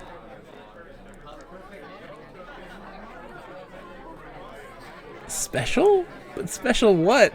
Like special Ray?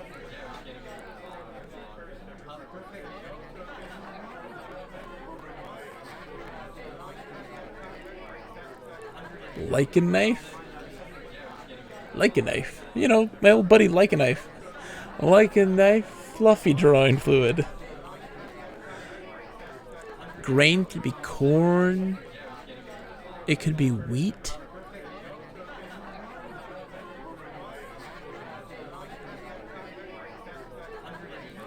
It could be rye.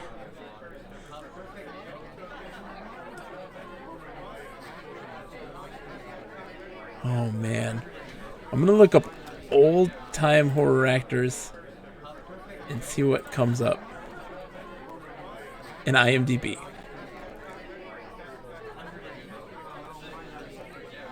Lon Chaney Jr.'s on there. Peter Cushing. Yeah. Dwight Fry. Christopher Lee. George Zuko. That's all we got, guys? Is 10 names? That's not helpful. Fay Ray. Oh, hold on. Let's see. What numbers would Fay Ray be in? Oh, touched in the head.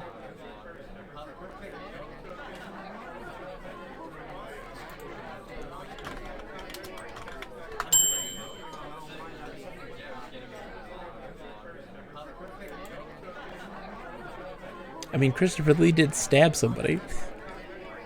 Isaac's just killing it right now. He knows what's up. This is hard.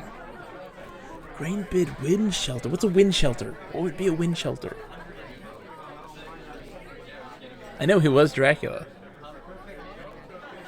Offer is the bid. So... Gris... Okay. Lee. A Lee? What is a Lee?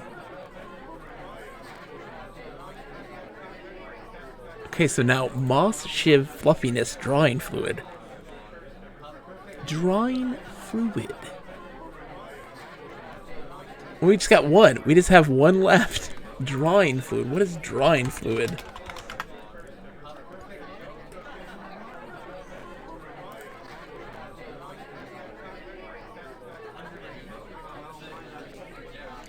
Paint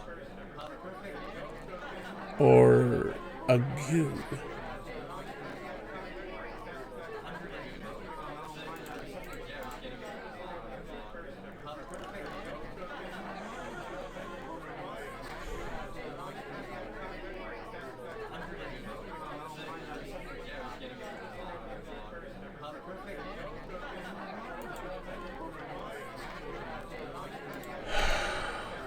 Cushioning?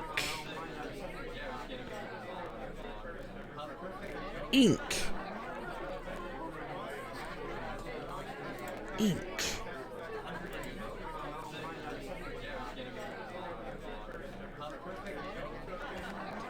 I don't have a clue.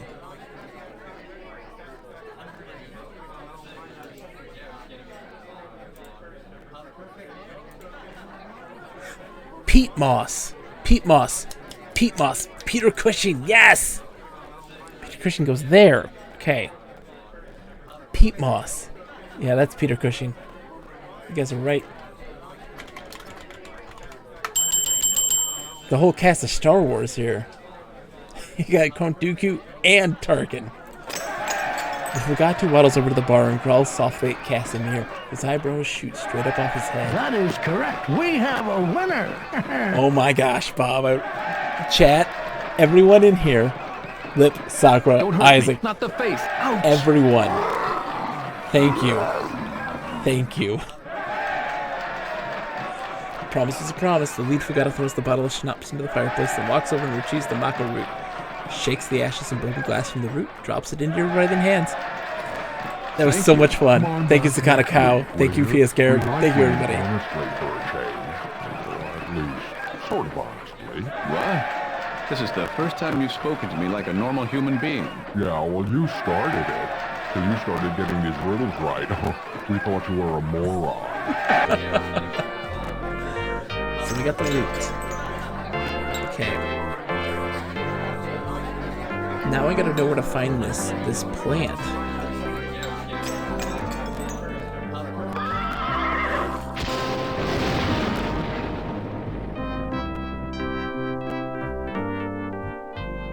Like this is some kind of plant, like a Tarna plant or something.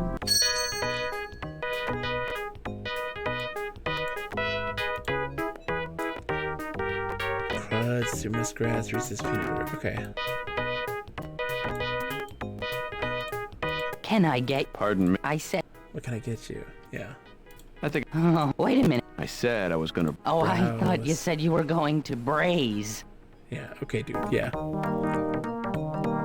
That was a tough one. That was a tough one. Okay.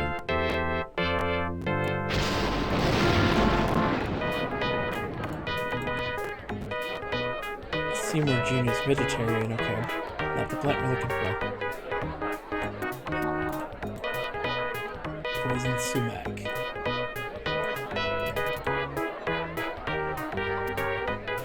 Okay, not the plant we're looking for.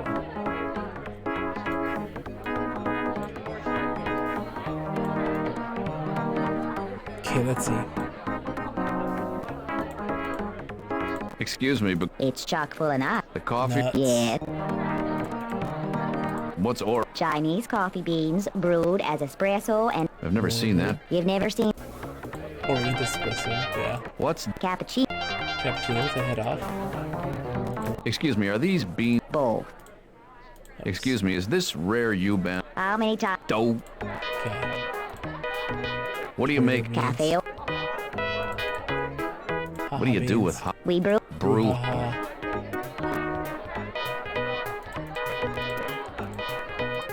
Okay. Not a plant there.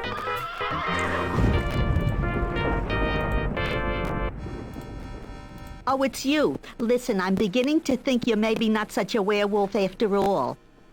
Why not? Why not? Well, turn around. Let me look at you. I'm tired of turning around. I came here to get away from that. Well, what? You don't get any more or less hairy than this? You just stay at this in-between level? This is not my in-between level. Fine, fine. You're right. Oh my gosh. Okay. Oh, it's...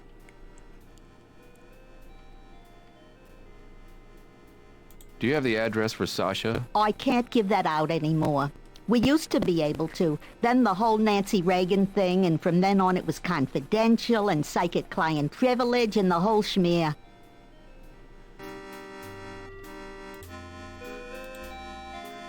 It has her ledger sitting out. You can only see the scrawled details of the spell on Sasha, but her address as well. 1313 resting place. At least we got that. Okay, good. Oh, it's you. I've made a little progress getting the anti-cursulent ingredients together. I need all three, the Tanner, the Mako, and the Tears. So, you look thin. Have you had your tarot read lately? Or a card trick? You like card tricks? No. You sure? Yes. That's only because you've never seen me do card tricks. Let's see the card trick. Watch this. Over the next 10 minutes, you're asked to deal out the deck 4 times. Memorize 6 different cards, count off 5 packets of various sizes, and politely refrain from commenting or visibly flinching at the bad sleight of hand. Now, let me get my little sponge rabbit friends. While her concentration is momentarily turned elsewhere, you hurry yourself out of the vortex and break the spell. Slowly, the world returns to normal. Okay. Let's get the tears.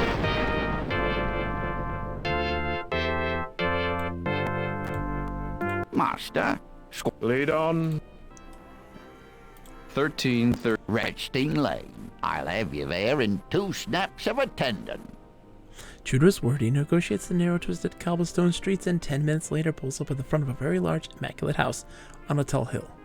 You and Piotr get out and knock on the door. Yes? Sasha, before you slam the door in my face, can you wait a moment? You're looking a little better. Thank you. Please do come in. Ziv is not home from university yet, but I'm expecting him shortly. Mr. Stonebender, how lovely to see you again. Please do come in. 2 snaps of a femdom. Well, you haven't seen this game yet, Isaac. It might happen. Sasha nervously asks you if you're actually a werewolf. Is that a problem? She remarks quietly that she has an allergy. You rub your hand on the thigh of your jeans, scraping off almost the entire pentagram and display it to her. It's one of those temporary things. I'm not really lupine. She cocks her head and gives you an odd look, but she quickly suppresses it. And it leads you further Please inside. follow me. Okay. You and Piotr accompany Sasha to a cavernous living room. She gestures to a small divan and with plastic slipcovers. Take up position, but you both wait to sit until Sasha herself sits. Feeling better? Yes. Nobody's quite sure what to say next. Ziv is due back from university any moment now. I'm sure he'll be glad to see you. That's a lie. Please, Piotr, let's not. Not what? I don't think you came here to bicker with me. Perhaps I'm wrong. Piotr thinks about this for a moment. No, you're right. We're here to try to prove something. Really? Piotr looks over to you. You swallow uncomfortably. There's nothing obvious on or around the desk. You'll have to examine the drawers individually. Snap. Please, Mr. Stonebender, I have some personal items in those drawers that I'd rather keep private. By the time she's finished speaking, you return to the divan and your ears are bright red. Okay. Mr. Stonebender? This is a magnificent home. This is a magnificent home. Well, thank you. It's been in my husband's family for generations, as has my husband. The slipcovers are an unusual choice. The furniture is antique, and certain kinds of stains are nearly impossible to remove. It's got a point. Aha. Sasha and Piotr go back to their hushed reminiscences. Mr. Did you know I had to get a curse mark to get into Casimir's? Jake, ixnay on the Urs marquee. It's quite all right, Piotr. I don't mind discussing them. I wear mine proudly, even if it is predominant. May I ask what it's for, or is that outside the bounds of propriety here? Not at all.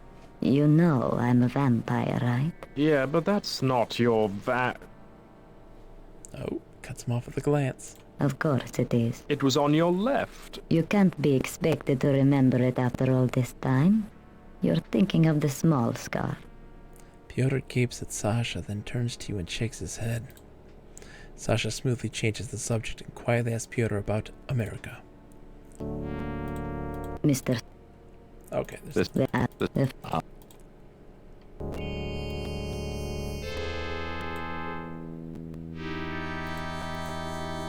A rose so deeply violet that it's nearly black lies on the tabletop. Thinking it might perk you up to carry a flower around, you arise from the divan to get a rose from the table, or, if you prefer, you arose from the divan to get a rise from the table. The blossom is sticky in places, with webs of gelatinous goo threaded from petal to petal. In fact, it reminds you of your own flowers at home, which you allow to sit for weeks after they've died, until the water begins to crawl out of the vase. You replace the blossom on the table and wipe the putrescence from your hand as you sit back down. Since the divan is a plastic slipcover, you're tempted to wipe your hand off on that instead of your pants. But no, Sasha probably doesn't want those slipcovers to get dirty.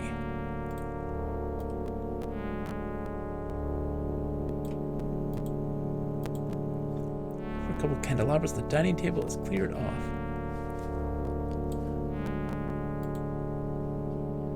Don't be a dummy. No thanks. I took care of that while you weren't looking. Excuse yourself and go into the lavatory, shutting the door behind you. Under cover of a flush of the commode and the running of water in the sink, you slip the hairbrush into your pocket, vowing to return it later.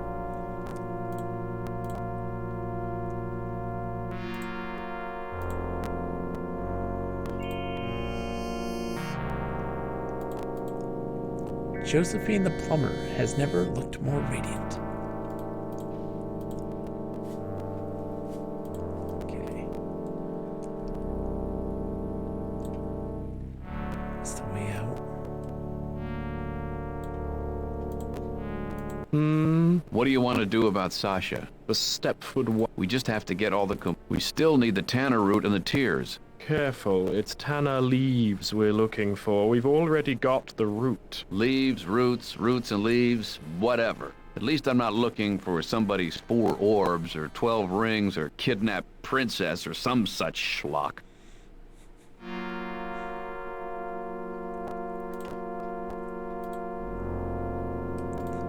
Okay, let's see.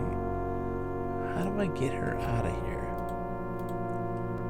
Sasha's house is an odd mixture of grandiosity and disuse. Much of it is beautiful, or would be, were it not dim and thick with dust. Strange that anyone would choose to surround herself with so much beauty, and yet not take the trouble to perform even the most routine maintenance.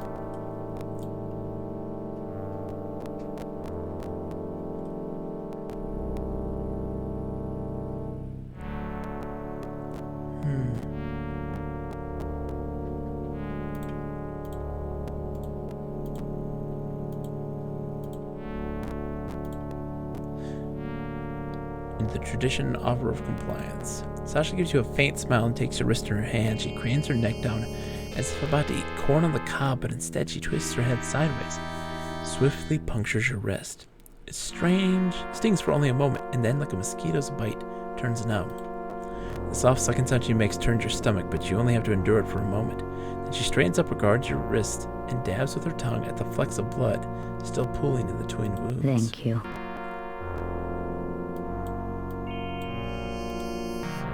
Huh. Mr. Did you? It's quite not. It was you. Okay, nothing there. What do you want to do about this week? Okay, it's all the same. Okay.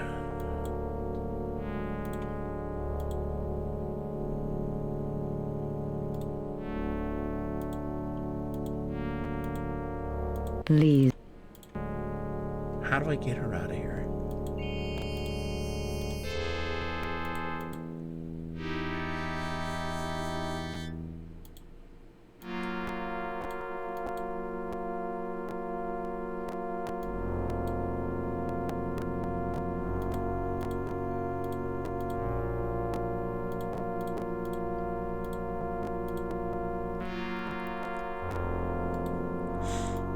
Too bad you're not a real werewolf, right? She's allergic. Hold on.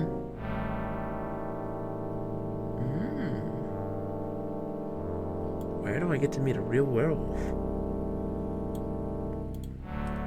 I'm fine. He's staying here. You said. Back to off. Out you. That's good. Oh. We got this. We got this.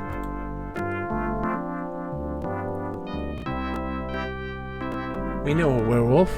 We've seen a werewolf at least.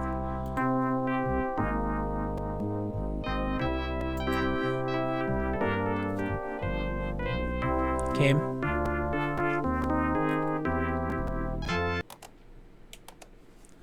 Really, game? Really? You gonna lock up on me there? There was one in the bar.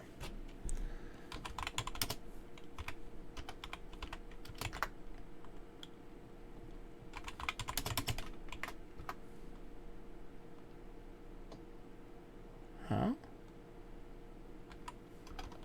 Oh.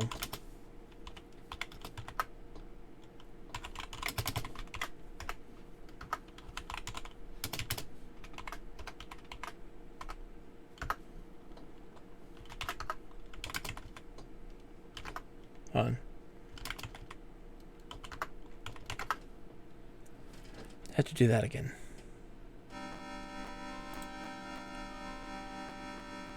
Restore. Don't be a dummy. Get the brush. It crashed on me. I have to do this crazy workaround to get this to work in this software. I'm fine. You said. Back off. King of Hearts. Yeah. You. I think you would really benefit from Schoolhouse Rock. Conjunctions are very useful for hooking up words, phrases, and clauses. Tor, hooked on phonics. That's funny. Alright, see if this works.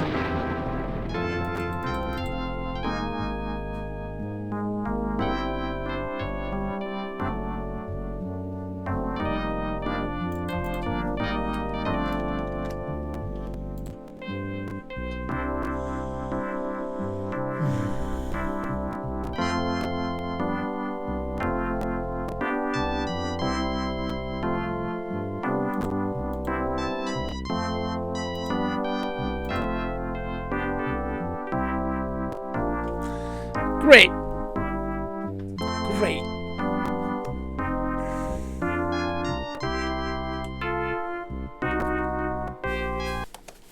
Great. Great. Great. It locks up. Oh my goodness. Oh my goodness. Hold on.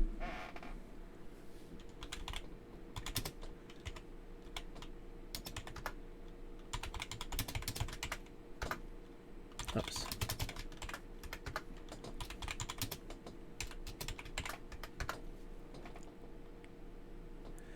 That is the truth.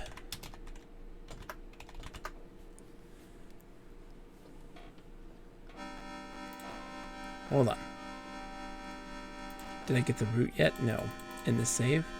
Or in wherever it auto-saved here?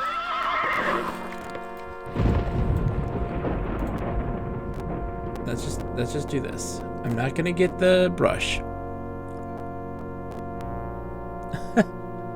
It's the truth. That's the truth, Isaac. I need to get a best grip. I'm fine. He's staying here. You said.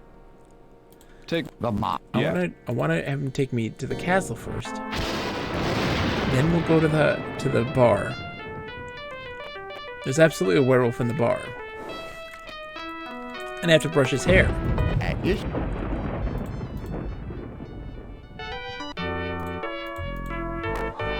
Just going into places to try to break the chain.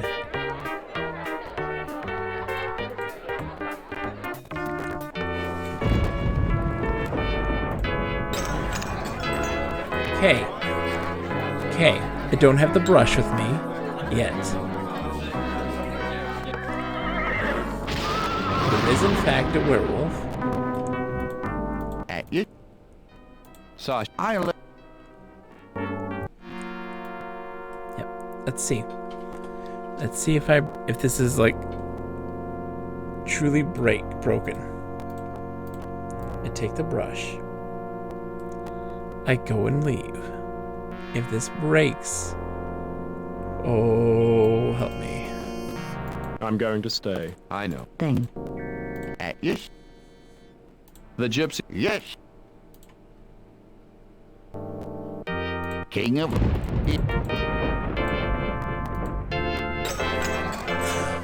Oh, we broke the chain. We broke the chain. It locked up if I was just trying to go. Oh my gosh, I was like, we're done. That's that. Good night, everybody. Run the brush a few times through the werewolf's course for the werewolf purls softly, obviously enjoying the sensation. You have a brush full of authentic werewolf dander. You stop. The werewolf grunts forlornly. Oh. Oh my gosh. I was genuinely saved.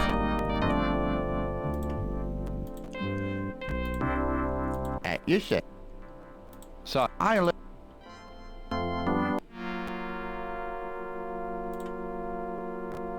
Yep. Sasha's face begins to quiver. She gets a tick on one cheek. Then she sneezes, a feathery little tissue that makes you want to slap her around and insist that she get a real sneeze. Oh, she left. Child of the room, you open the desk drawer. There's nothing in the particular drawer except dust and a few yellowed household papers. You shut the drawer again and carefully. Yep. Oops.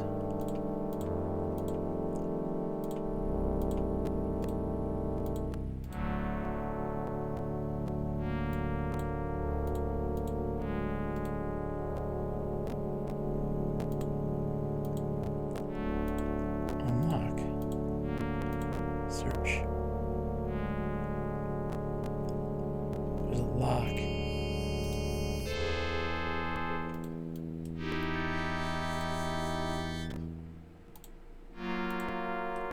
There it is. Send that as plain key. Unlock. Unlock with. Oh, there you go. Pull open the okay. Inside is a small bundle of letters, something that looks like it used to be a flower. I was just gonna search the couch where she sat, you know? A small vial with a couple of drops of clear fluid inside. Piotr? My letters. I can't believe she still has them. What about these? That flower. I'm not sure. I think I bought it for her on our first date. And the vial? Those are the tears from when she told me she was going to marry Ziv. What a thing to say. She used to be very romantic. You nod your head.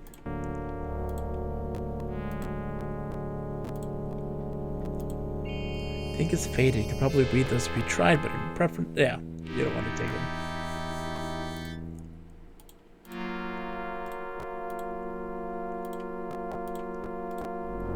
Okay, so we have our tears now. Need to get out of here. What is a Tana? Oh, desk. Lock.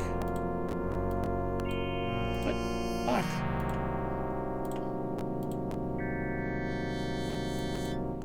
What? Oh. On. Drawer. Lock with that. Slip the hairbrush into the drawer, then lock it back up. Then you put the key back in the couch. Perfect. Sasha will never know you've been messing with her deeply personal belongings. Although someday she'll sure wonder how that hairbrush got from the bathroom into the locked drawer. Sasha sachets in the room, trying to look demure and unaffected by the sniffling and snorting she's doing. She sits down, determined not to let the sudden mysterious bout of symptoms interrupt her hostasing. I think I can manage to control the sneezing now, she says. We're good. Goodbye. I'm going to stay. I know. Thank you. At your service. The gypsies, please. Yes, sir. Yeah, what is the Tana? I don't know. The Tana leaves. There you are.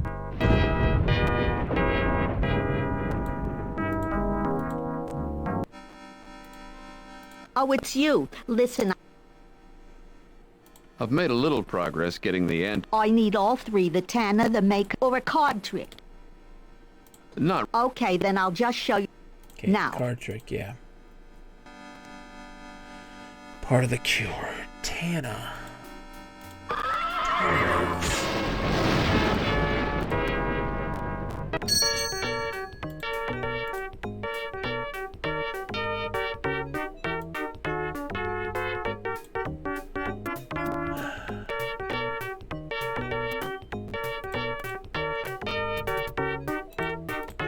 Overstock bin.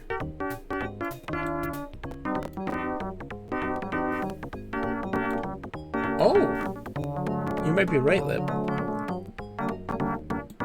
You might be right. You might be 100% right.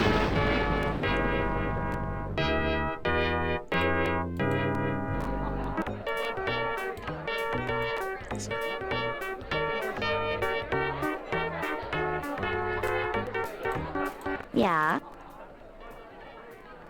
Are Tana leaves ever used for tea? Why? You have black hairy tongue? I don't think so. Well, that's all that stuff is good for. And reanimating mummies. You're not reanimating any mummies, are you? I had no particular plans to, no. Maybe. I didn't think so. You don't have the fez for it. In answer to your question, no, we don't carry it. Nobody drinks it if they don't have to. Yeah? Why? You... I don't think... Well, you're not... I had no... Reanimating mummies. Okay, so I bet you that's back at the tavern. Looking for mummies.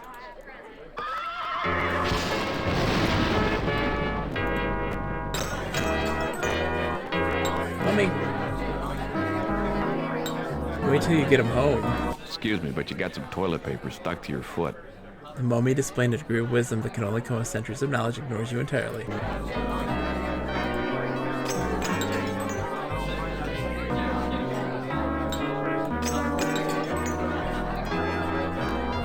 Let's see.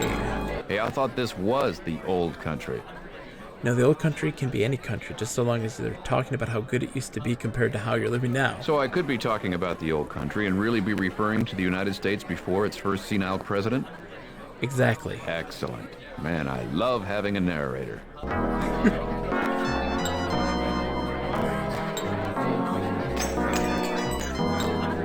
Yes, Jake?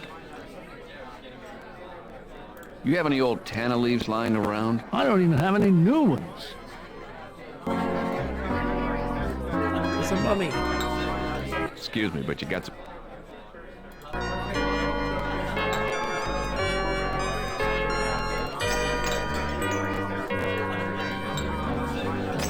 Put tea on him.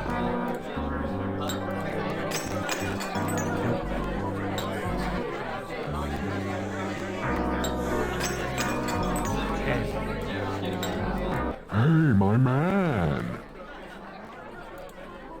That's funny.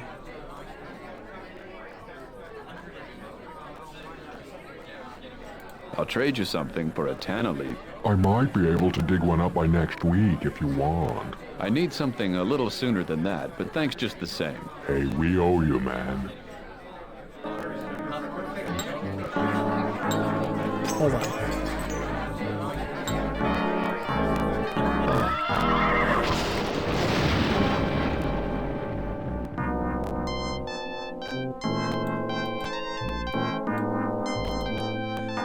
Let's see if he knows anything. I'd be happy to offer you.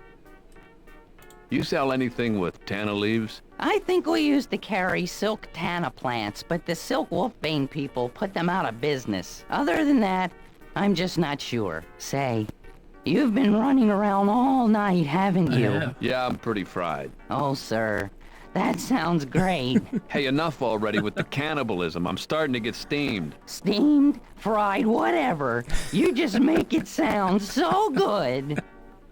All right. Nothing there. You said. No. I'll be.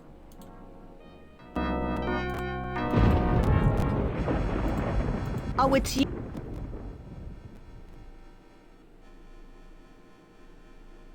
I have some of the anti-curseling components you mentioned. It's no good unless I have. Have you had your bum? No, not nearly enough. Bow your head before the old gypsy woman. She proceeds to meticulously touch your scalp all over. Makes lots of noises. Surprising confusion. She identifies the bumps and furrows of your You're cranium. next, Mr. Eisenstadt. Oh, that'd take you all night with me, Mum. I got a lot of bumps. That's all right. I don't mind. Okay.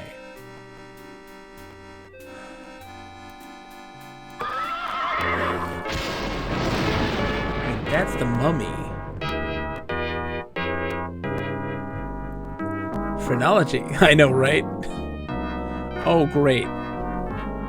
God! Present says McGraw.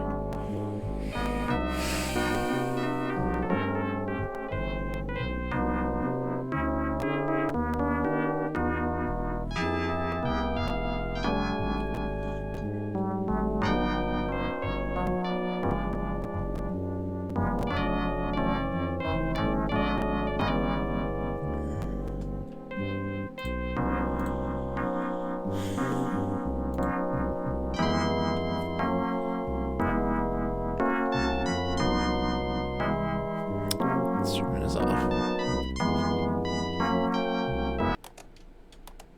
It could be just the emulation. You know?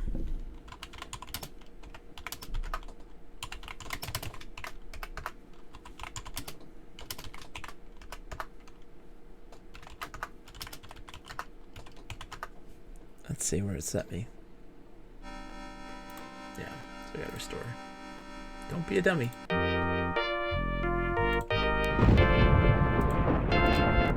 I bet I could. Hello? Oops. Is that? Oops. Hey. Sasha. Hi, Larry. This. I know.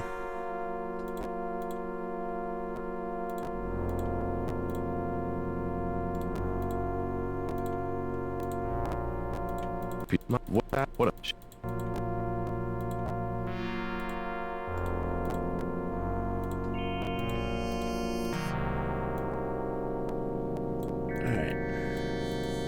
I. You said. Back Off with. There you are. Hold on. So there are T's for this, right? Yeah. Art. Well, you're not. I had no. I did. In. Save. Save. Save. Don't be a dummy. We might get Sakura a subscription so we can use the emote. Let's see.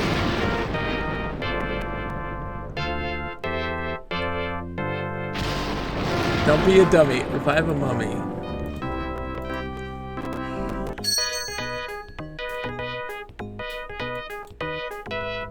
Shirts, candy. Ooh, teas. Delightful selection of herbal teas with medicinal effects, among them sumac, long blackhead's comfrey blend, farewell elephantitis and fenugreek, and tanna leaf. Black hairy tongue. Look at that. Look at that. That'll be all the fingers on your left That hand. is so... Pardon me? Oh, did I say all the fingers on your left hand? I meant 22, Bonnie.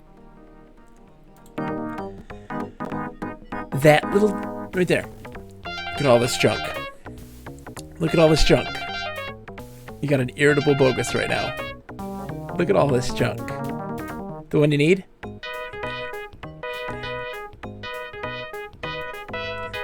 Irritable bogus is talking. I want to finish this so I can go to bed. I'm tired. I'm tired. Oh, it's you. Listen, I'm beginning. Yeah, I'm not a werewolf. I have some... It's no good unless... Have you had your... Yeah, I have all three. Fine. Sorry. You, but... I have all three. Oh, I have to open this, don't I? It's not such a good tea, but I'll keep it around for people with BHT. I'm tired and grumpy. Hairy tongue? That's right. Okay.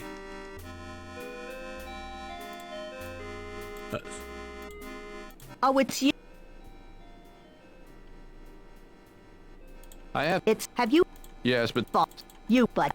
Okay, I have the stuff, right? Open. Okay, now we got it. Oh, it's... I have all the anti-curselant ingredients. Well, give them to me. Every second counts. There we go. Why? Is there a time limit? Yes, Sally Jesse comes on in 5 minutes. Okay. Did I tell you to give me this? Yeah, it wasn't that long ago. I'm sorry, I can't keep it straight. Oh my gosh. 80 years ago, I remember like it was this morning. This morning, I remember like it was 80 years ago. What was it for? I need all three, the Tanner, the Mako, Sally and the just said tears. Raphael. So you look thin. Have you had your tarot or a card trick? No. Okay. Now. What? Come on, let me give you the stuff. What are these? Tears. Okay, and... The anti-curselant. You don't remember? I'm sorry, I can't keep it straight. It's no good. Have you... Yes, but... Oh my gosh. What is it doing? What is this game doing? Game? Did I want a Mako root? Yeah, remember? You just mentioned it a little while ago. I'm sorry. Well, give... Why? Is there a time? Yes, Sally Jesse come... Okay, 5 minutes, yes. Wonderful. Everything I need for the Didn't crash. anti-curselant is right here. She bends down and turns around and gives you a wink. I'm gonna mix it up right here in the sink. Okay. Let's do this. Let's do this. Where's my boy Donna, you at? Yo, Phil! The real Phil, not that Dr. Phil nonsense. Okay. Whoa. In your absence, Sasha's husband Ziv has returned. He, Sasha, and Pyotr are at the dinner table making strained conversation which tastes as good as it sounds. Ziv, I'd like you to meet Jake Stonebender, Pyotr's friend from the United States. You reach out to shake hands with Ziv, and Ziv proffers his own. His hand is cold and rock solid. Nice to meet you. The pleasure's mine. Am I interrupting anything? Dracula. We were going to eat, but it seems I'm the only one with an appetite tonight. Sasha, how about some wine for our guests? Excuse me. Excuse you. I do believe you mean Thanks Arsenio. anyway. I'm not having any Me either. Just me again, I guess. Back to finishing his dinner while Sasha waits for the next command. Pyotr seems furious and frustrated.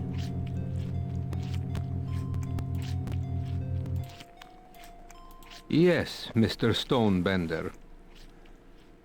I hear you're a professor at... Brazov. Yes, I teach physics for jocks. Which reminds me, dear, call Ugo and tell him I'll need him to cover my Monday morning classes, won't you? I have a statement to make at the alumni meeting. I admit the work is not challenging, but the young athletes in Romania today, they have such a thirst for knowledge, such thick necks. Must leave you time for research. Yes, I publish frequently. An evil necessity, I'm afraid, but one which men in my position must take. Are you sure you're not hungry? Sasha could whip up something downstairs. I think either of you is probably capable of whipping something downstairs. Yes, Mr. Stonebender. I'm told you're a longtime friend of Piotr's. Yes. Piotr introduced me to Sasha. She was quite the prize. To Piotr. Now that he's returned to Florescu, perhaps I can repay him the debt I owe him. What, that 20 bani I loaned you? Forget it.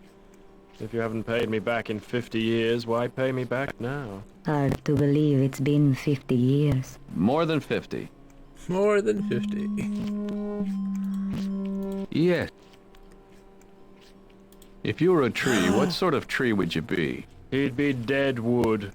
We'd all be dead wood. I could see myself as a baobab. It's a very robust tree. The Africans hollow them out and live inside of them while the tree goes right on living and growing. What's your excuse? That's a question I ask everyone.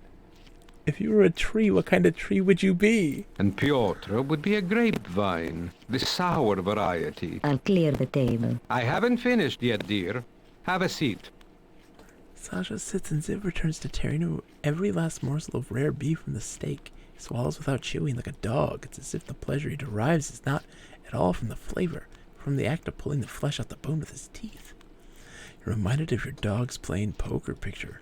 Ziv is the leader of the pack, feasting on the latest carcass, and in complete domination, while Sasha submissively follows the big dog's lead, and Pyotr frets quietly, having lost both the female and his share of the kill.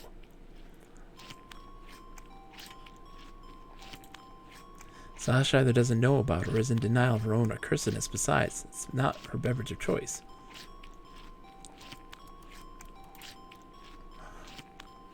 Hold on, I think I know what to do. You drink it and offer it up to her. Drink. Pop the lid off the vial, hold your nose, close your eyes, and take a drink. Then you dramatically fling the vial away and, legs akimbo, wipe the corner of your mouth with the back of your hand. God, you never felt so alive. You offer your wrist to Sasha in the traditional offer, because people would get drunk and he would drain their blood, and he would get the effects of it. Sasha gives you a faint smile and takes your wrist in her hands. Yep, you heard this, mosquitoes bite. She straightens up, regards your wrist, and dabs with her tongue at the flecks of blood still pooling in the twin wounds. Thank you. You can see the moment that the anti-cursulant first hits her. Her back straightens, and her face reflects first confusion, then understanding, and then rage. She gapes wildly at Ziv for a few moments. What? What's the matter? Sasha, control yourself. Sasha oh snap. Instead, she draws her hand back and slaps him across the face very hard. Slams his fist into Sasha's face, and you think you hear a crunch. Pyotr's already in motion, but not fast enough to protect Sasha from Ziv's punch. As Sasha crumples to the ground, Ziv grabs Pyotr by the neck and throws him into the table. Ziv wraps his hands around Pyotr's neck and pulls it. It's as if he's not trying to choke Pyotr, but trying to actually separate Pyotr's head from his body.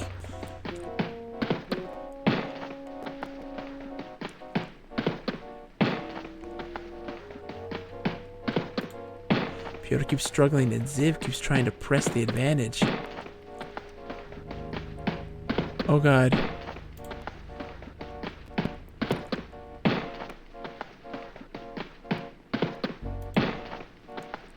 have to go to the judges. Judges, is a tire iron the same as a stake through the heart? Sorry. Oh, hold on.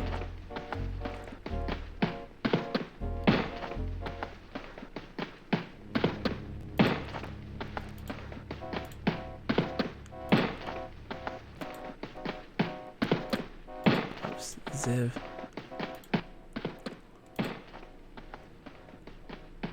Get thee behind me! Get thee behind me, our Father who art in heaven. Your years of agnosticism stand you in a poor stead as you flutter from biblical words with which to be In the Ziv. beginning there was this turtle. No, wait a minute. What in God's name are you babbling about? Oh boy.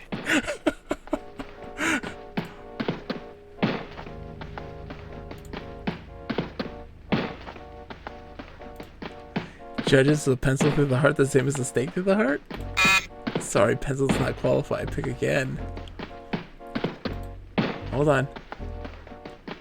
Hold on. Steak bone. steak bone. Fell to the dining room table and snatched a fallen steak bone from the floor. Ziv gets his hands full trying to keep Pyotr from keeping Ziv from pulling Pyotr's head off. If you can follow that. Ziv decides that pulling Pyotr's head off is not working out as planned, so he begins to try to actually dig a hole in Pyotr's chest. There to pull his heart out and stuff it into Pyotr's own mouth. Very well respected means for one vampire to off another.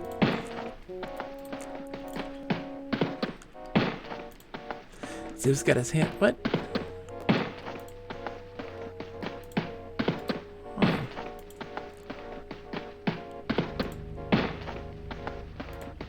Yeah. Pyotr's weakening. What? This is what I gotta do, right? Oh! Sasha, you reason being a vampire might have a better chance at this than you do. You crouch by her and press the steak bone into her hand. She bites her lower lip, puncturing it hard, and gets to her feet. Yep, you're right, Lip. It was saying give. I saw that. Well, yes! Why? Figure it out, Professor. That's what I did. Wow. Don't you know red meat is bad for your heart, baby? Pyotr, are you okay? Sure. Jake is the I'm not greatest strong, protagonist but I'm in any video wiry. game. Pyotr? Sasha? Greatest Would you protagonist. come with me? Oh, Pyotr, I can't. I mean it. Excuse me, I'll be outside. Kick around outside the house for a while, talking to the trap driver about everything except vampires, mummies, werewolves, and B-movies. Pyotr comes out. After a while alone, two of you climb into the trap and head back to Pyotr's castle.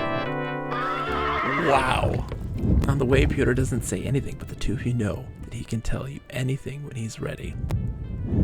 And you'll be ready to listen. Early the next evening, Pyotr asks you if you're ready to go back to Cancer, Long Island. You guess so. So, the two of us. She says she doesn't know herself. Hasn't been herself in 50 years. Wants to learn to fly again, she says. Spend some time alone. Bob, we did it, buddy. It's beautiful. It's a chick trip. Yeah, I know. But I was hoping... Hey, you got your whole life ahead of you. No. My whole life is behind me. My whole death is in front. That was amazing. Pyotr packs a few things and has a brief conversation with Chives before... behind closed doors. When he comes out, he joins you in the trap and directs the driver to where. We picking up snacks for the trip home? We can if you want, but we'll be home in a few minutes. Explain. Didn't you see the time machine? Yeah, but it wasn't working. Did you plug it in? Nah, I didn't think of it. You're gonna love this. Time machine. You arrive at Werewolves, then follow Pyotr inside. He kneels down behind the time machine and plugs it in. Then he slips a coin into the slot and piles into the machine. Come on, Jake. Attaboy. Why not? Pyotr sets the controls for his house, where you left your truck, and on the same evening you stowed away. When he pushes the button, the time machine rocks in place for a couple of minutes, laboring under the weight of two adults and not going anywhere. Pyotr whacks the side of the machine, and a split second later, you're sitting in Pyotr's driveway. The two of you climb into the truck and drive the few blocks back to Callahan's. That was amazing. Oh yes, you also returned all of Pyotr's magic tricks to him, along with Star Bucharest's chalk. And you've even got a brand new old coat hanger on your truck. 20 minutes. Jake, see, I knew you were something of a private dick. That's why I knew you were the man for the job. Pyotr, good to see you. Everything okay at home? I think so. Good. A drink? Ginger ale. You got it. Saving the game. Love restored. Love restored. Oh my gosh. That was a journey. That was a journey. Holy smokes.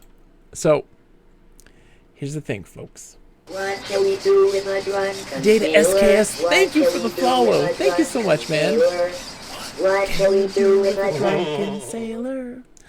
I won't be here for a Friday night stream as scheduled. I have another sleep study I gotta do. I gotta take care of myself. Get a sleep study done. I have sleep apnea. We're getting me fitted for a CPAP. Get myself all taken care of. So Friday night, no go again, sadly. We will be back again Saturday. Lip, I kind of want to... I feel bad for not playing more Valheim, but I kind of want to keep working on Callahan's. I want to get this done ASAP. So we'll be back Saturday night for more Callahan's. Bob will stream in my absence. You can't do the AFK streams. They ban you for this now. So I'll be back Saturday night, 9 p.m. We're going to play more Callahan's. I want to beat this game. I want to find out who's streaming, though. Let's go raid somebody. Who do we got? Who do we have? Let's see. You know what? I gotta go raid Ren. He's playing Little Samson. I gotta raid Ren because he needs to get some point and click love. Alright, he hasn't got to play a point and click adventure for a while, and he wants to badly. Let's go say hi to him. Let's tell him point and click for life. We need to tell him this. It's very important. He's an amazing person. Everybody should check him out. Hilarious guy. Super good at video games. Plays a lot of old stuff. Does a painting streams on the weekend. Amazing person. Give him all the love in the world. I'll be back Saturday night, 9 p.m. Eastern. We're going to play more of this because I gotta get it out of my system. Have a good night. Thank you all for keeping me company, man. There you go, Sakura. Good night, everybody.